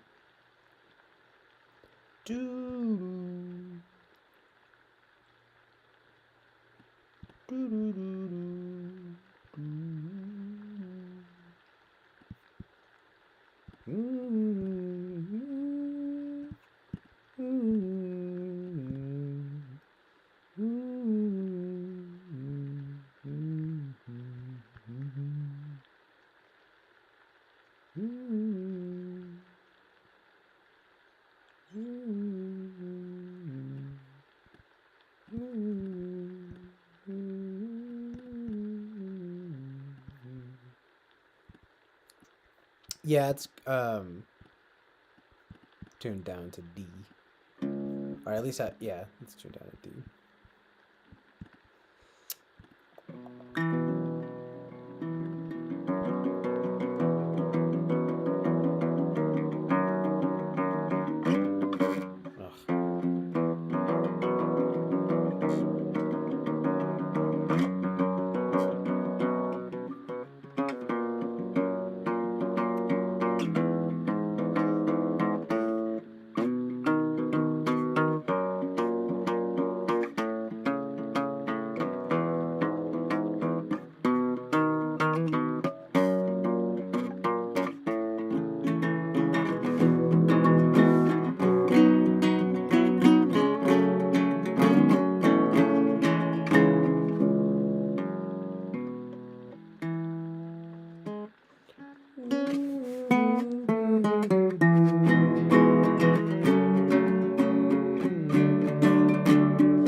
Thanks, Lito.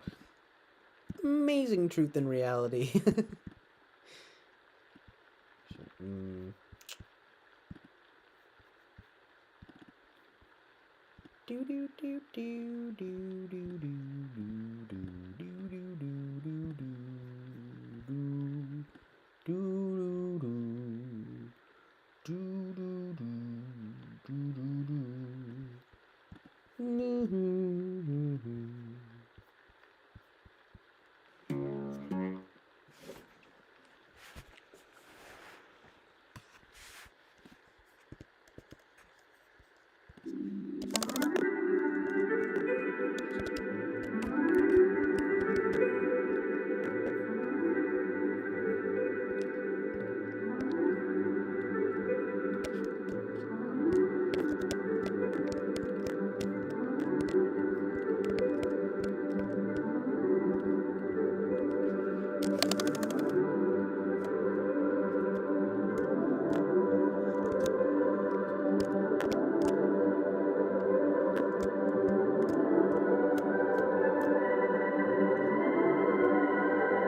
Glitchy.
Mio, sorry. I had to. OBS crashed again. What else is new?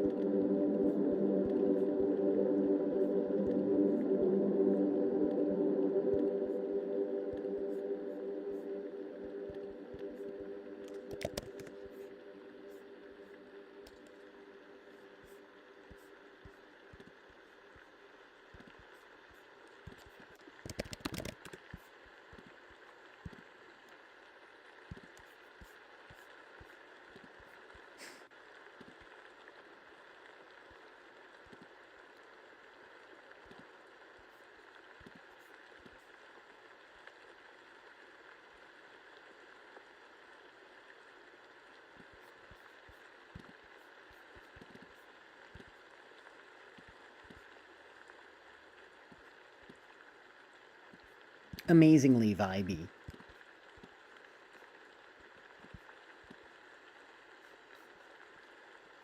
ZOMG, it's okay, computer! Literally amazing truth and reality.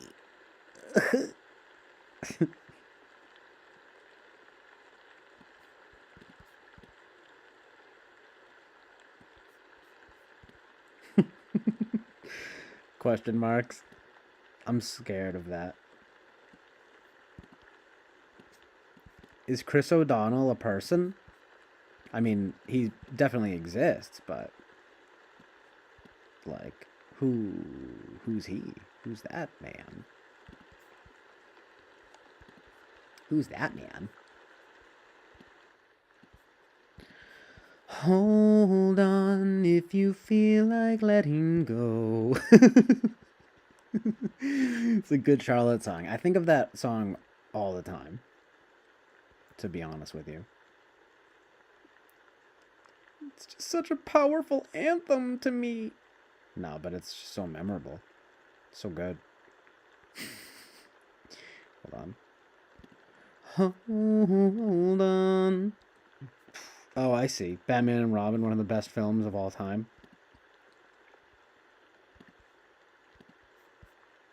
Wait for it. Oh boy.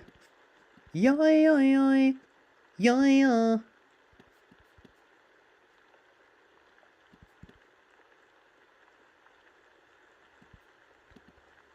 Hoi, hoi, hoi, hoi, hoi. Hoi, hoi, hoi, hoi, hoi, hoi. Scent of a boba. So good. Wait for it. How do I get rid of the showing the... Ah, yeah, nice.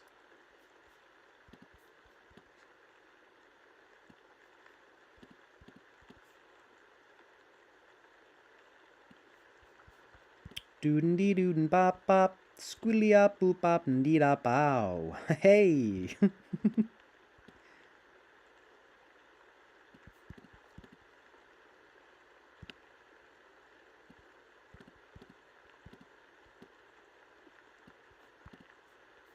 What up, Chaos Fuel? Are you here to fuel the chaos?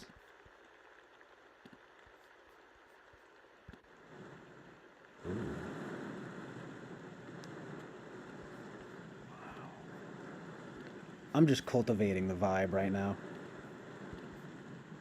You know how it is.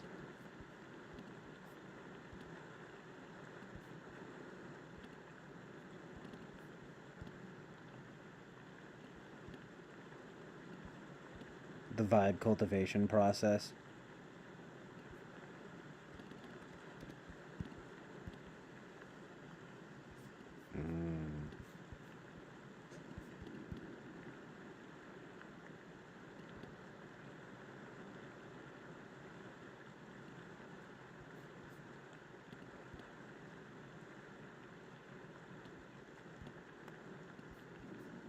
Wait a sec.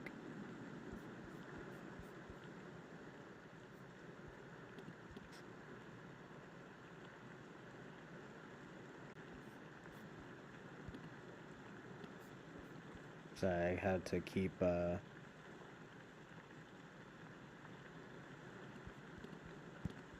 OBS crashed again. Anytime I start messing with this stuff, it just crashes.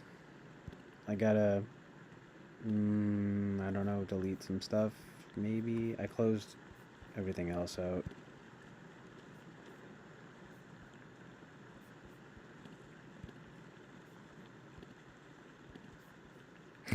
Hold on though.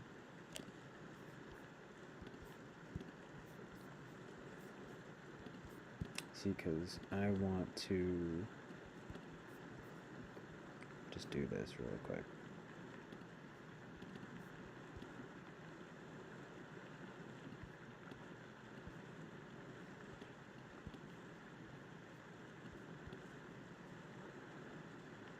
Epic.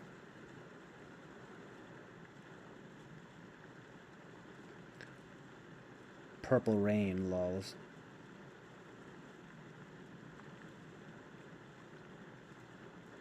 This is what I need, though. Hold on for it. Wait for it. It's the theme of today. It's like, gotta be patient. I don't know, I can't seem to get it to be the color of blue that I want it to be.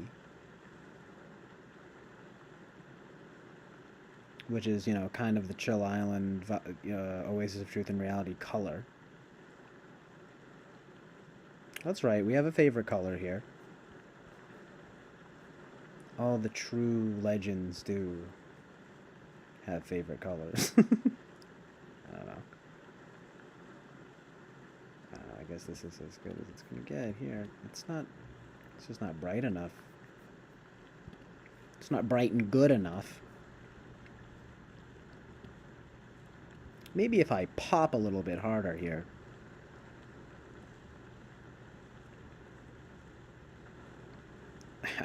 this is fine, I guess.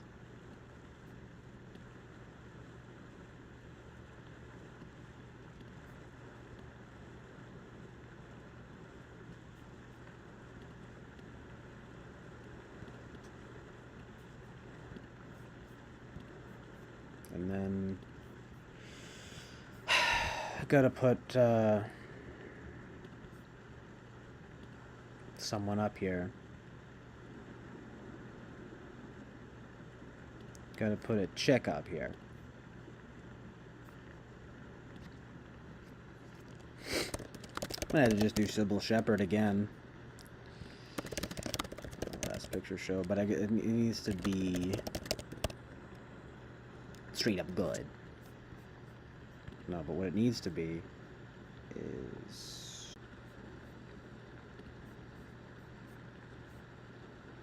a little bit of a more niche image.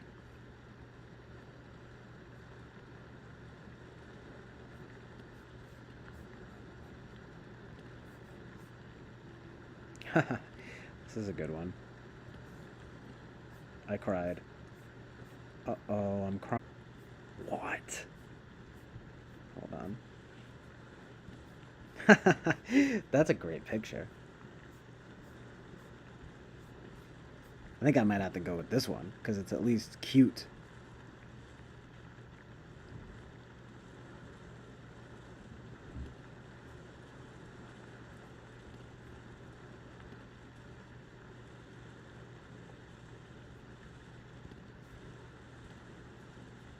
Hold on a sec.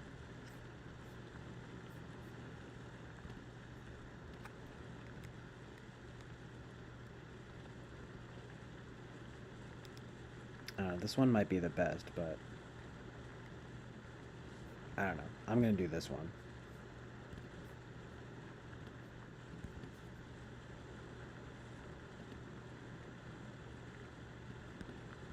I'll put the other one later. This footage, this driving footage is a little bit unremarkable, though. You know? I also wish that I could, you know, crop images here, but whatever. It's good enough.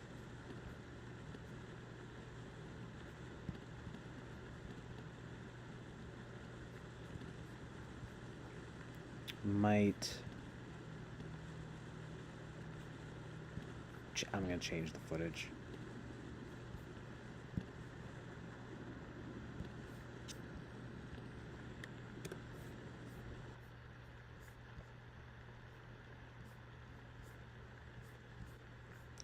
Need something a little more vibey, you know what I mean?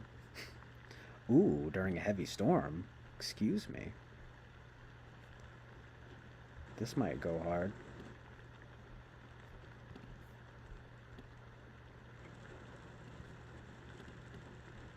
I don't know, I'm not that big of a fan of the camera, you know, aesthetic, though. Also, where's the lightning? Excuse me, sir, I was promised lightning. See that thumbnail? It's this dream world. Whoa, it just came up, too. Wow. Oh, geez, this right now, though? Oh, wow. Again, though, not so impressive with the camera.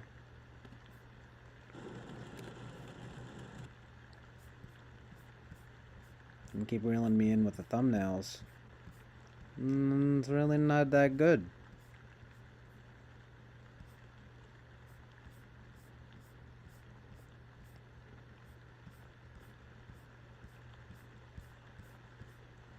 Open up your mind and coo, baby.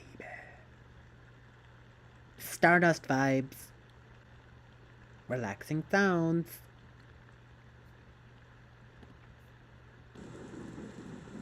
Whoa, dude.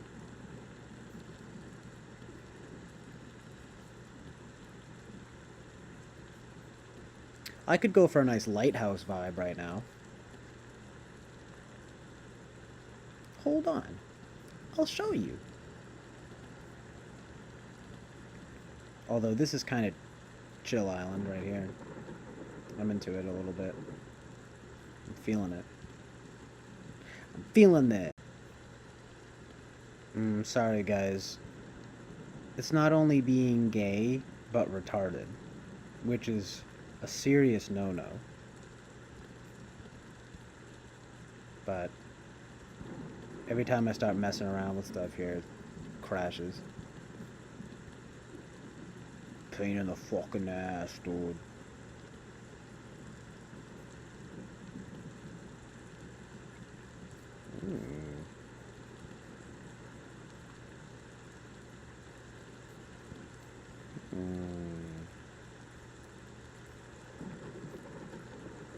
So seductive. I'll take you to the candy shop. Go ahead, girl, don't you stop. Shake that ass, girl. What a crude song. It's really good, though. I'm joking. Pretty sure that's made, like, many lists of, like, worst songs ever. Oh, lists, you know. But here's the sort of... Well, first of all, this is kind of nice here. Might have to aestheticize. Ew, no, that's too high quality. You ever notice that when it's actually too high quality? I don't want to see that much detail on the rocks, you know? Looks like dick and balls. You know what I mean?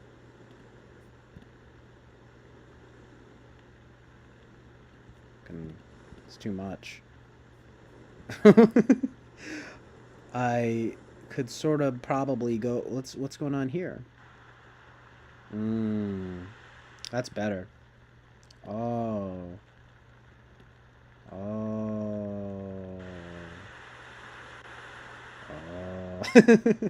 Wait. No, that's the last of that. I just want a lighthouse vibe.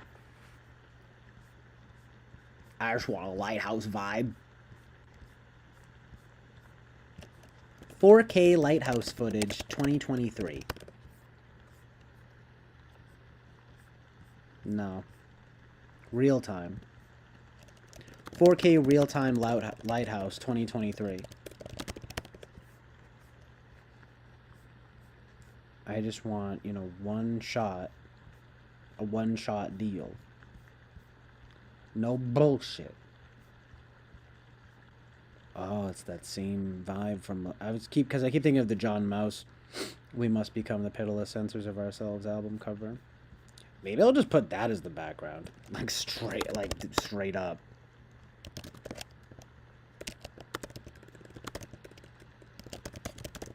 It would definitely be a first. You know, putting an album cover as a background.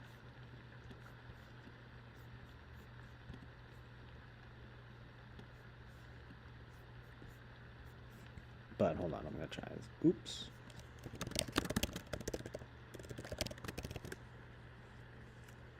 Probably only gonna stream for a little while longer. Until like 4 or something. And go have something to eat.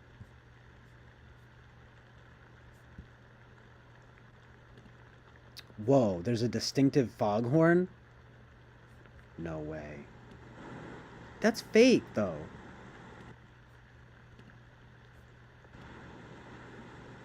It looks kind of cool, but it's not real. It's not a real lighthouse. You imagine that? Imagine going out of your way to put a fake fucking lighthouse. Just kidding. There's that distinctive foghorn. Quite distinctive, if you ask me. But, I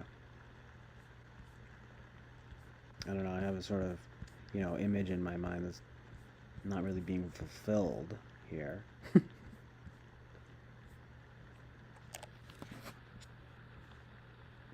And it's like, no, I don't want the Lighthouse movie. Okay. Oh, gotta switch again to this vibe right here. What the fuck is this? Why am I getting... what does any of this have to do with Bill Maher? Or Gorillas, for that matter. Maybe try a Portsmouth vibe. New Hampshire.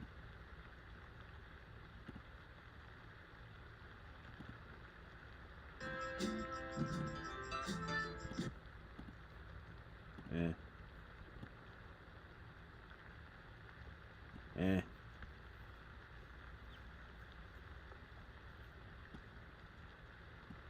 You're right, I haven't really ever done cosmic footage.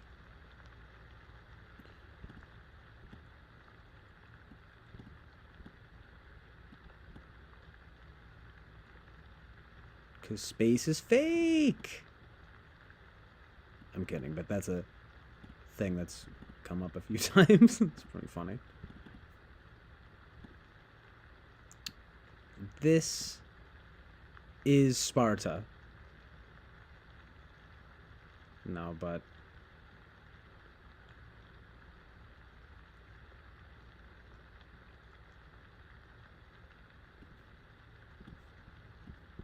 I don't know.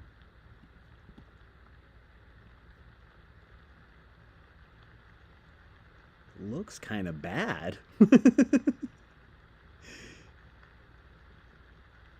Looks kind of dumb and bad.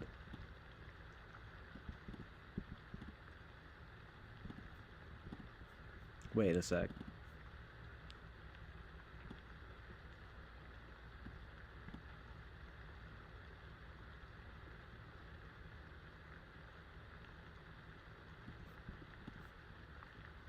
Yeah, I don't know. That kind of looks like dick and ass. I love saying that. It's so crude and bad, but it's hilarious to me. I made it up. It's sort of my thing. It's sort of my new thing.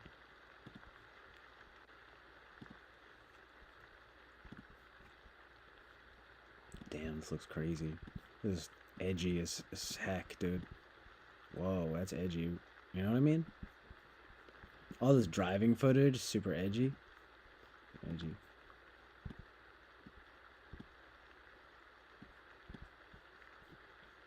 Whoa. I'm kind of into that.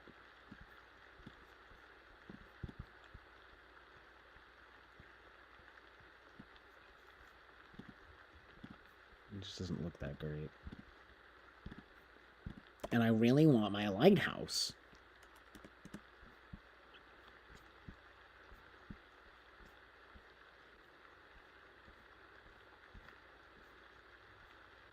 Look at that. This is literally called Beautiful Lighthouse for sort of what I'm looking for. Wow. I can't save it because it's made for kids. Oh, get out of here. Here's what's up, though. Wait for the vibes.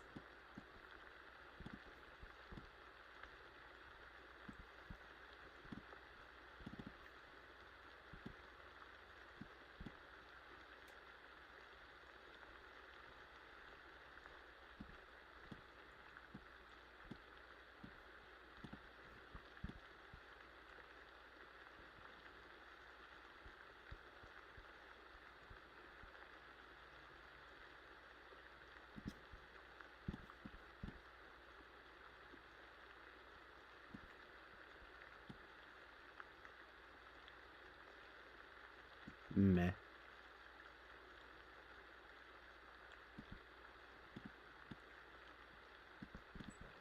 I mean, it's closer. I mean, look, I'm gonna just search it one more time. If I can't find it, I'll just put up the John Mouse album cover.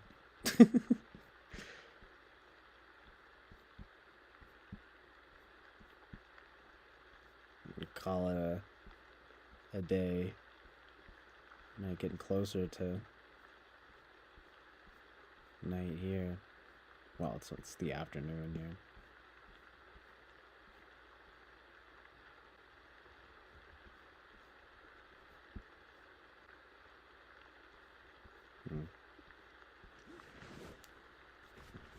No, not Lifehouse.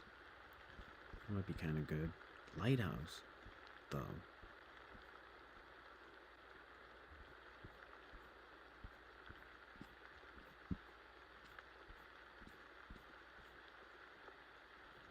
Well, this might be as good as it gets.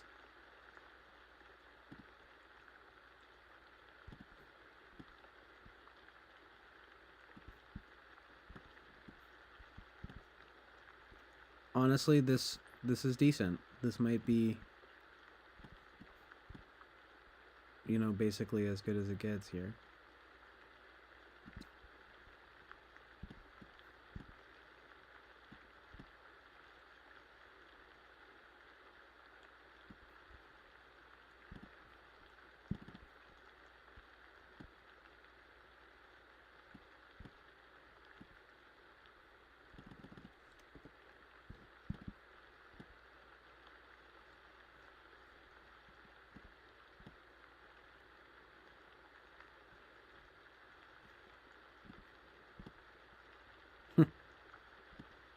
Interesting.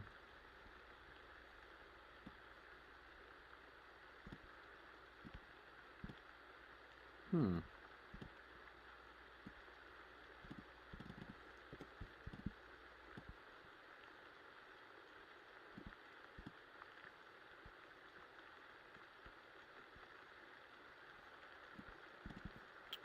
Eh.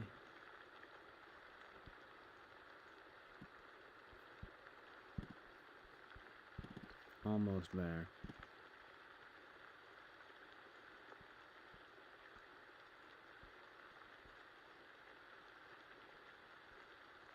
It's not huge on the water looking like that.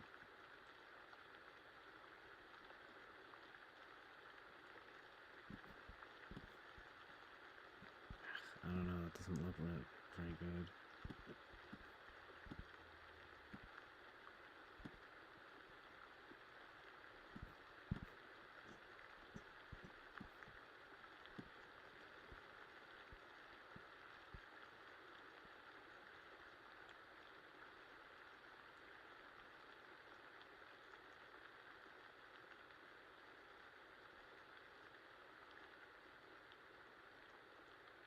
Hmm.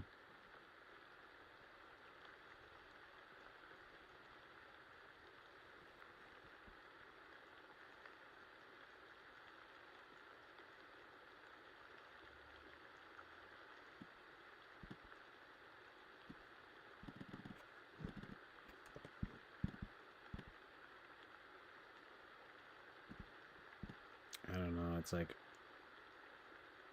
I just wish I could make it so the water didn't look like that.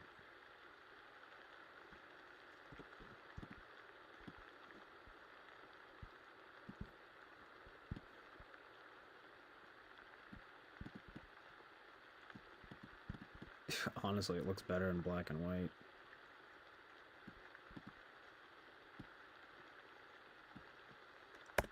Might get rid of this. Just keep the vibe going there.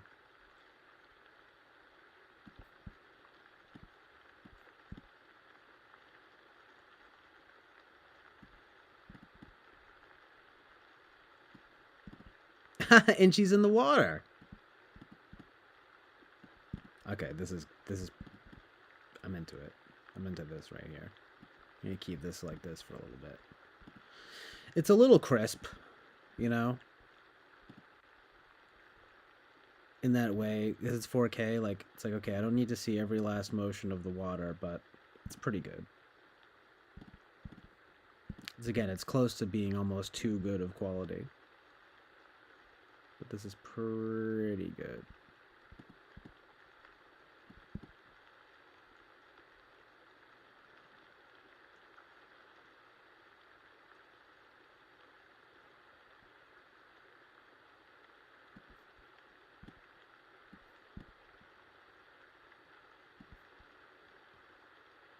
Yo, what up, Chris Chapin? Good to see you, fam.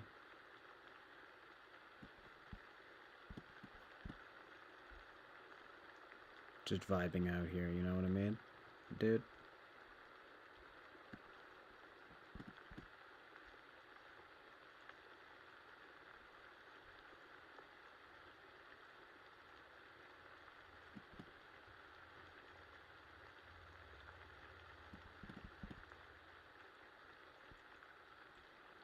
Getting the vibes going here. Uh-oh. Don't be switching up on me like that. I'm just talking to this video. Wait a minute, what? Yo, dude. I guess I'm gonna have to keep it sort of on this vibe.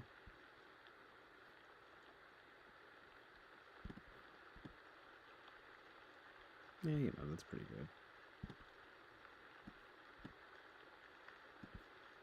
I'm into it.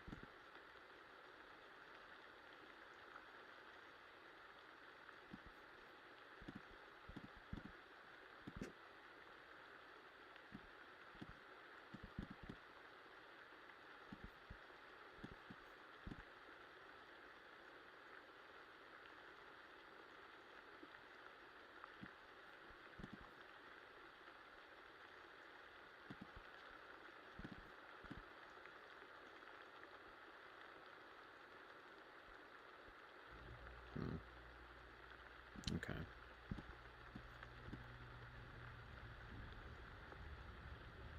I mean, T-Jump sucks. I mean, every single time he comes up, the best thing I can say about him is that he's chill.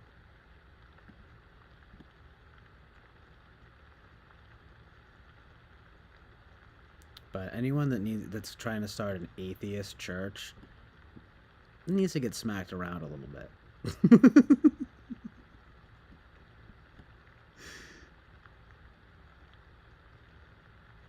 Also, let me guess. Does he want to be president or something too, or something stupid? Get out of here. Get out of here, kid. But yeah, that debate with Eric was not ideal. If only Eric didn't start yelling. That could have, you know, I would have really liked to. I was excited about that. Then it lasted like a half hour. And T-Jump rage quit. You know, not that I totally blame him though, especially if he wasn't feeling well, like Winston's mom said. But you know, I want a round 2 there. Oh, nice. Flow State's live. He's a straight up king.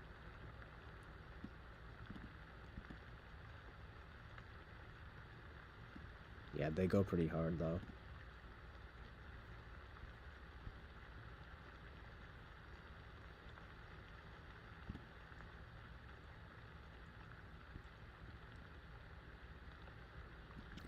I've you know talked about it. It's a bit much sometimes, but you know, I enjoy the kind of the like free speech element, I guess you could say. Interesting conversations, some good stuff. Taylor's cool, obviously. He gets interesting people on as well.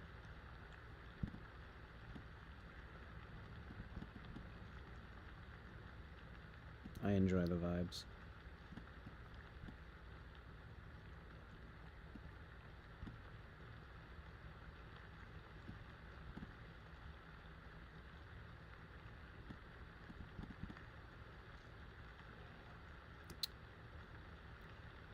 I mean, I don't even understand why anybody would ever want to run for president.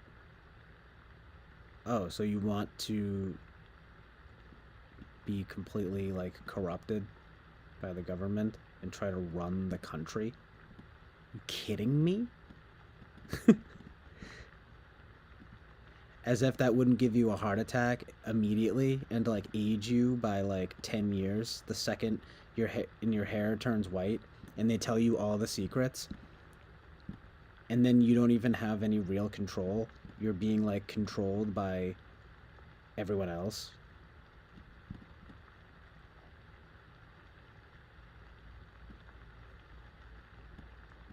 Honestly, not a Trump guy, but it always was very funny watching the media and the government absolutely lose their minds with him at the helm.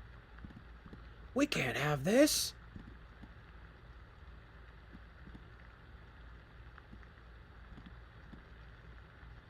But, you know, it's all corrupt.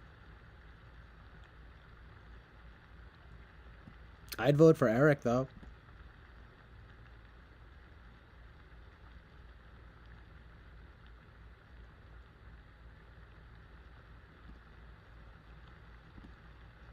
Yeah, grandiose. That is correct.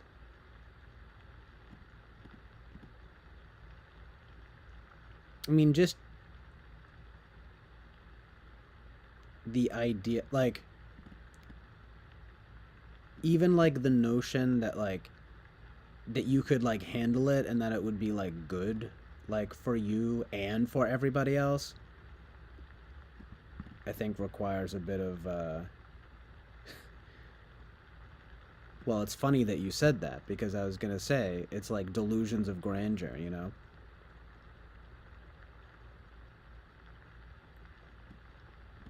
I mean, don't get me wrong, you know, I would vote for Eric, but I just wouldn't think that people you would even want to be I just don't even understand wanting to be president, like.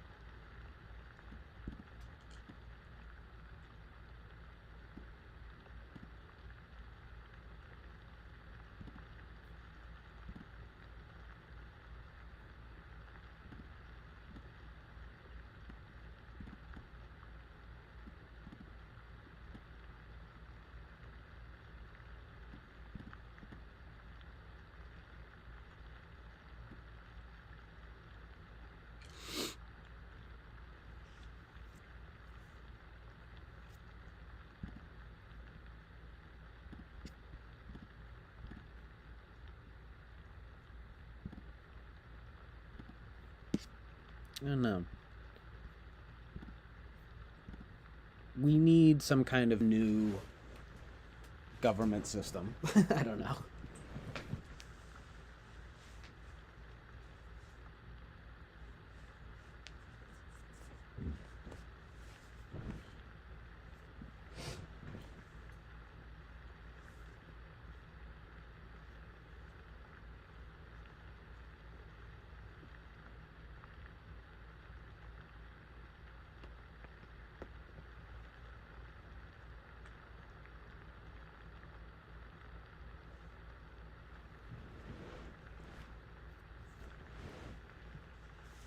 It's just weird, like it's like the idea of the government. That's it, you know.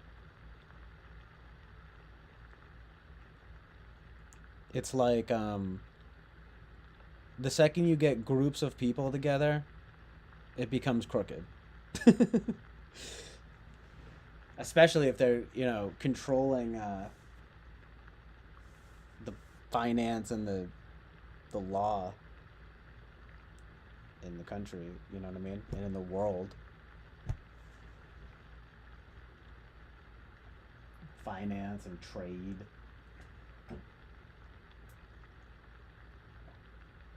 But the social stuff is interesting, you know. That's why people liked Trump, you know.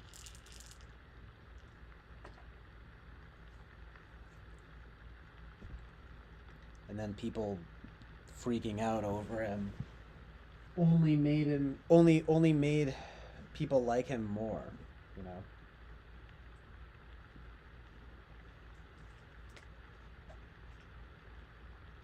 But, you know, It's like it should be. We need more than just Donald Trump or Joe Biden. You know what I mean? Like that's how you know it's like a broken system when those are your only two options, right?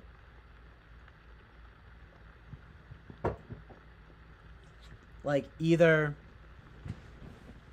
like an eccentric businessman or an establishment politician. Like those are your two choices. It's so lame. Follow the money, as Winston's mom always says. It's a good saying. It works for both sides. That's why it's so good. It's just a general truth. Amazing truth in reality.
4 o'clock on the dot. Do I stop streaming now? Or do I give it a few more minutes? Always tempting to give it a few more minutes, you know what I mean?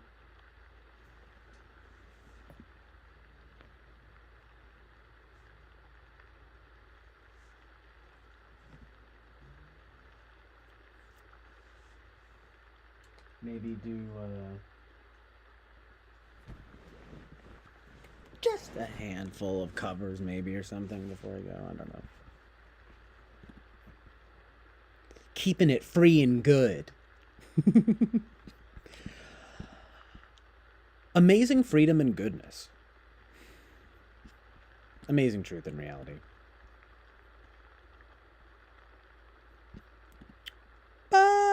Sorry, wait. Ba-da-ba-ba-ba.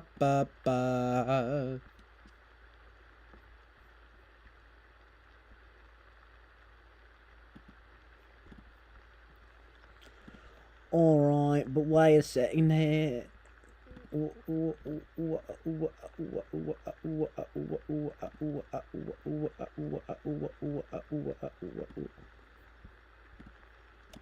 I have an idea. How about instead of having only businessmen and politicians become president, have more regular people and, I don't know, artists become president? Amazing truth and reality.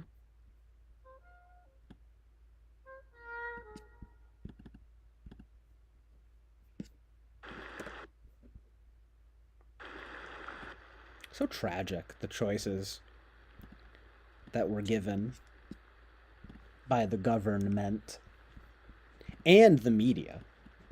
That's why we get to decentralize government and media. Satellite.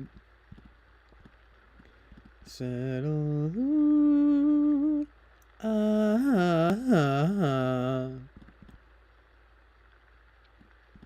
Satellite. Satellite.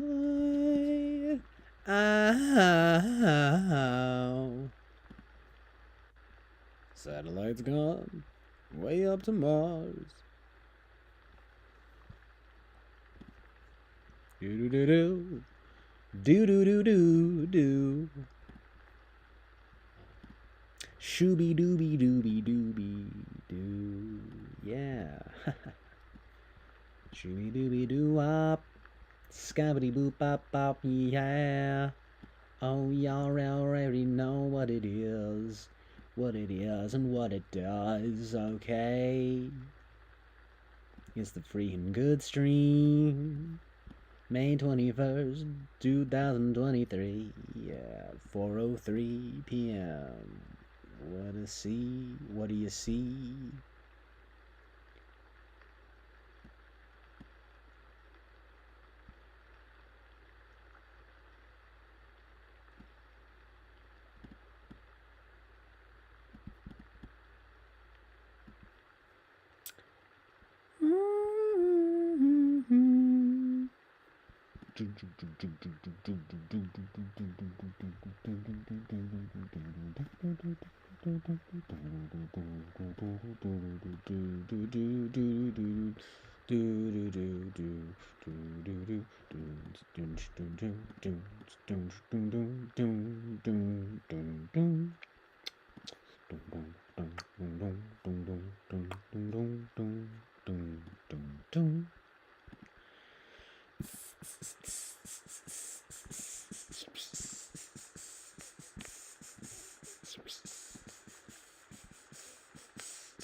One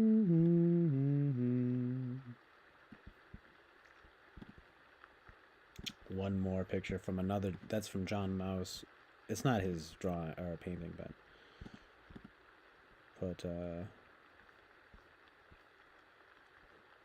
one more picture here. One more time. Aching up and down my spine. This picture that I've been loving lately. This is from John Lurie. Probably one of the best John Lurie paintings I've ever seen. Very good.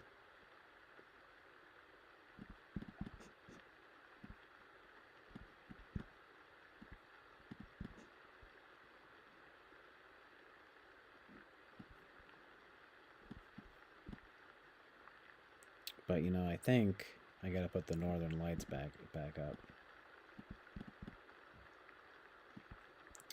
Because this is the best thing I've found so far. Wait a sec.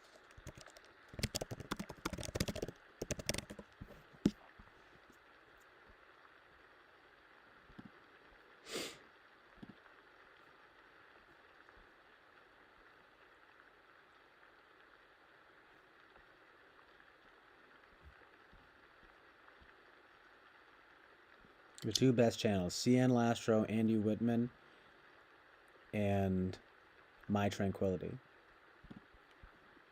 Amazing Truth and Reality.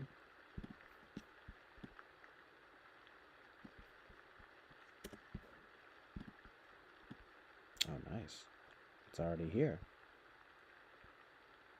I didn't realize it was already here. I feel like I might need a better picture of the John Mouse album cover. It's just from Wikipedia. It's high quality enough, you know? One sec, though.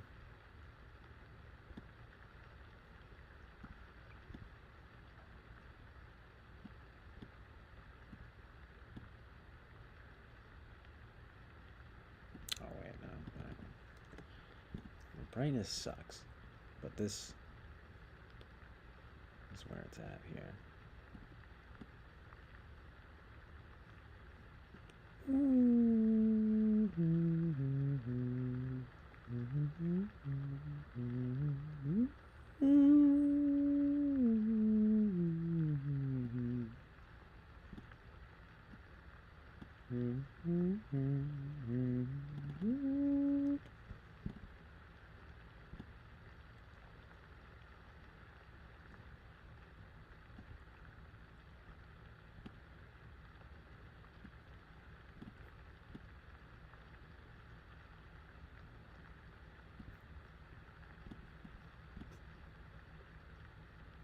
Yeah, this is my favorite right here. It's the best ever. Really, honestly, just doing this. It's like the, you know, kind of only background I really want to use from now on.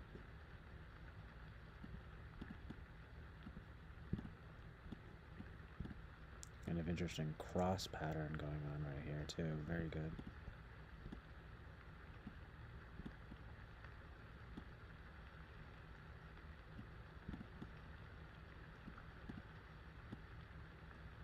Yeah, it's not really doing it.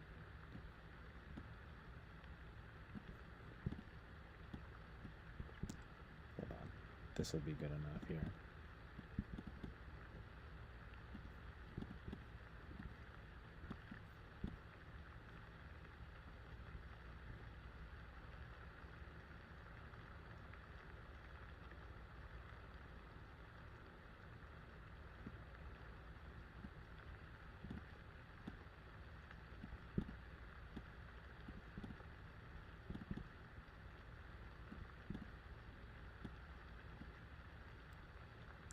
Who wants to take some quizzes?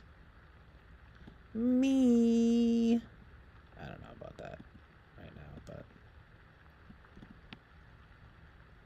but I do need to retake the Big 5 test.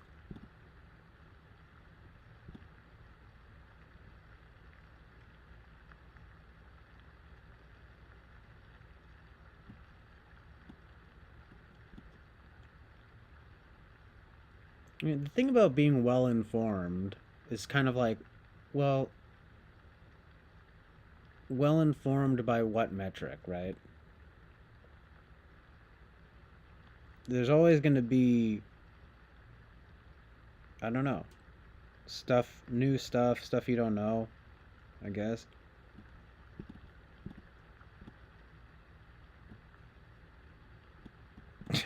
based based quizzes.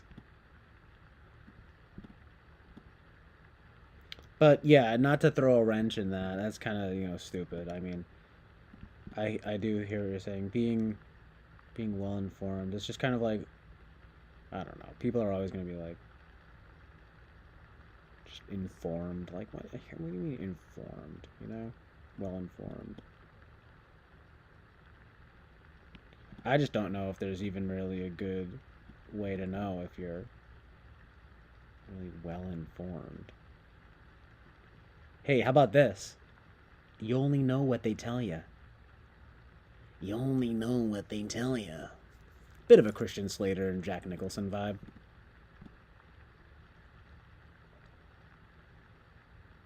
So yeah, in that sense, right? Be well informed. But I don't know. There's probably always going to be more stuff to learn and, whatever. That's why, like, I don't know. I try to not put too much pressure on myself to be well informed, and at the same time only speak on what I feel confident about,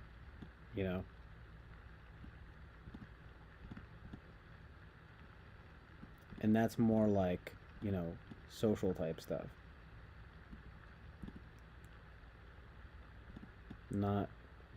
Nothing economic, nothing really political, but more like social stuff,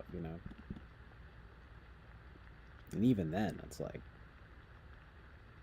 who even, as if I know more than you guys, But, at least that stuff I can be a little more confident than giving my take.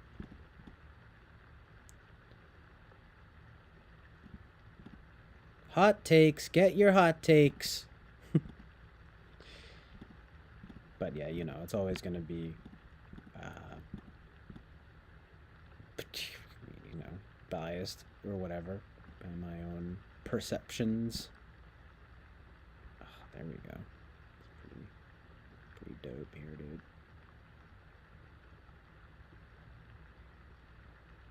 You only know what they tell you.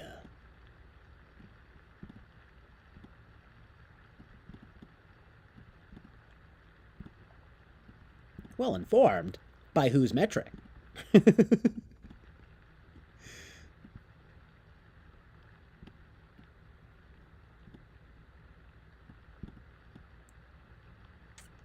I'm informed by just by life. Oh, look at that. So good. So good, dude. Whoa, dude. Mm-hmm.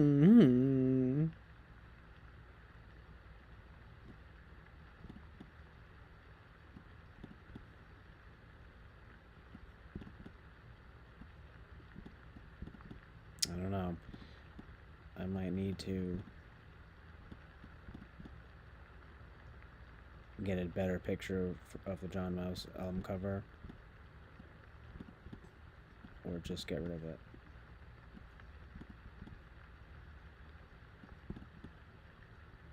From the vibe. Here's this though.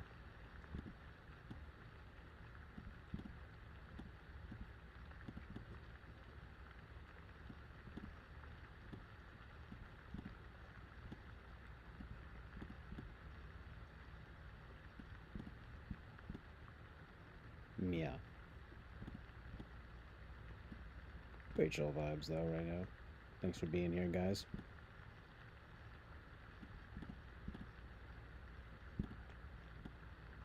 I don't know, it's just John Mouse album cover just looks too dark.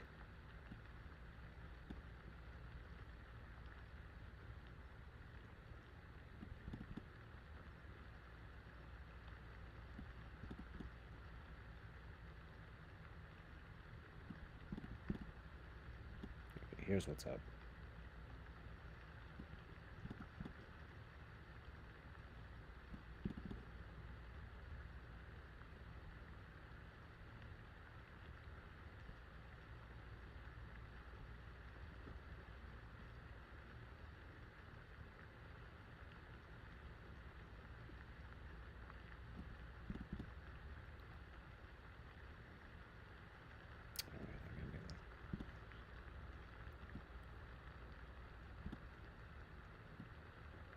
Yo, I've seen some Tulsi Gabbard. She seems pretty good. I like her. She's definitely pretty too. She seems very cool. I need to watch see more about her. I just saw the whole thing of, she left the left and now she's independent. Very good.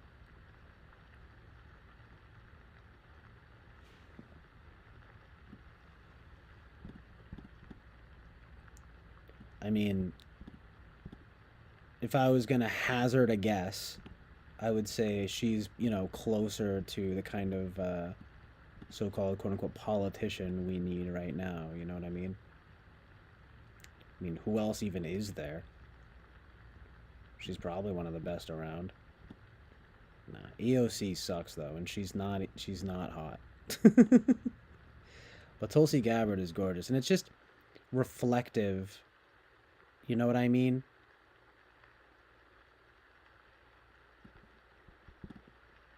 Of the beauty within and without. You know what I mean? But yeah, no thank you to Crazy Eyes Cortez. Lols.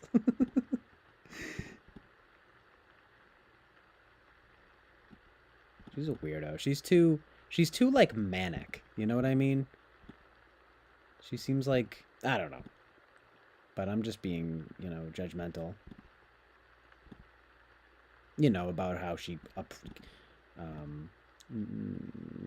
manifests or presents,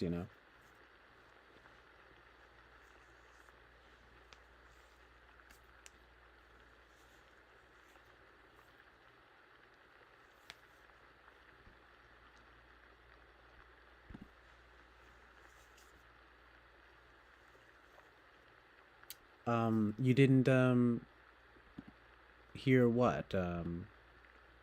Just that whole thing of how she like left the left or whatever, and now she's independent. Yeah, that was what kind of put me onto her actually. That's cool if you knew without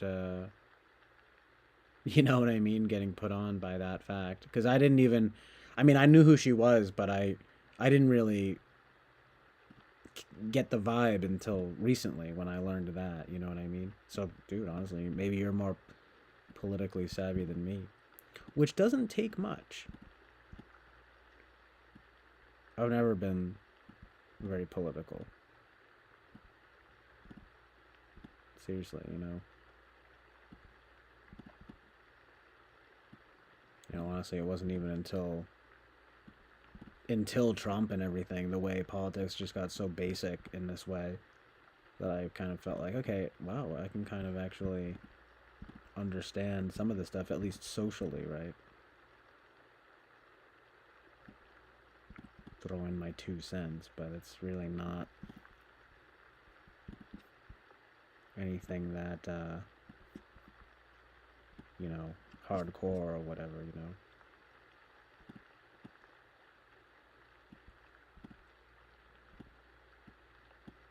Right, I didn't see, I don't think I knew she talked to JP.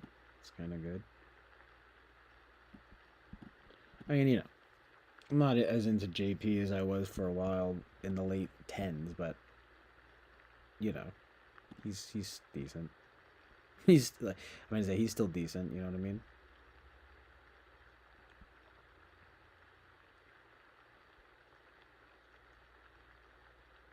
I mean, yeah, honestly, it's like, who else does the left even have anymore? Freaking Destiny. He's all right. And Zizek, you know.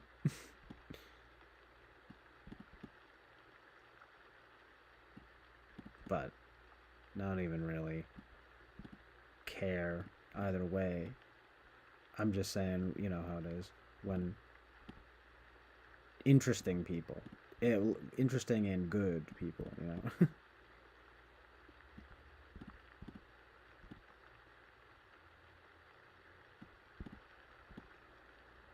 Not that many on either side.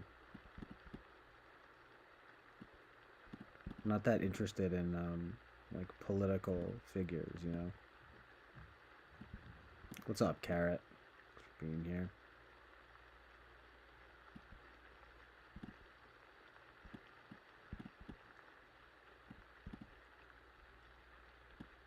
But yeah, I did see that she was on Fox News. Honestly, anyone that's even willing to go on Fox News in a diplomatic kind of way, um, I'm gonna admit it. You know, it gets credit from me. You know, but I still think it's lame that everything is so whatever, one or the other. You know, like I'm not really a Fox News person either. Just, but I like when people can just be like normal, you know, and be like, hey, yeah, thanks for having me. Instead of making it like I will never. That's the worst. And I refuse. I'm like, all right. So haughty. You know what I mean? I love that word.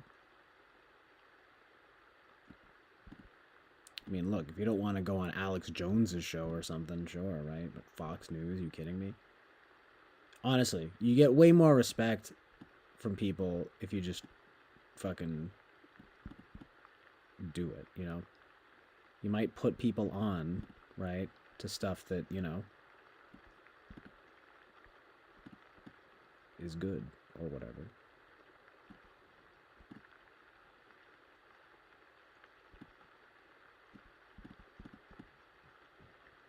If they're good.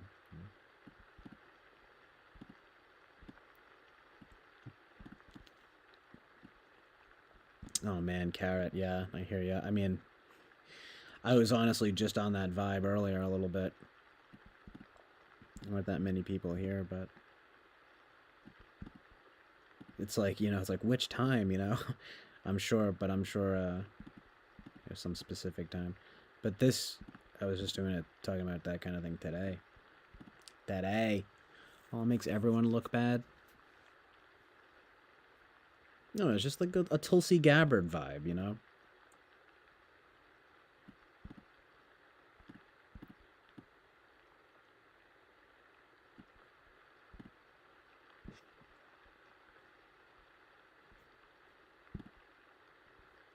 Sort of a Tulsi Gabbard approach.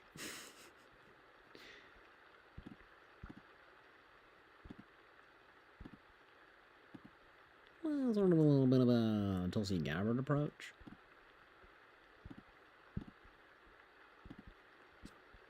Mm-hmm.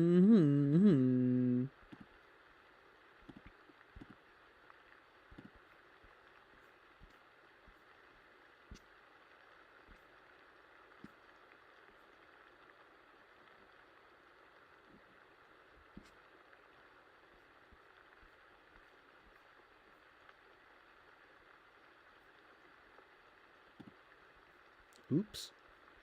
Sorry, I switched over by accident. There you go. Perfection.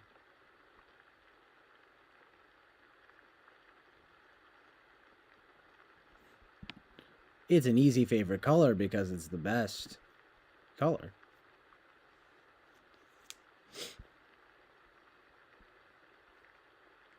Listen, my favorite colors are easily, and I'm not kidding. Well, okay. Red, white, blue. Okay, listen. Red, blue, pink, purple,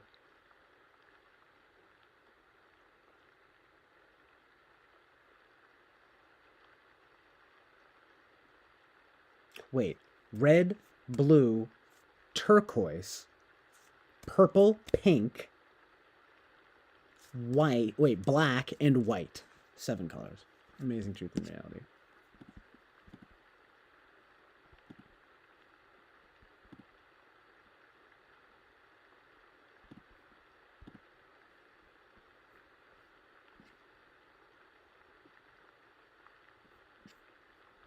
What are you guys' favorite colors on here?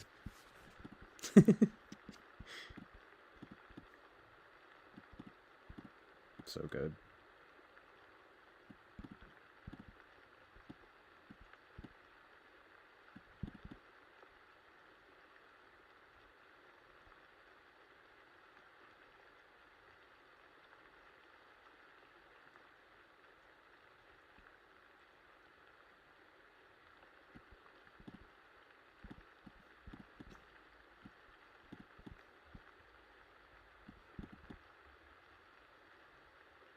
Yeah, it's the free and good stream, May 21st, 2023.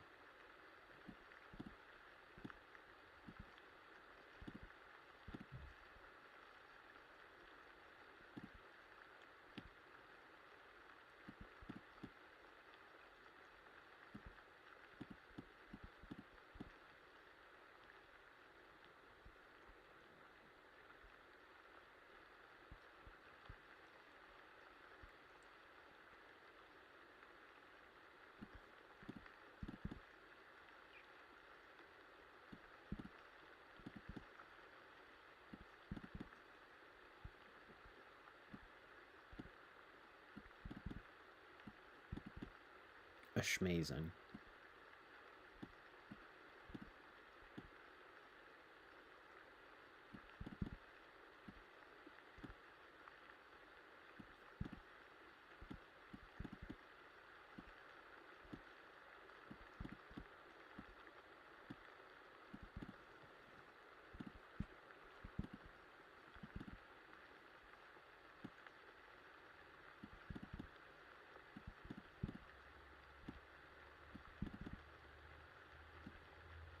Oh,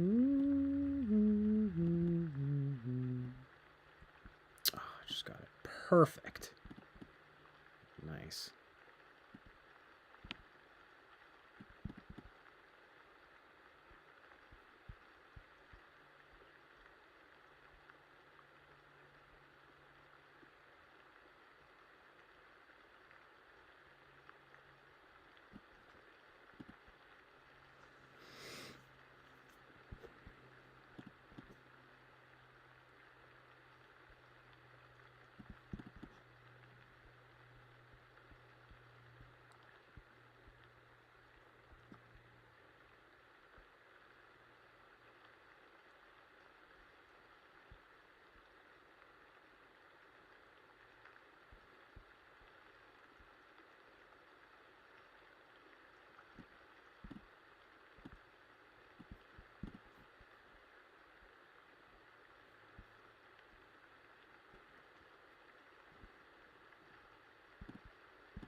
someone likes the ambient vibes. I appreciate that.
Amazing truth in reality.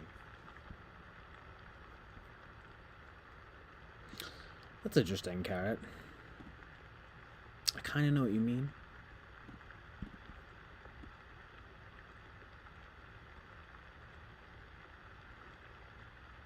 I think I need one more, picture here to round it out here. It's symmetrical.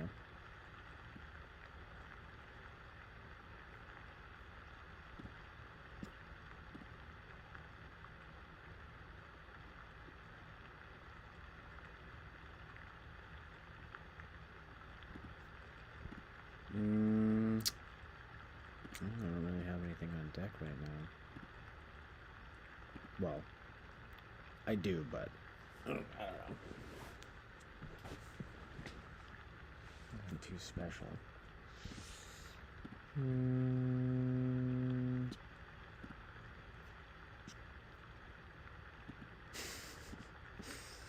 Right, Carrot. I mean, that's basically what I'm doing. It's just on GarageBand.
slow day with people coming in here.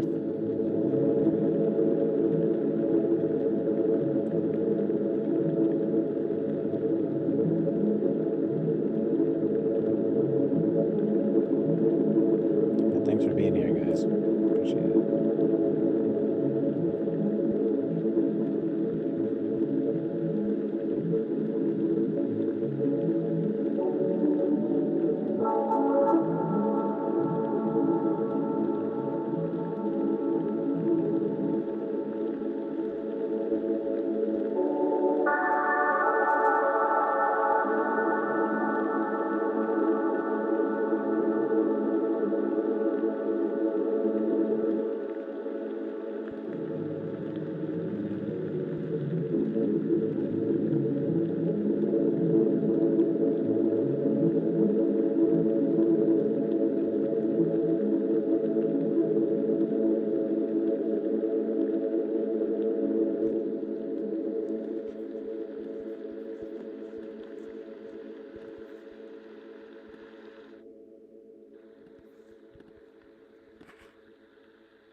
I do gotta eat something.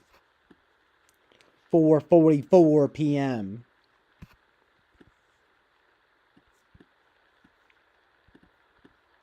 Amazing truth and reality.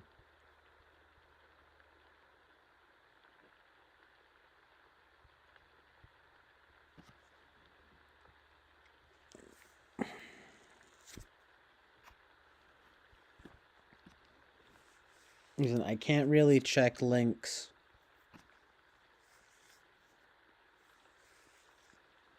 on the chat.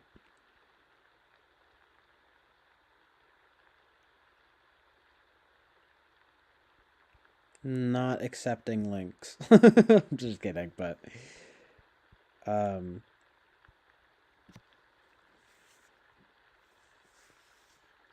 check it out later. If I open it,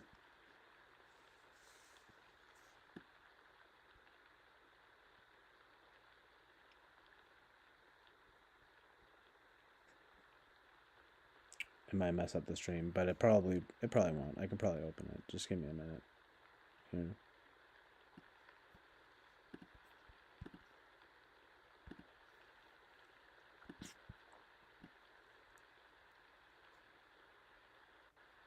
The priest pacified sounds.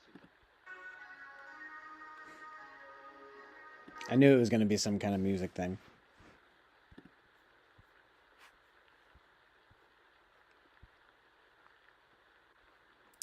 I mean, it is closer to the vibe.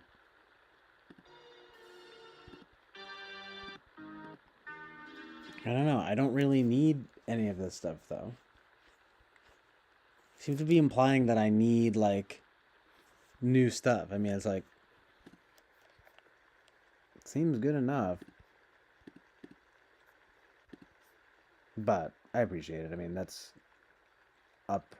definitely close to the vibe.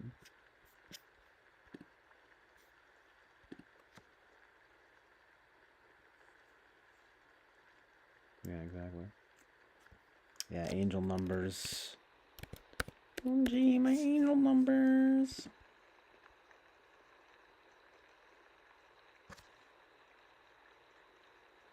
It's interesting, though, how that kind of is like it's like Enneagram. Numerology.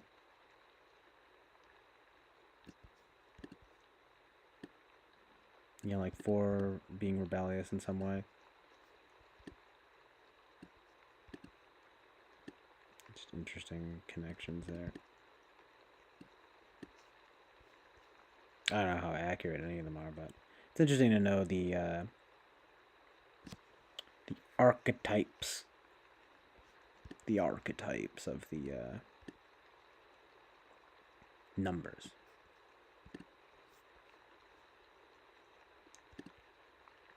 What is up, Pink Panther? Not sure that I've seen you before here. But happy early birthday. Yeah, I be seeing sort of, amazing number combinations all the time. There's 4 viewers right now, 7 likes. Oh, from Pink Panther.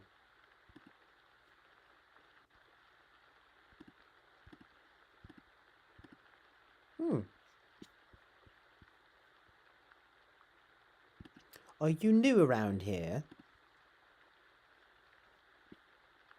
Thanks, dude. I mean, yeah, you're welcome, dude.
You will literally be cake tomorrow. That's amazing.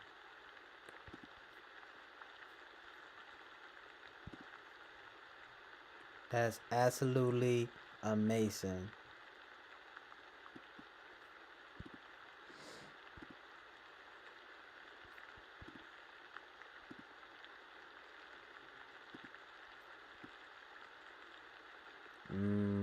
Chocolate cake.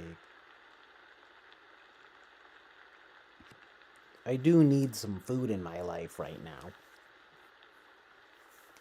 It's like what my sister would say.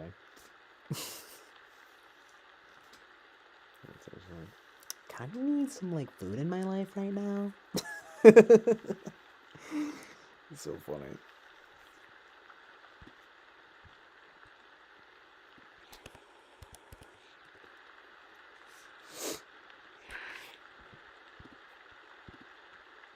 Let them rain sounds. Yeah, dun, dun, dun. Let them rain sounds.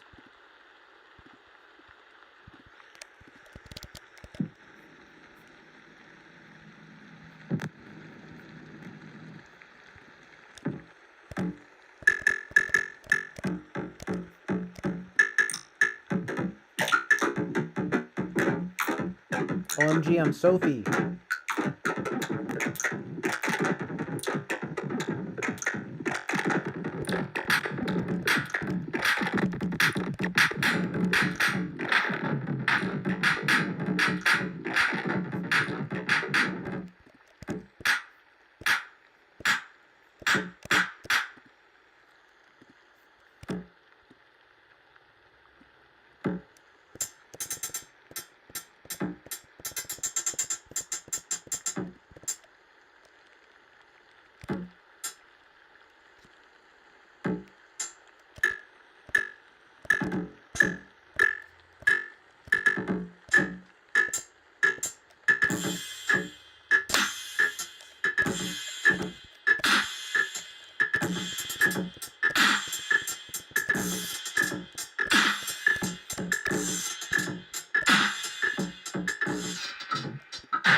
I know that GFOTY.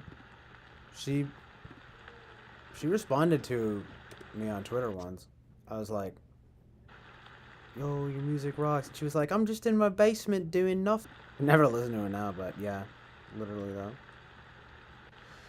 What is it? Is USA the one that's like, Stars and Stripes?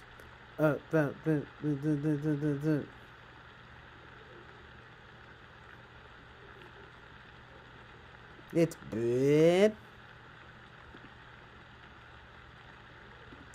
His thoughts seem seamless. Yeah, I don't know.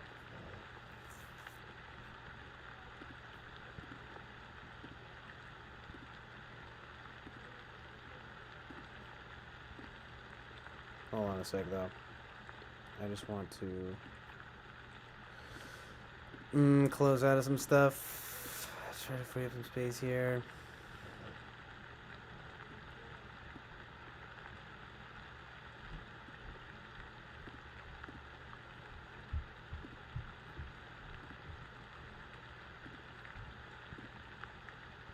It's 5 o'clock. See, now it's got a fucking poor data receiving or whatever. Stupid.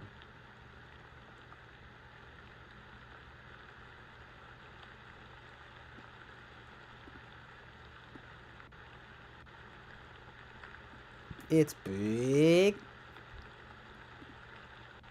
Everything stars and stripes. Cowgirl is getting drunk tonight. Tick-a-doo, tick-a-doo.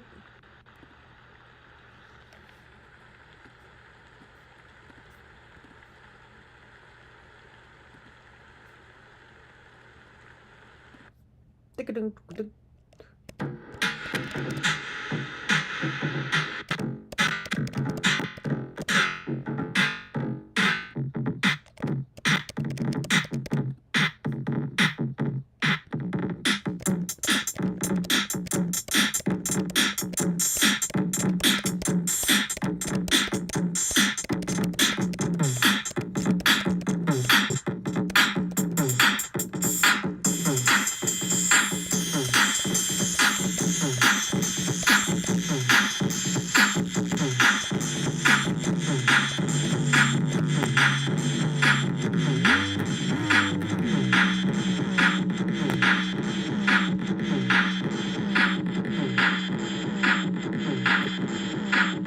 So much glitching.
Yo.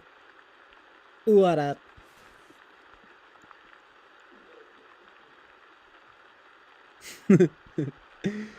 Amazing messages. Carrot. Very good.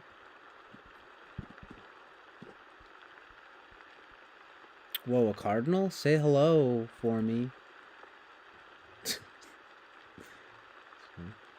What do cardinals represent, right?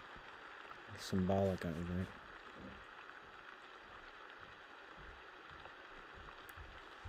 Ready for reality. So good.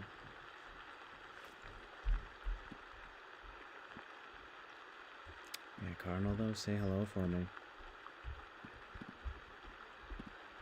I do need another picture here. Only one person here right now.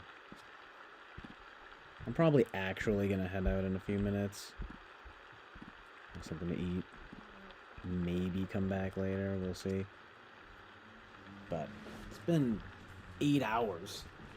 Almost 9 hours here.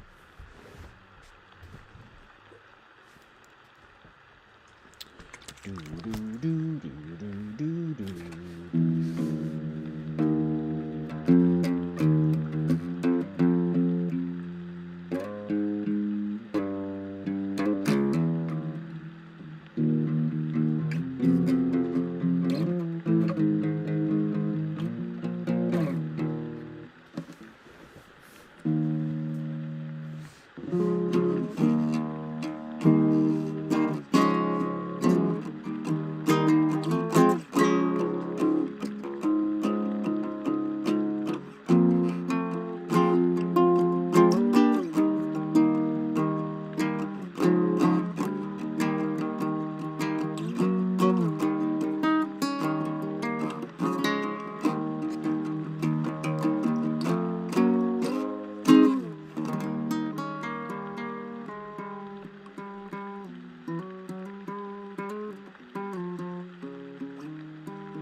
Carrot says, they say the vibrant red bird is an uplifting, happy sign that those we have lost will live forever, so long as we keep their memory alive in our hearts.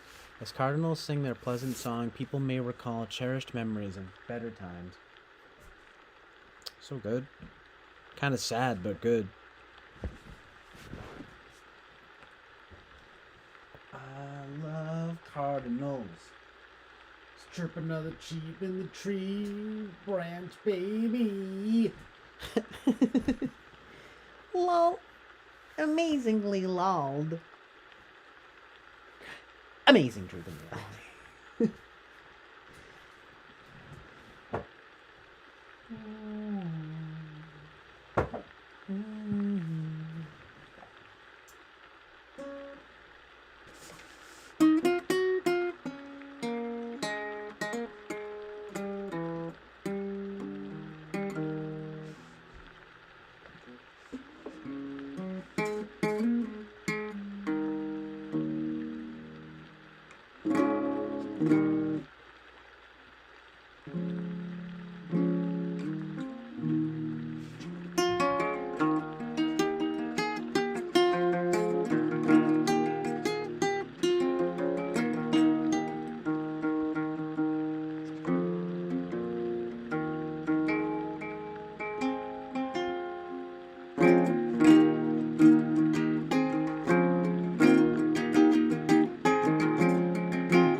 Uh-oh.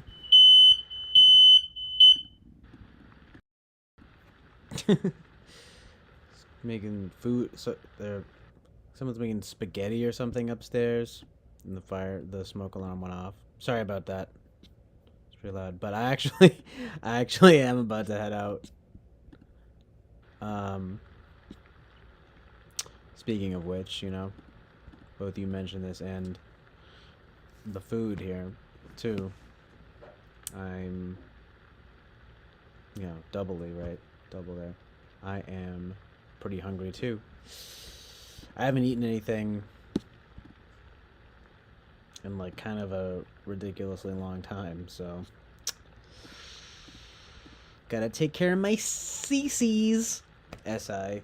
CCs. Boba Fett vocals. Boba Fett vocals. Yeah, I'm not a yokel. No, I'm not a local. Stoke, Pokle, Trokel, Stokel. Got him in a chokehold. Cause I'm so cold with it. In the Poconos. Yoko Ono. Fucking bitch. No, I'm just kidding. You know, people just fucking hate on Yoko Ono. So sad, dude. You know what I'm saying? Toto, so loco. Drinking cocoa. Cozy. Float with the GoPro. I'm a GoPro. Y'all got no flow. I'm the true flow master. Smacking your ass up and down in the black stamps that fucking like Eminem or some crap. Smacking crap, bound your ass faster than a black than a fat bitch who sat down too fast. Oh my god, so bad. Eminem kind of sucks, to be honest. Just saying. I talked about this a little bit, but I'm gonna say it again. But it bears repeating. Oh, that would be a good song to play.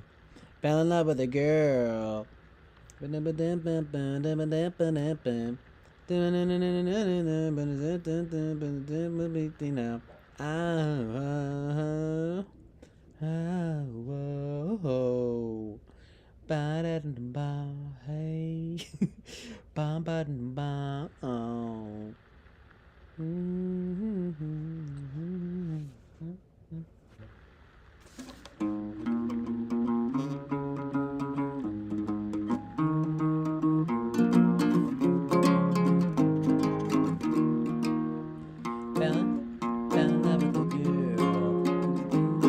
Ooh, honestly, I might play that really quick and then head out.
One song before I leave, and then I'm gonna try to head out right at 5:55. How it's literally perfect. So good, so true and good. Amazing truth and reality. Literally amazing truth and reality. But seriously though, what happened to my? Okay.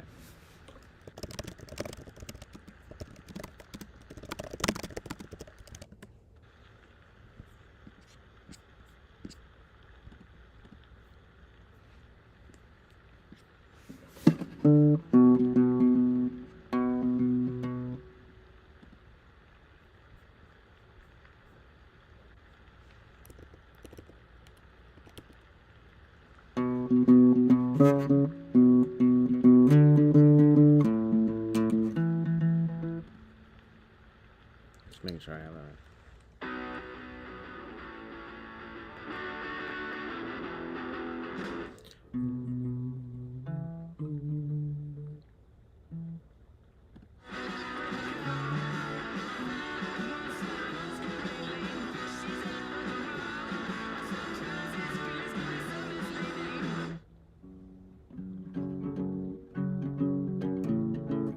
All right.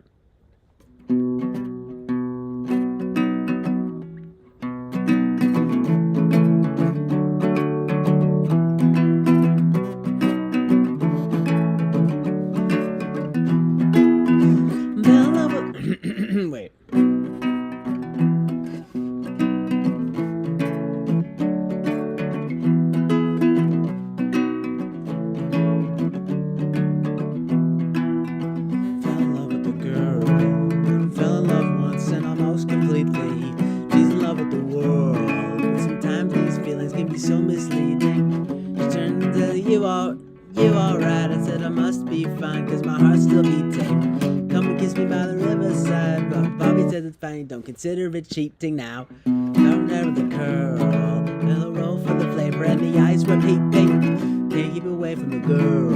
There's two sides of my brain, need to have a meeting. Can't think of anything to do, yeah, my left brain knows that our love is fleeting. She's just looking for something. She's just looking for something new. I said it. Wait. She's just looking for something new. I said it once. Wait. Said it once before, but wait. Just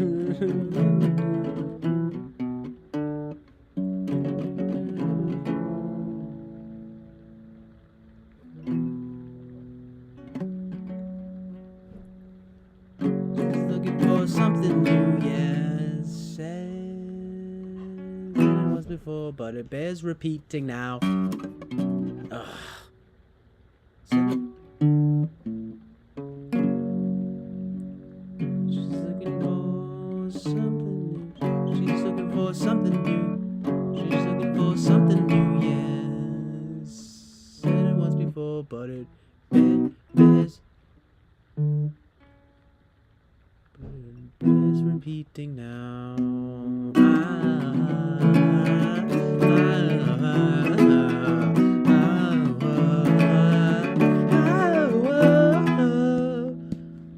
Can't think of anything to do. Yeah, my left brain knows that love is fleeting. She's just looking for something new. Well, I said it was before, but it bears repeating now. Fell in love with a girl, fell in love once and almost completely. She's in love with the world, but sometimes these feelings can be so misleading. She turns and says, "Are you alright?" I said, "I must be fine, cause my heart's still beating. Come and kiss me by the riverside." Bobby says it's fine, he don't consider it cheating now. Can't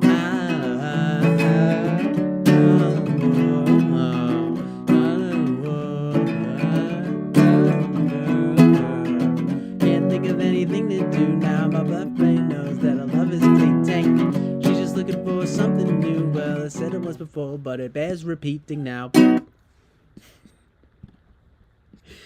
gonna have to work on that one. But I'll be back later. It's 5:55 now. Amazing Truth and Reality. Thank you for being here, guys. I appreciate it. I'm gonna head out now. I'll probably be back on later tonight or at least tomorrow. But yeah. Thanks for being here, guys. I'll talk to you guys later. Peace, fam.